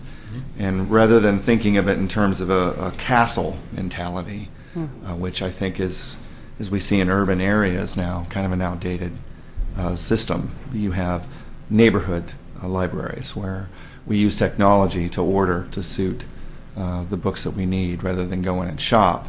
We actually order them and then show up to the library to entertain them and enjoy them. But cost prohibitive problems, I heard, part of the reason we can't do that. So, this is a nice starting solution. Advantages of it being in the McLaughlin neighborhood, I see it being fitting the city's big master plan of hooking up parks and the connectivity of parks, museums, neighborhoods, and transit. And this McLaughlin neighborhood, I think, is a perfect place to start that, with the hope that we branch out to other neighborhoods with branches so that we involve all families. So that's all. Thank you. Thank you. Maureen, do you want to address that concern a little bit on the branch library side? Sure, yeah. Let me just turn on here. Well, one thing I'd like to respond to is that, this library is going to be a lot bigger than we have, but by no means is it going to be like this huge castle of a central library, because we can only really afford to have about 20,000 square feet. That 20,000 square feet is very expensive because the libraries are very expensive to build, but the Oregon Library Association standards, the way they're currently written, for our service area would have us be at over 40,000 square feet of total space to serve our area. Now, that doesn't have to be in one building either. How you distribute it is your decision. But I think this is kind of a good compromise. Not only is it an affordable compromise, but it also takes into account the fact that the library world, as far as technology, collection, and how the collections impact space, is like really in a huge transition. What we're finding is that the collection space, if people don't put it towards collections, they do, however, put it towards people activities, and we don't really have anywhere in the city that we can have our events without impacting actual usage of the library. For instance, we have to be closed in order to have an event. We don't have an appropriate story time place, really. We get more than 10 kids down there, and it's just like insane. So we need more people spaces, and we also need more collection space, just because right now we are like a very small branch of Multnomah County, what they would consider as far as collection size. So we obviously need more materials to browse, but this is by no means going to be like the kinds of collections and stacks after stacks after stacks after stacks that we kind of like think of in those kind of monster libraries that, as you say, they really are kind of, that's the old-fashioned kind of way of doing things. However, I want to address the fact of getting out into the neighborhoods. We have a very big spread out community here, and I do think that we need to make efforts to reach out to our community, the rest of our community, in ways that we can. And some of these can be really simple things, like just getting like drop boxes elsewhere so that people wouldn't have to come all the way into town to drop something off if they had something just about being overdue, for instance. And like Lake Oswego has a very sophisticated drop box system, many drop boxes, that's run by volunteers. We could do something like that. We could go out to preschools, we could go out to senior centers. That takes staff, but it takes way less staff than a branch would take. And that's the problem with the branch. I'm not saying it couldn't be done, and I'm not saying it's not a bad idea, but it would need a lot more investigation, and we'd have to figure out how we could sustain the staffing part of it. But I mean, I agree that we have a big service area, and we need to address those needs. Thank you for addressing that. Yeah. I think it'll apply to communities outside of Oregon City as well. And like I said, it's gorgeous, absolutely beautiful, and it's my backyard. But I was always weighing that. You see such successful small branches in urban areas, and you just see how much more it touches the communities. Rather than promoting car driving out to the perimeter of town. Right, So- and I'm not saying that's a bad idea. Right. Just, kind of get this going and then address that, and see what we can afford, yeah.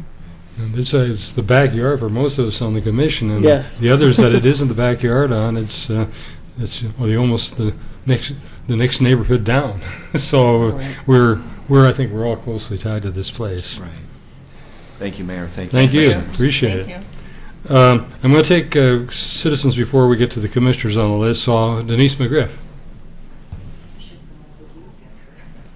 With all due respect to my neighbor, Brian, I'd like to see the real Carnegie back on there. Yes, I will too, please. In fact, the first slide or so up there. We switched that off. Yes, Denise McGriff, Oregon City, a resident of the McLaughlin neighborhood, and I want to thank you for the opportunity to comment on Resolution 1321. No, not that one, the real one. Oh. The real picture of the Carnegie Library. Since it was brought up about long ago, let me take you back to the day that Tom Fender was the city manager here. Oh, yeah. John Block was the community development director, and so to speak to your concern about the site that we already own at 320 Warner Milne, Mr. Block's idea at the time was that we would use our existing site, take the building that Miller Paint was in for a while behind. Mm-hmm. His idea, and this is history, was that for you, Jim, build the police department first, get them into their brand new headquarters. I like this guy. I think you. We'll do a fist bump invisibly. He wasn't well liked, actually. Then tear down the existing old city hall / police station.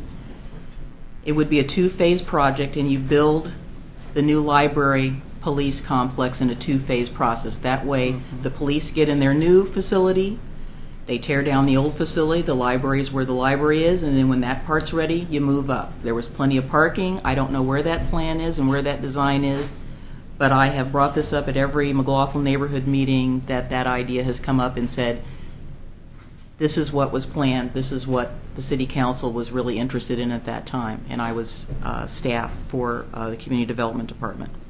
So what I really wanted to talk about is not so much the concepts that were presented, because you'll hear from me about that much later, whatever those may be.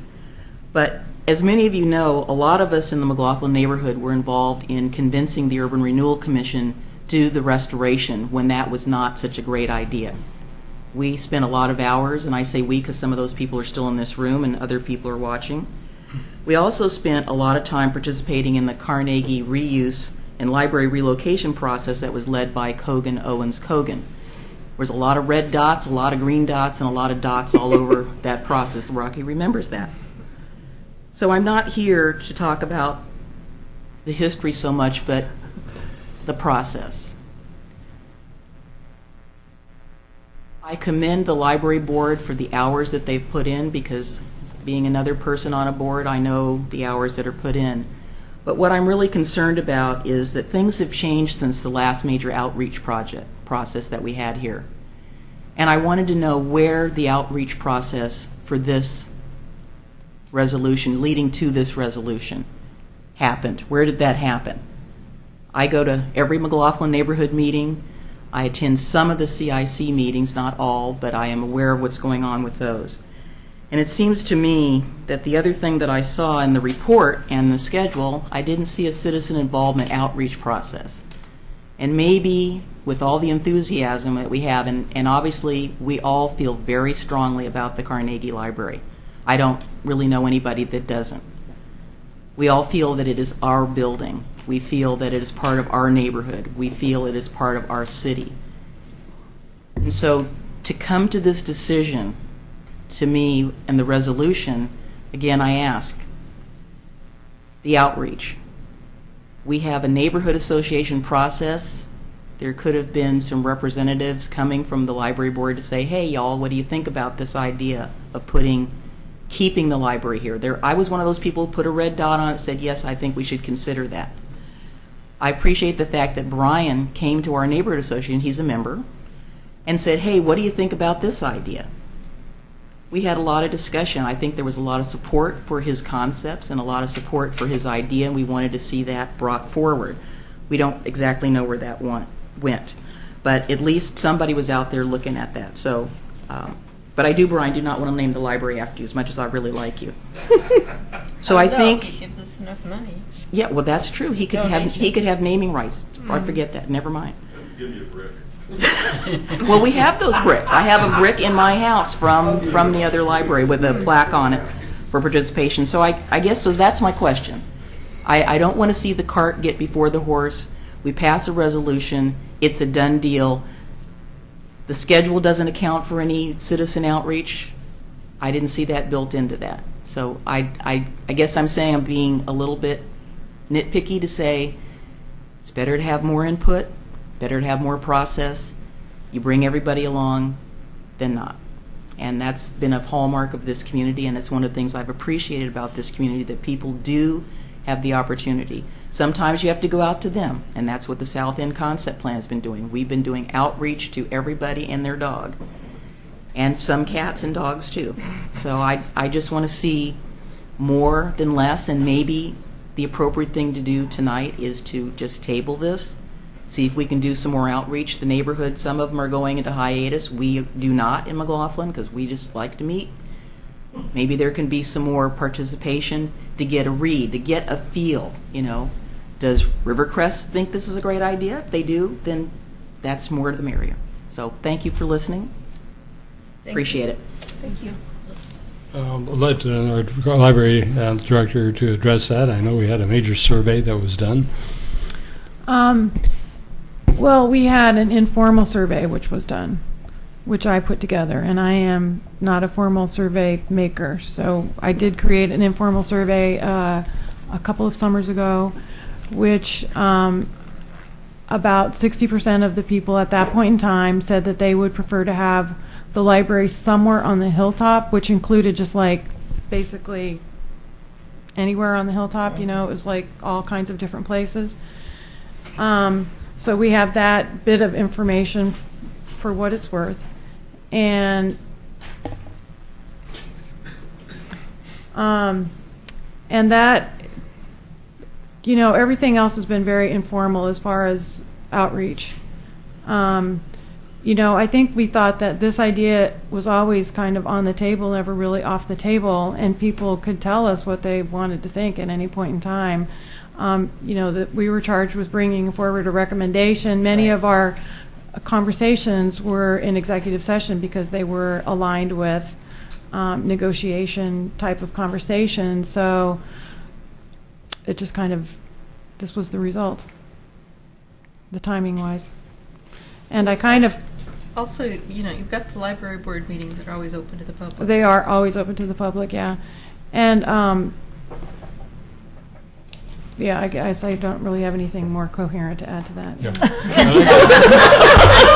It's a little 10:30-ish. Yeah. You know, I mean, we've looked. I mean, we've looked at public meetings where we've been at the point to be able to talk to them about certain sites, and that others had fallen through on us. Eastham comes to mind, but also some of the other locations.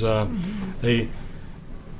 You know, we were looking at all these sites, and we didn't get very far on any one of these. I believe we have now. There's a couple more. Two more people here: Laurel Ingham and William Gifford. Please come forward. And I think Karen Morey wants to come back. Well, she hasn't come up on that. Which, as these two disappear, others will pop up. Yeah, I think so. I'll put one in. I'm Laura Ingham. I'm Oregon City resident, library board member for the past 3 years, I think. And having been part of the process, I think one of the things that's been so fascinating to me is how we went through so many sites and we couldn't talk about it. Like, I wouldn't even tell my husband. He'd come home, he's like, I'm like, I can't, you know? And so I think that there is a level of frustration that I can understand from the public saying, well, hey, how come we didn't hear? And we really were constrained by the honoring the confidentiality of real estate transactions. So I'd like to sort of put that out there as a record of saying, you know, it's not by misintent, it was simply being respectful. So, and I want to say I'm a mother of a 3-year-old and an 8-year-old who rolls down the hills with the neighbor who spoke earlier, and we love our park and we love our library. I'm also a librarian as well.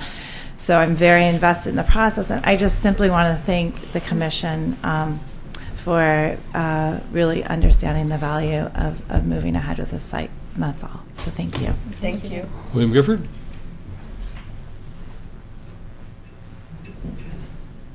Mr. Mayor, City Commissioners, my name is William Gifford. I live in Oregon City. I want to agree with the two previous speakers. First of all, I appreciate Laura's concern about the process that has been gone through and the confidentiality that was required, and the extensive years and years and years of effort that has been gone into this. However, I also agree with Denise McGriff. In many, many respects, we just came to a different conclusion. In the fact that I would much rather see a police station built and then the library built, and they could both be in the same place. That's always been my idea. However, I totally support the board's decision on this, because it's not my personal favorite. I don't think that accounts for a hill of beans. I think what's done is the process has been done thoroughly, accurately, ethically, and I totally support the board's position on this resolution. It's not perfect. There will never be a perfect one, and my major concern is that if we postpone this, if we table this, if we continue the process, that we will be victims of paralysis by analysis. How many more decades could we possibly study this? How many more decades? How many more generations could we study this issue and not get it done? I strongly suggest we just get it done. Thank you. Thank you. And at this point, it looks like we can come to our commissioners. Commissioner Smith. Wow, a lot of great comments. And I will add to some and agree with some. It's so cool to hear people talk about this building, because it is our building. It's we all went there as kids as a library. I worked many years in that building myself as the Carnegie Center. I remember coming to work every day dreaming of what the building might look like when it was reverted back to its original entrance and everything, and thought that would never happen, and got to see that happen. And I think because it's so important of a building, and because of my just ultimate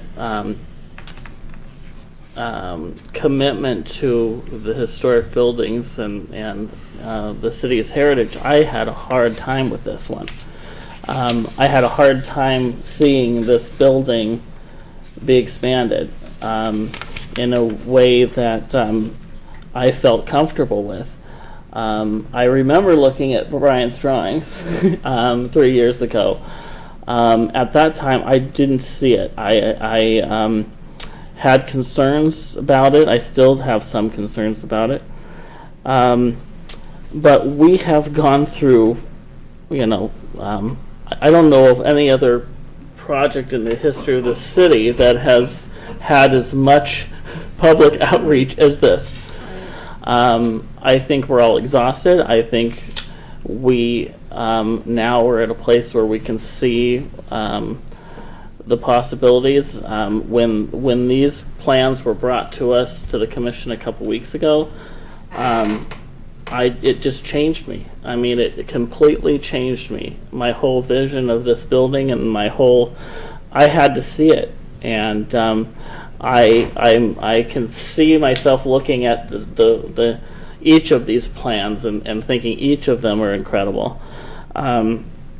So I think I'm very comfortable with where we're at. I still have concerns about the parking, as everyone does. I still have concerns about seeing one tree go away, or any trees go away. I don't want to see one tree go away.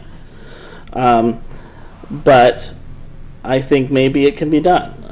without taking some trees out. And then if maybe one or two trees go away, then I think about the windows reflecting the trees that exist and doubling them. I was so intrigued by the glass, both the reflective capabilities of possibly reflecting the trees, but also being able to see through the building and giving that illusion that the park is still there, and at the back piece and with lower, shelves that you can actually see through the building. I think there's so many amazing possibilities. You weigh all the negatives. My negatives were parking, the building, historic register, all of that. I think that has been addressed. I think I look at the plus side with the fact that we own the property. I look at the plus side that it's still going to be on the historic register. I look on the fact that everyone in the history of the city knows that as the library. Even the amount of years that it was closed, that I worked there, people came in saying, "Where'd the library go?" For years. People don't know it left. A lot of people. People that moved out of this town and came back. It's been our library forever. That's its history. I think that's what it needs to be. And I think that it really excites me to get the living room of our city back. I think we lost it when we closed the Carnegie Center for a little while. I think it gained back as the Carnegie Center, but it never quite came back. I think the concerts have been a big plus to that, and I'm concerned about how we continue that. But nothing is going to bring that. Well, the art fair as well. That was, a loss to that heart of the city. I think this has the ability to bring it back in a major way. And by coupling that with what we're doing with the elevator, what we've done with City Hall here, you can see this plaza or this area, this neighborhood coming together in a way that was visioned by past city commissions. And even though we're not doing exactly the way they envisioned it, a lot of those same components are there. It was a massive process, and I think I'm a teacher. Most of you know that. I teach graphic design, and one of the things that I talk about in designing logo designs is how do you know when you have the right one? How do you know when to stop? You have all these designs. Do you draw 100 designs? Do you draw 200 designs? Do you draw 500 designs? You draw as many as it takes until there's none left. There's none left. This is it. And I feel passionate about it, and I'm almost surprised by that, because 2 or 3 years ago I was so against this idea, completely against it. But now I know it's the right, and so I don't think that process was a waste. I think that the process makes me feel better about the fact that all the possibilities have been exhausted. And this is what we have. And this is what we're supposed to have. And I couldn't be more excited about it. Commissioner Roth. Okay. This is very preliminary, and I understand it's probably just totally out of line. But please remember, I've built just a few blocks up the street. I ran into boulders bigger than buses. And if you're going to be digging back there in that hill, you can't blast in the neighborhood. I've looked into that too. And so I would suggest some really big geological work being done before you get too far in this. Because my house is tilted. Christina can attest to the fact that I'm turned because of the bus that's buried in my yard. Second is not a real bus, but it's a rock that looks like a bus. I really enjoyed dance lessons at the Carnegie Center, so if we could turn it back to a dance hall, that would really be fun for me. But you can get dance lessons at the senior center. You're old enough. No, the Carnegie.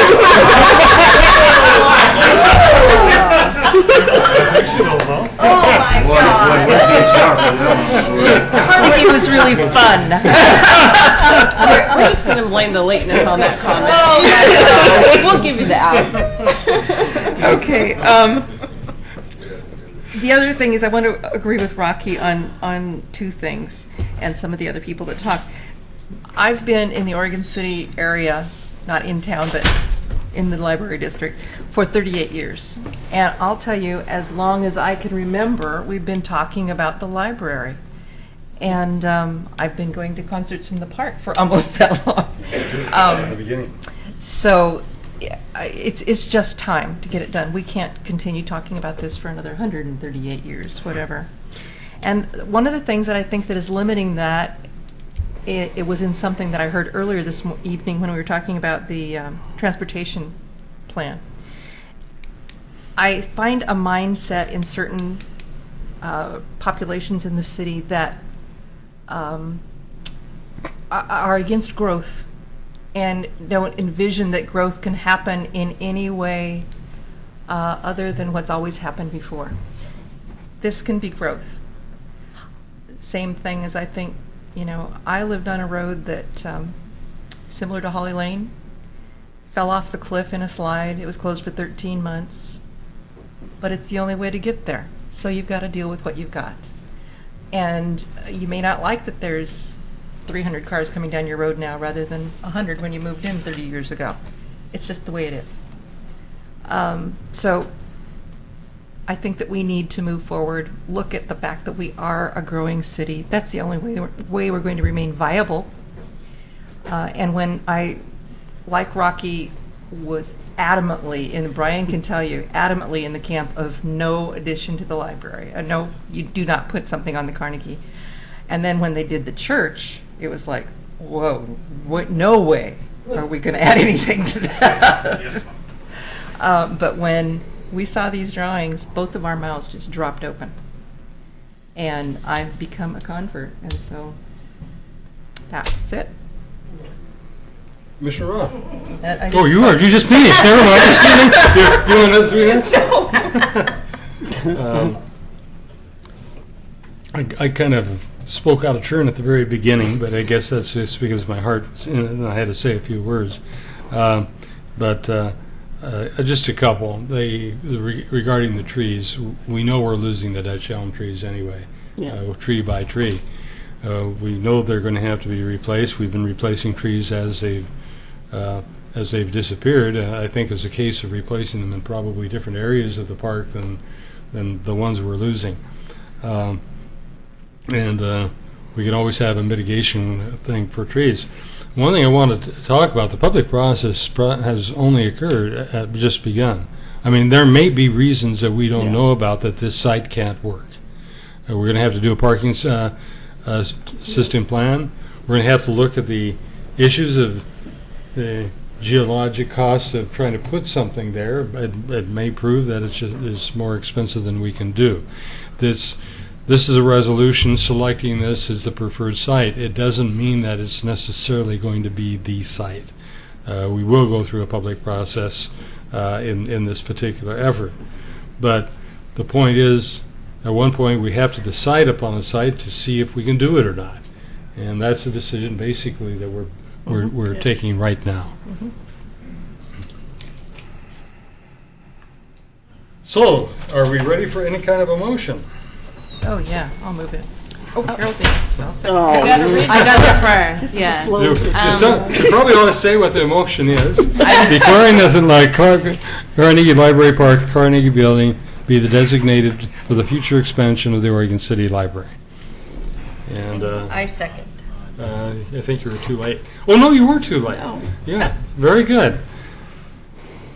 And thank you all for hanging out. Thank you. Thank you. Yes, great conversation. And you can stay for the next hour. Yep. Yeah. It's only going to get better. Aren't you It's going to get even better. Yeah, that's very good. And the vote was unanimous. The Yes. vote was unanimous, indeed.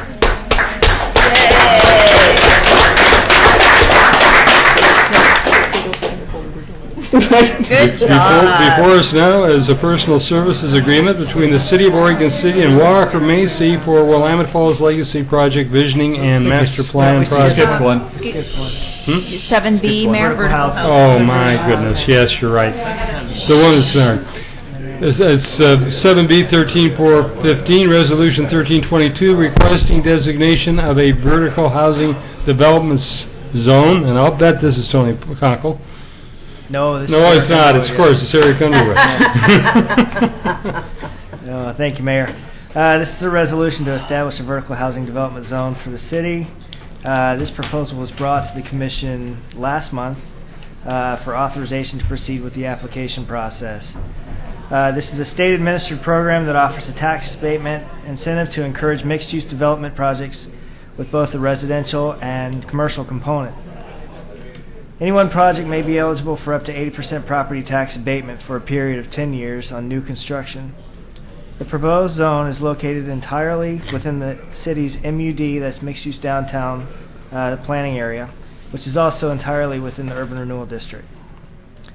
The zone is expected to enhance the opportunities for a live-work community in Oregon City and is intended to create a long-term community wealth through larger, mixed-use buildings that will be fully taxed after the partial abatement period ends. This resolution is the final step to submitting the application packet to the State Housing and Community Services Department for review and approval, which is expected to take anywhere from 30 to 60 days. So that completes my report, and happy to answer any questions you may have.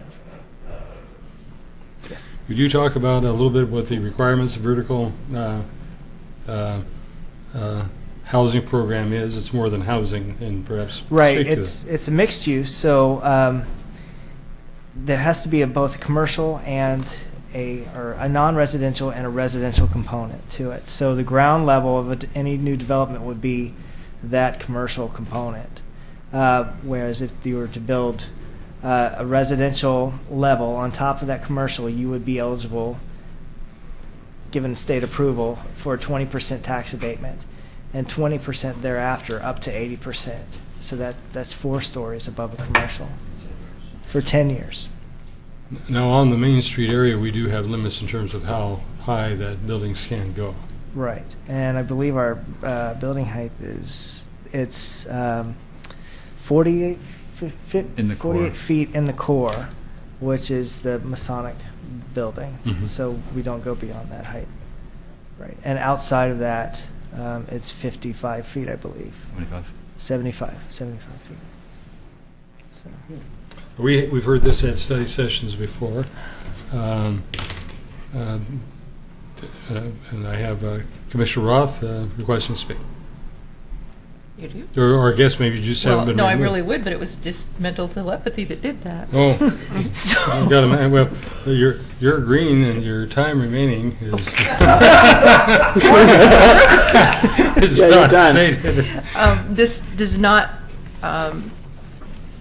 presuppose that we have to have the low-income housing attached to the vertical. Not at all. There's no low-income requirement with this program.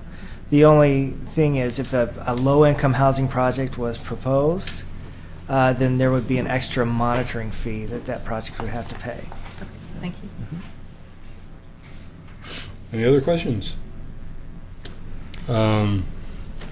This is I do. still under. She's on there, but her telepathy isn't working. You haven't turned green yet, Commissioner Pauly. Yes. Can you explain a little more about the process when we submit our application and kind of the timeline and how that works, and if it's normal for them to approve, or what would make it not come up for approval, that type of thing? Well, I think it's pretty normal that they'd be approved if we have all of our information in with the packet. This is kind of a low-use kind of program, Mhm. and that's one reason they're looking at sunsetting the program in 2016. Right. But, I've been in communications with them throughout this process that we've been going through. They're ready to receive our application. They've already given me an application review number. So they're anticipating that. They know what the zone is going to entail, where it's going to be. I would say it'd be more along the 30-day review period. Well, than 60. This is exciting because there's not that much more opportunity to take advantage of this since they That's are right. sunsetting it. So it's something that can be very useful to us, and agree. it's Mhm. not going to be here. So. Oh, can I ask one more question? Absolutely. This may be in here, but I'm not recalling it right now. the zone. What are the parameters of the zone again? We're proposing the zone within the mixed use of downtown district. So wherever you see that on the zoning map, that is the vertical housing development zone. That is downtown. It incorporates all of downtown up to Blue Heron. It doesn't include Blue Heron, but it goes all the way and covers the Cove area, Home Depot, the Parker property, the former landfill area, all of that. Why are we not including Blue Heron? We want to Well, go that's through not it. in our MUD Right. district, and we don't know how that's zoned yet, and so Yeah. that's part of the requirement is we need to have a zone that complies with this type of development. So with this sunset thing coming up, if we do come up with a zone for the Blue Heron, we're not going to be able to add it into this? If it's after 2016, yeah, we won't be able to. But it could be a separate application if there's time. Well, we can expand the zone. Okay. Yeah, we can expand the zone at any time. Okay. So, okay. Before That's the a good sunset. question. Yeah. Before the sunset? Before the sunset. Okay. Yeah. So- After the sunset, they won't be, after the January sunset? 2016, they won't be accepting any more applications. Okay. I think the public vision in terms of what might happen may drive a zoning that we don't even have at this point. So, okay. Any other people wanting to speak? With that, Read the motion. yeah. Well, no. I'll withdraw my request, but I did see hands up. So, public comment. We'll take public comment, sure. As long as you get your name in it. William Gifford, Citizen Oregon said, "Gee, it's getting late, isn't it?" Yeah. It is. Excuse me, it's just a question. The sunsetting is that guaranteed sunsetting, or is that what they're proposing? That's what they're proposing right Okay, now. that's It's what I not want to hear. official. Thank you. I would like to move resolution number 13-22 requesting designation of vertical housing development zone. Second. Boy, we're fast here. Yeah. Carol Paul, you've motioned, and Betty Mum seconded, and unanimous vote again. We must be getting tired. Yes. Anyway, personal services agreement between the City of Oregon City and Walker Macy for Willamette Falls Legacy Project, Visioning and Master Plan Project. We've had presentations before from Walker Macy. Thank you, Mayor. Evening, Commissioners. So tonight I bring before you a proposed personal service agreement between the City of Oregon City and Walker Macy to perform the Blue Heron visioning and land use entitlement process. We discussed this at the Commission's work session last week, I believe. Essentially, you may recall that we entered into a collaborative planning agreement with the bankruptcy trustee to do the planning work on this property. That included them bringing funds to the planning effort as well as other agreements.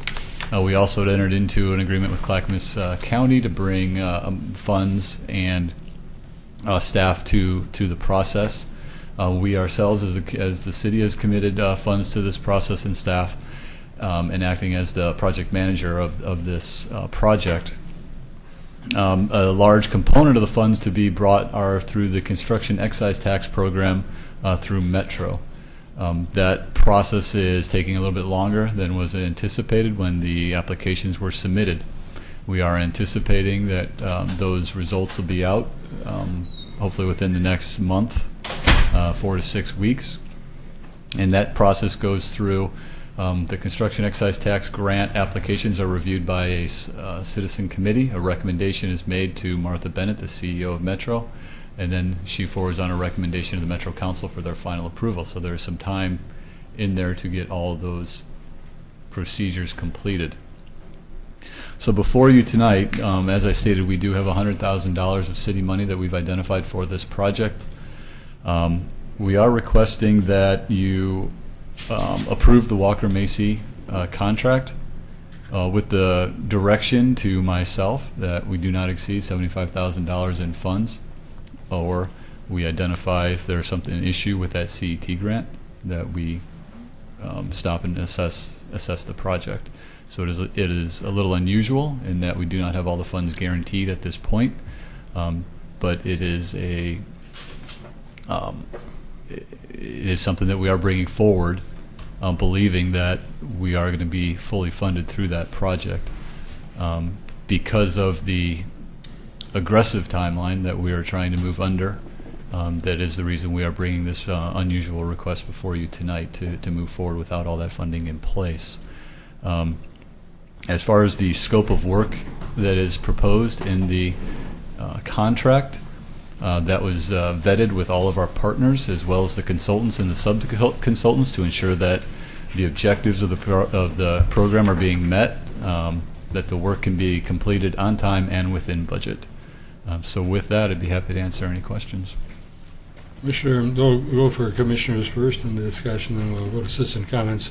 Commissioner Smith.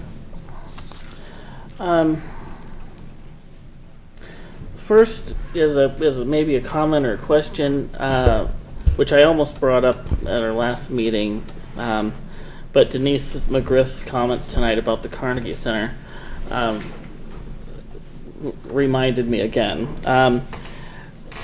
The public outreach piece for this, we all agree, is crucial, and that is probably at a scope beyond anything, well, maybe jug handle, but it's at a huge level, beyond the city boundaries. This is not a shock, but I did not feel confident about the process that we had in that piece for the Carnegie Center.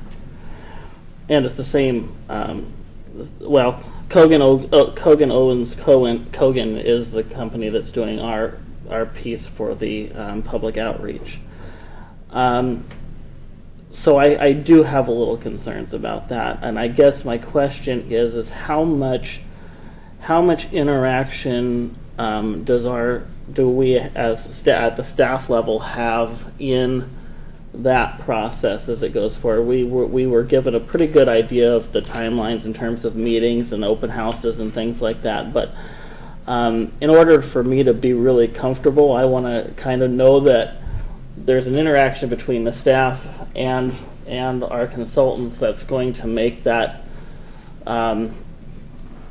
broader than I think what I felt the Carnegie Center visionary plan was, and hopefully that we have some ability to make sure that that's on track at a frequent amount. And I think I felt that way from what they were telling us at our meeting, that it would come back to us at periodic times. But I just want to vocalize my concern about that because of the level of this piece, and I think it's crucial. And if I may have not have said anything too much about it, but because this is like our jewel project, it has to go right and it has to go perfect, and no freaking sticker dots. Yeah, that's the deal. Yeah, fuzzy dots, okay? Fuzzy dots. Tell us. Sounds like a good T-shirt. So I think staff obviously. I still have nightmares about those stickers. I was there too, I know. The amount of public outreach that's needed for this project has been one of the building blocks of putting together the scope of work and realizing that it is both local in terms of downtown, Oregon City, Clackamas County, the region, and the state in terms of different portions of this property, and in the whole of how significant this is and the opportunity that it is, in trying to craft a public engagement program through multi-facets to engage and keep the public involved has been a goal throughout writing this scope of work.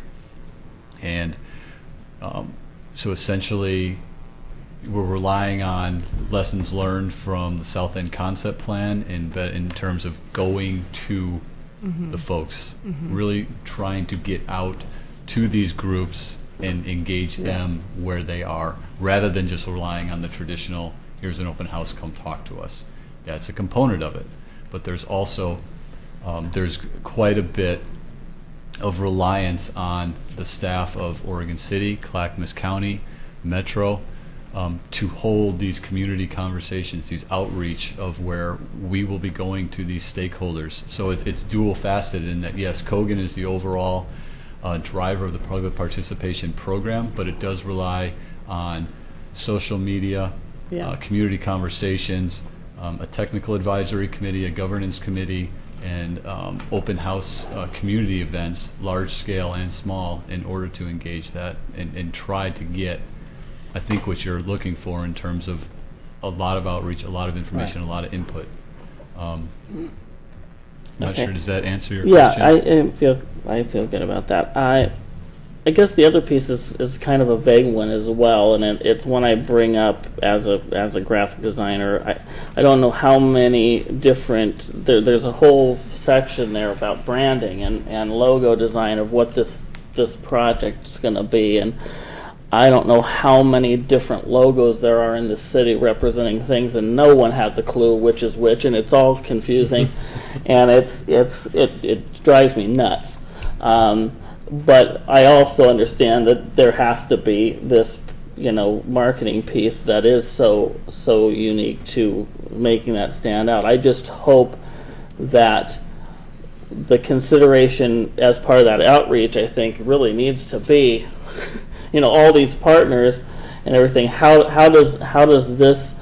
How do we not confuse people even more by these images? Because Main Street has a logo.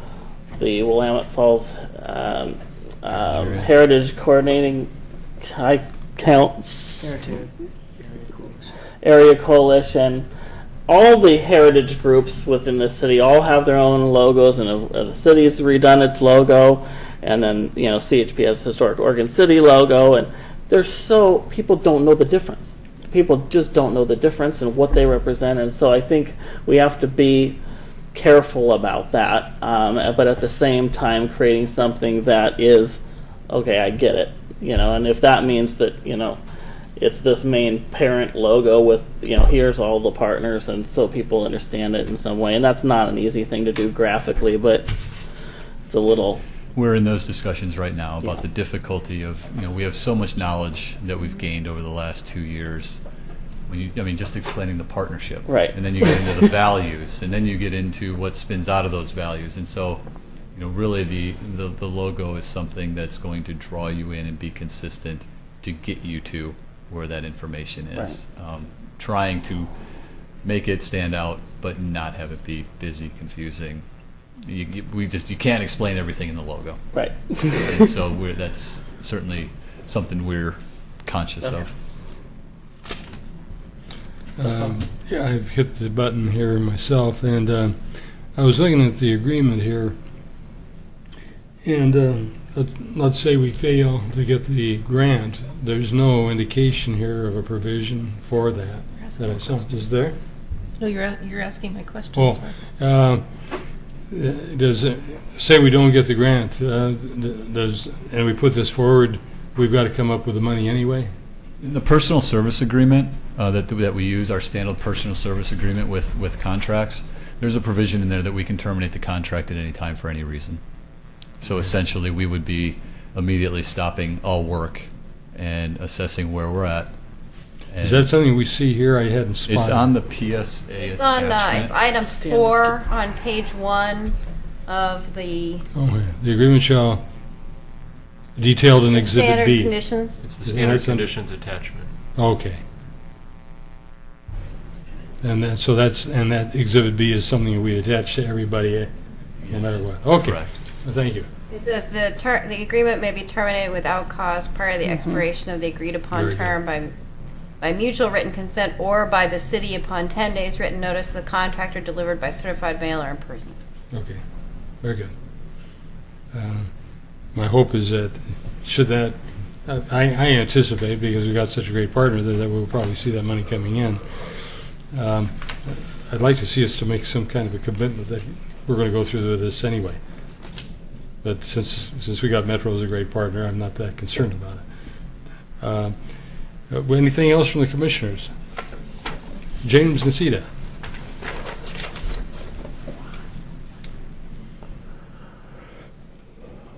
Good evening, James Nacita, Oregon City. I was really inspired by Walker Macy's proposal, and I think they get it, and I was really happy to see them selected as the consultant for this project. Looking over their proposal, there was one big gap I saw, and I see it again in the scope of work proposed tonight, so I'd just like to raise it if we're waiting on Metro, maybe an addition or an amendment could be considered. In the Walker Macy proposal, there was kind of a two-track plan for outreach. One with a high-level stakeholders group, which included government, agencies, etc., and then the more broad-based community outreach. I don't have the proposal with me, but in that proposal regarding the stakeholders group, there was a whole alphabet soup list of government agencies, DLCD, ODOT, all the permitting agencies. What I thought was missing from that was the economic development agencies. Business Oregon, for example, they have the Infrastructure Finance Authority, big, loans and grants and dollars involved with that. None of the federal economic development agencies were mentioned in that either.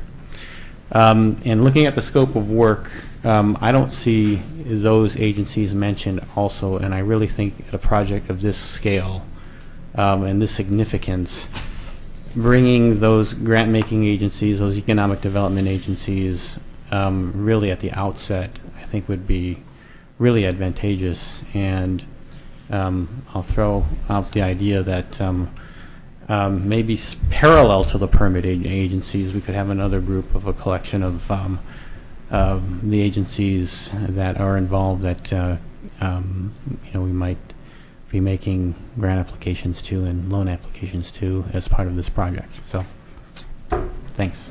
Thank you.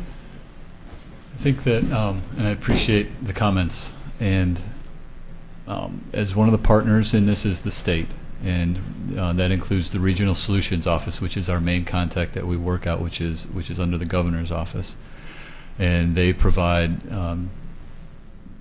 direct access to DEQ, ODOT, and it does include Business Oregon as part of the Regional Solutions Group. They have offered their technical assistance, so they are engaged in that sense. They're part of the Regional Solutions Group. They're a resource that we have at our available to use. We actually just met with them about 10 days ago at the Regional Solutions Office when we brought together the state stakeholders to have these discussions about how they can help, what they need to do. They provided comments on the scope of work for the economic development component of the scope of work. So I agree they might not be specifically laid out, but they are a resource that we have available to us. And in terms of the federal government involvement, based on the work that Commissioner Roth and Councilor Collette, we've had those preliminary discussions at the federal level with EPA and other federal agencies. They've provided us case studies. So there's multiple tracks to this. I think when we did the due diligence work over the summer, one of the products of the Hatfield Fellows was the how do we find the money for this programs? For the improvements going to be needed here, and identified grant at the federal, state, local level, philanthropic, private-public partnerships, and it tried to lay out those funding strategies, and that's going to be a product of this as well. We've worked with the EPA. They've given us case studies. So we think that they're a resource, but what we hear is, you got to kind of get a little bit further along in a project in order to apply for a grant, in order to get what you need out on the site. So we have those preliminary discussions going on. We included the regulatory agencies that we see needed to get us through the land use approval process. That's what this product is: public engagement, a framework plan that is the beginning guiding document for the property, and the entitlements. With the budget we have, with the time we have, I think it's a little early to start, while we continue to have those conversations on the side. It's hard to see how it fits into what we're trying to accomplish in terms of the regulatory approvals that we need. But it is certainly on the list. We've already had those engagements. We had the trip to Washington D.C. that started those conversations, and those are ongoing. I think it's important to remember we have our partnership that we've had and we've maintained, And there's a lot of spokes on this partnership, and there are different responsibilities and actions that are happening. We have this component that we've taken over. We still have the legislative part that we're working on in terms of trying to secure the $5 million from the governor through the legislature. We have discussions going on with Portland General Electric. We have discussions going on with the trustee. So there's a lot of moving parts to this, and we're focusing on one small part of that. It's a big part that we're taking on right now, and it's the next big step. So we're not just doing one thing and forgetting about all the rest. So I understand where Mr. Nacita is coming from, and how do they fit in here in terms of trying to get us to the regulatory answer that we need. But I assure you that these are conversations and studies that we're looking at through our other partnerships on a different, it's not necessarily part of the public process. Yeah. I guess I'd put my name up there, and I guess that's my thought too. In terms of the funding organizations, I think it's be far easier to say what we want in terms of funding when we know what we want in terms of the project, and that's what the public involvement piece is intended to do. And then when we're there, then we're probably going to be in a position to know who to go to and how to go to them. Go sell the plan. Right. Mm-hmm. And move to approve PC 13-056 personal service agreement between the City of Oregon City and Walker Macy for the Willamette Falls Legacy Project Visioning and Master Plan. I second that. We had Carol Pauley actually seconding it before she may finish the motion, but that's okay. I'm just slowly I thought you were done. No, but I was looking the at the last screen. word. Oh, you're looking at the screen. Okay. But that we got a unanimous vote. Gee, aren't we an agreeable group this evening? Yes. Very good. Yes. I think, first of all, I want to thank most of them gone, but we had a lot of people that are very passionate about many of the things that were before us, sat through a long meeting, including ourselves, our staff, and I want to say I appreciate that. And with that, we have one item pulled from the consent agenda, and this is basically for public information only, but if we could have some discussion about the amendment to the Transportation Advisory Committee and why. So we're asking approval of resolution number 13-20, amending the bylaws for the Transportation Advisory Committee, and authorizing the mayor and the city recorder to execute this change. The only change to this set of bylaws is the addition of, if you look at the bylaws themselves, which are exhibit, it's Article 3, B1, where we would be where we're revising the membership section. So Transportation Advisory Committee. The Transportation Advisory Committee consists of at least 7 and as many as 9 members, all of which shall reside in the city limits of Oregon City, except for, and we've added this exception, up to 1 member who may reside or work outside the city limits, but whose work or residence shall be limited to the 97045 and 97004 zip codes. So, Mayor, I can't recall if you were suggesting this or if it came directly from the way I remember it came from the committee, the Transportation Advisory Committee, and the discussion about memberships and how other committees, I think the library board and others. I posed a question if there were other boards, but I don't think I made a specific recommendation to do something. Okay. I remember it coming from the committee, and I don't remember if you were at that meeting, but basically there was a discussion that maybe we should expand that committee to allow the citizens in those zip codes to participate. So I think before that, the only way that could happen was through, in fact, our chair, Blaine, was brought to that committee through, Blaine Meyer was brought to that committee through the chamber.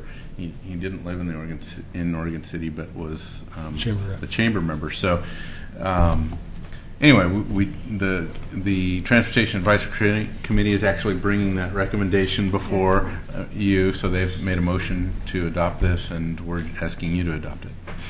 I think this is a great idea. I mean, the comments we had, particularly here today on our TSP, I think indicate that involvement would be a very, very good one. And so I support the recommendations coming out of the committee. And I just wanted to have it as an educational piece. We have I think we still have 2 positions open on the Traffic Advisory Committee. So two positions, and the ability to have somebody that is going to be impacted by what the decisions we made, even if they don't live in Oregon City, I think is an important idea. So with that, we'll take that as a separate motion. Oh man! Come on up, William. Going for 11:30. Mr. Mayor, William Gifford. I live in Oregon City. I like the idea. I hope that it sets a precedent that there could be a similar change to the bylaws requiring the residency regarding urban renewal commissioners as well. And I think that should be carefully looked at, that could be expanded along those same guidelines. Well, and the City Commission makes those decisions. With that, I have a motion from Commissioner Roth and a quick second from Commissioner Mumm. The vote, please. Can you state the motion for the record? I move that we approve Excuse me, yes. What? resolution number 13-20, amending bylaws for the Transportation Advisory Committee. And that's what's agreed to by Commissioner Mumm. Vote, please. It's unanimous again. Move to approve the consent agenda. Second. I got to get up there. You're too fast. 1 second. I don't know who came up, but anyway, it was moved by Commissioner Smith, second by Commissioner Roth. What's going on now? What happened there? Nothing I intended to happen. Wait a minute. Oh, you really screwed it up. Well, the mover had it withdrawn. I didn't put it forward. And now the mover is from Commissioner Smith. I'm sorry. Who was the mover? Me. Oh, I was the mover. No, I was. He was the mover. I was the seconder. Okay. He was on first. Yeah, I was second. What I see right here now is... Didn't save any time. All right.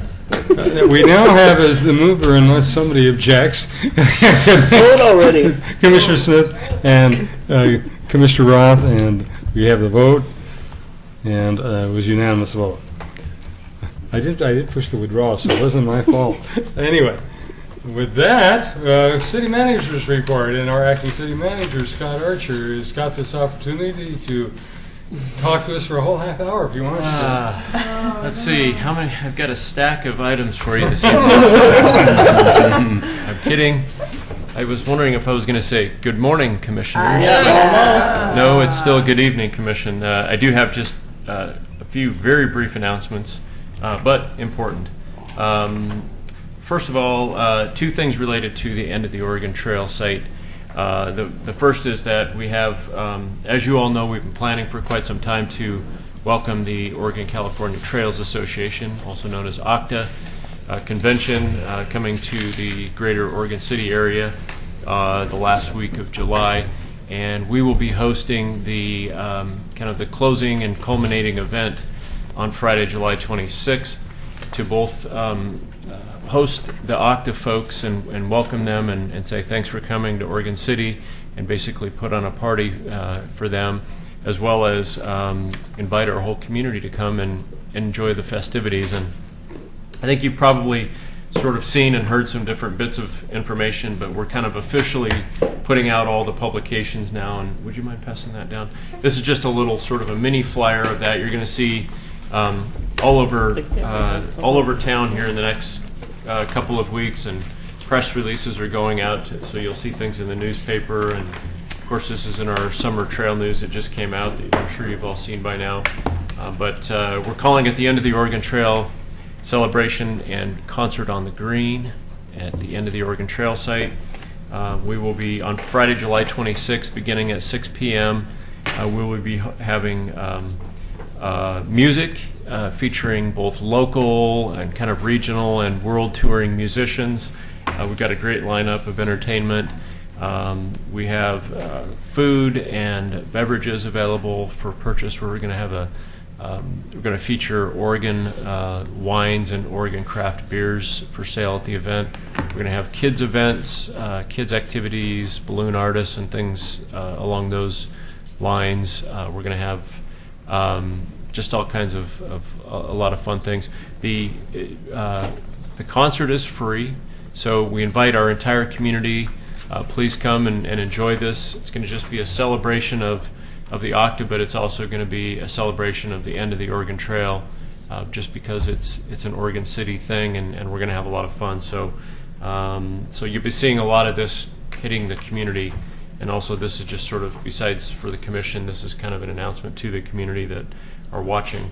And then speaking of speaking of concerts, I'm going to jump to one other thing real quick, because before your next regular commission meeting, the concerts in the park will start.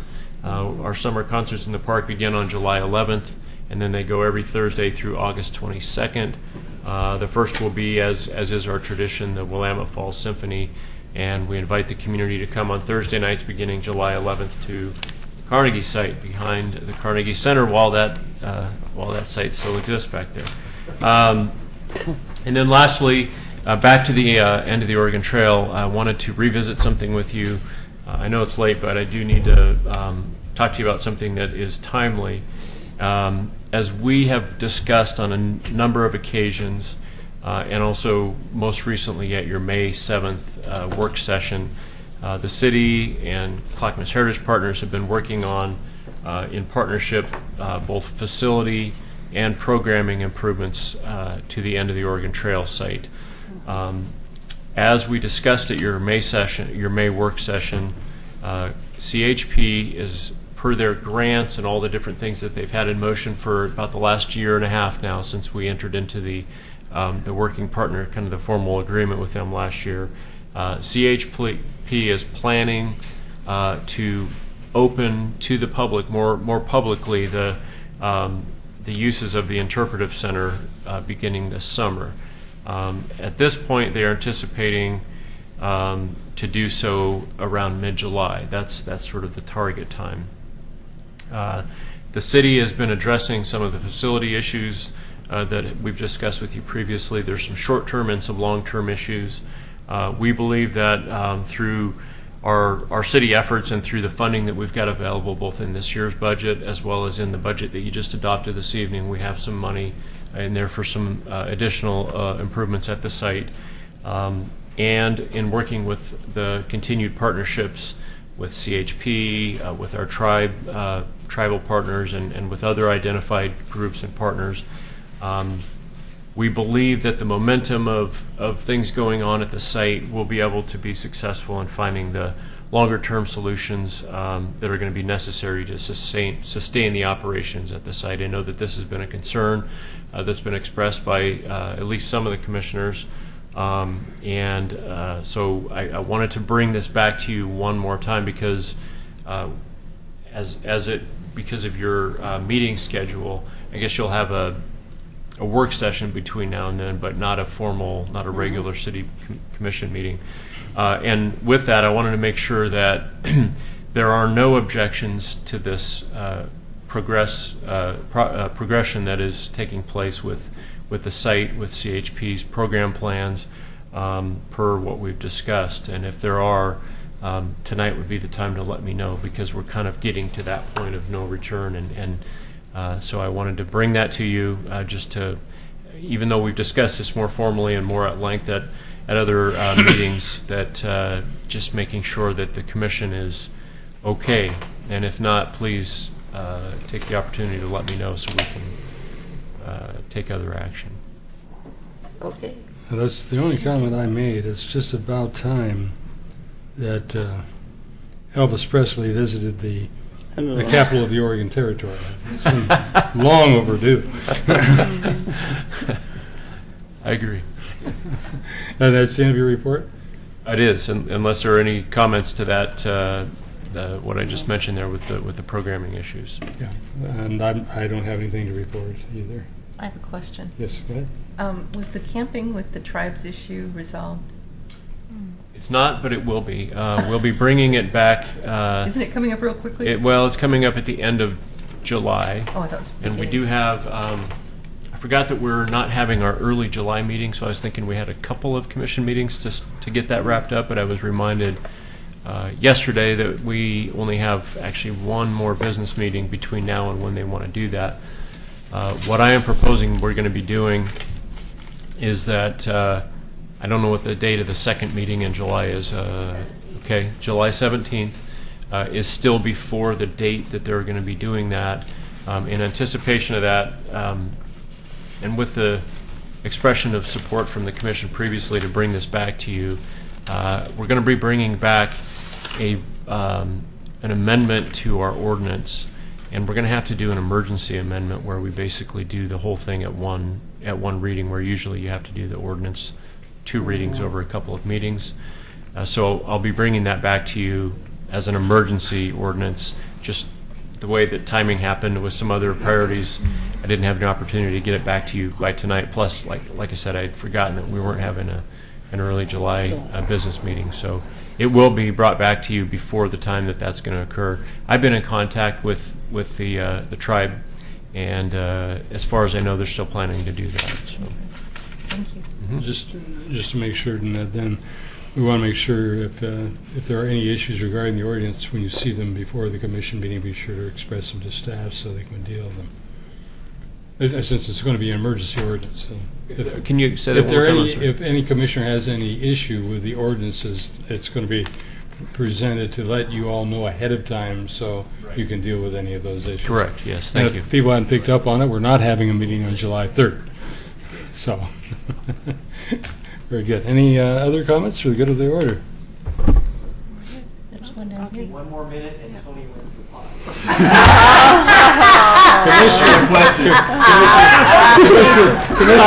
You guys never opened it up to us. I just wanted. We didn't get a chance to participate. Hey, it's not 2 minutes; it's just 1 minute. Right. Well, So Are you part of this? I don't know. Oh. But I just wanted to report that there was not a CHP meeting, or the CHP meeting has been held over. It's going to probably take place after 4th of July. And so probably right around the time that they're getting ready to open. So I'll report back with that.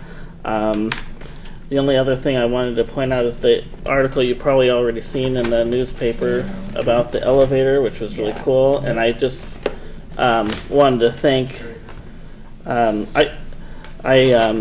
wanted to thank John because I think everyone went home the other late night that we had a couple weeks ago that was a lot earlier than tonight. But I went down to check out the elevator and stayed probably way too long, but it was so cool I couldn't leave. So I'm really excited about that. All right, that's it. Oh my You know, this is nothing compared to we went back in Dan Fowler's and Mayor Oriole.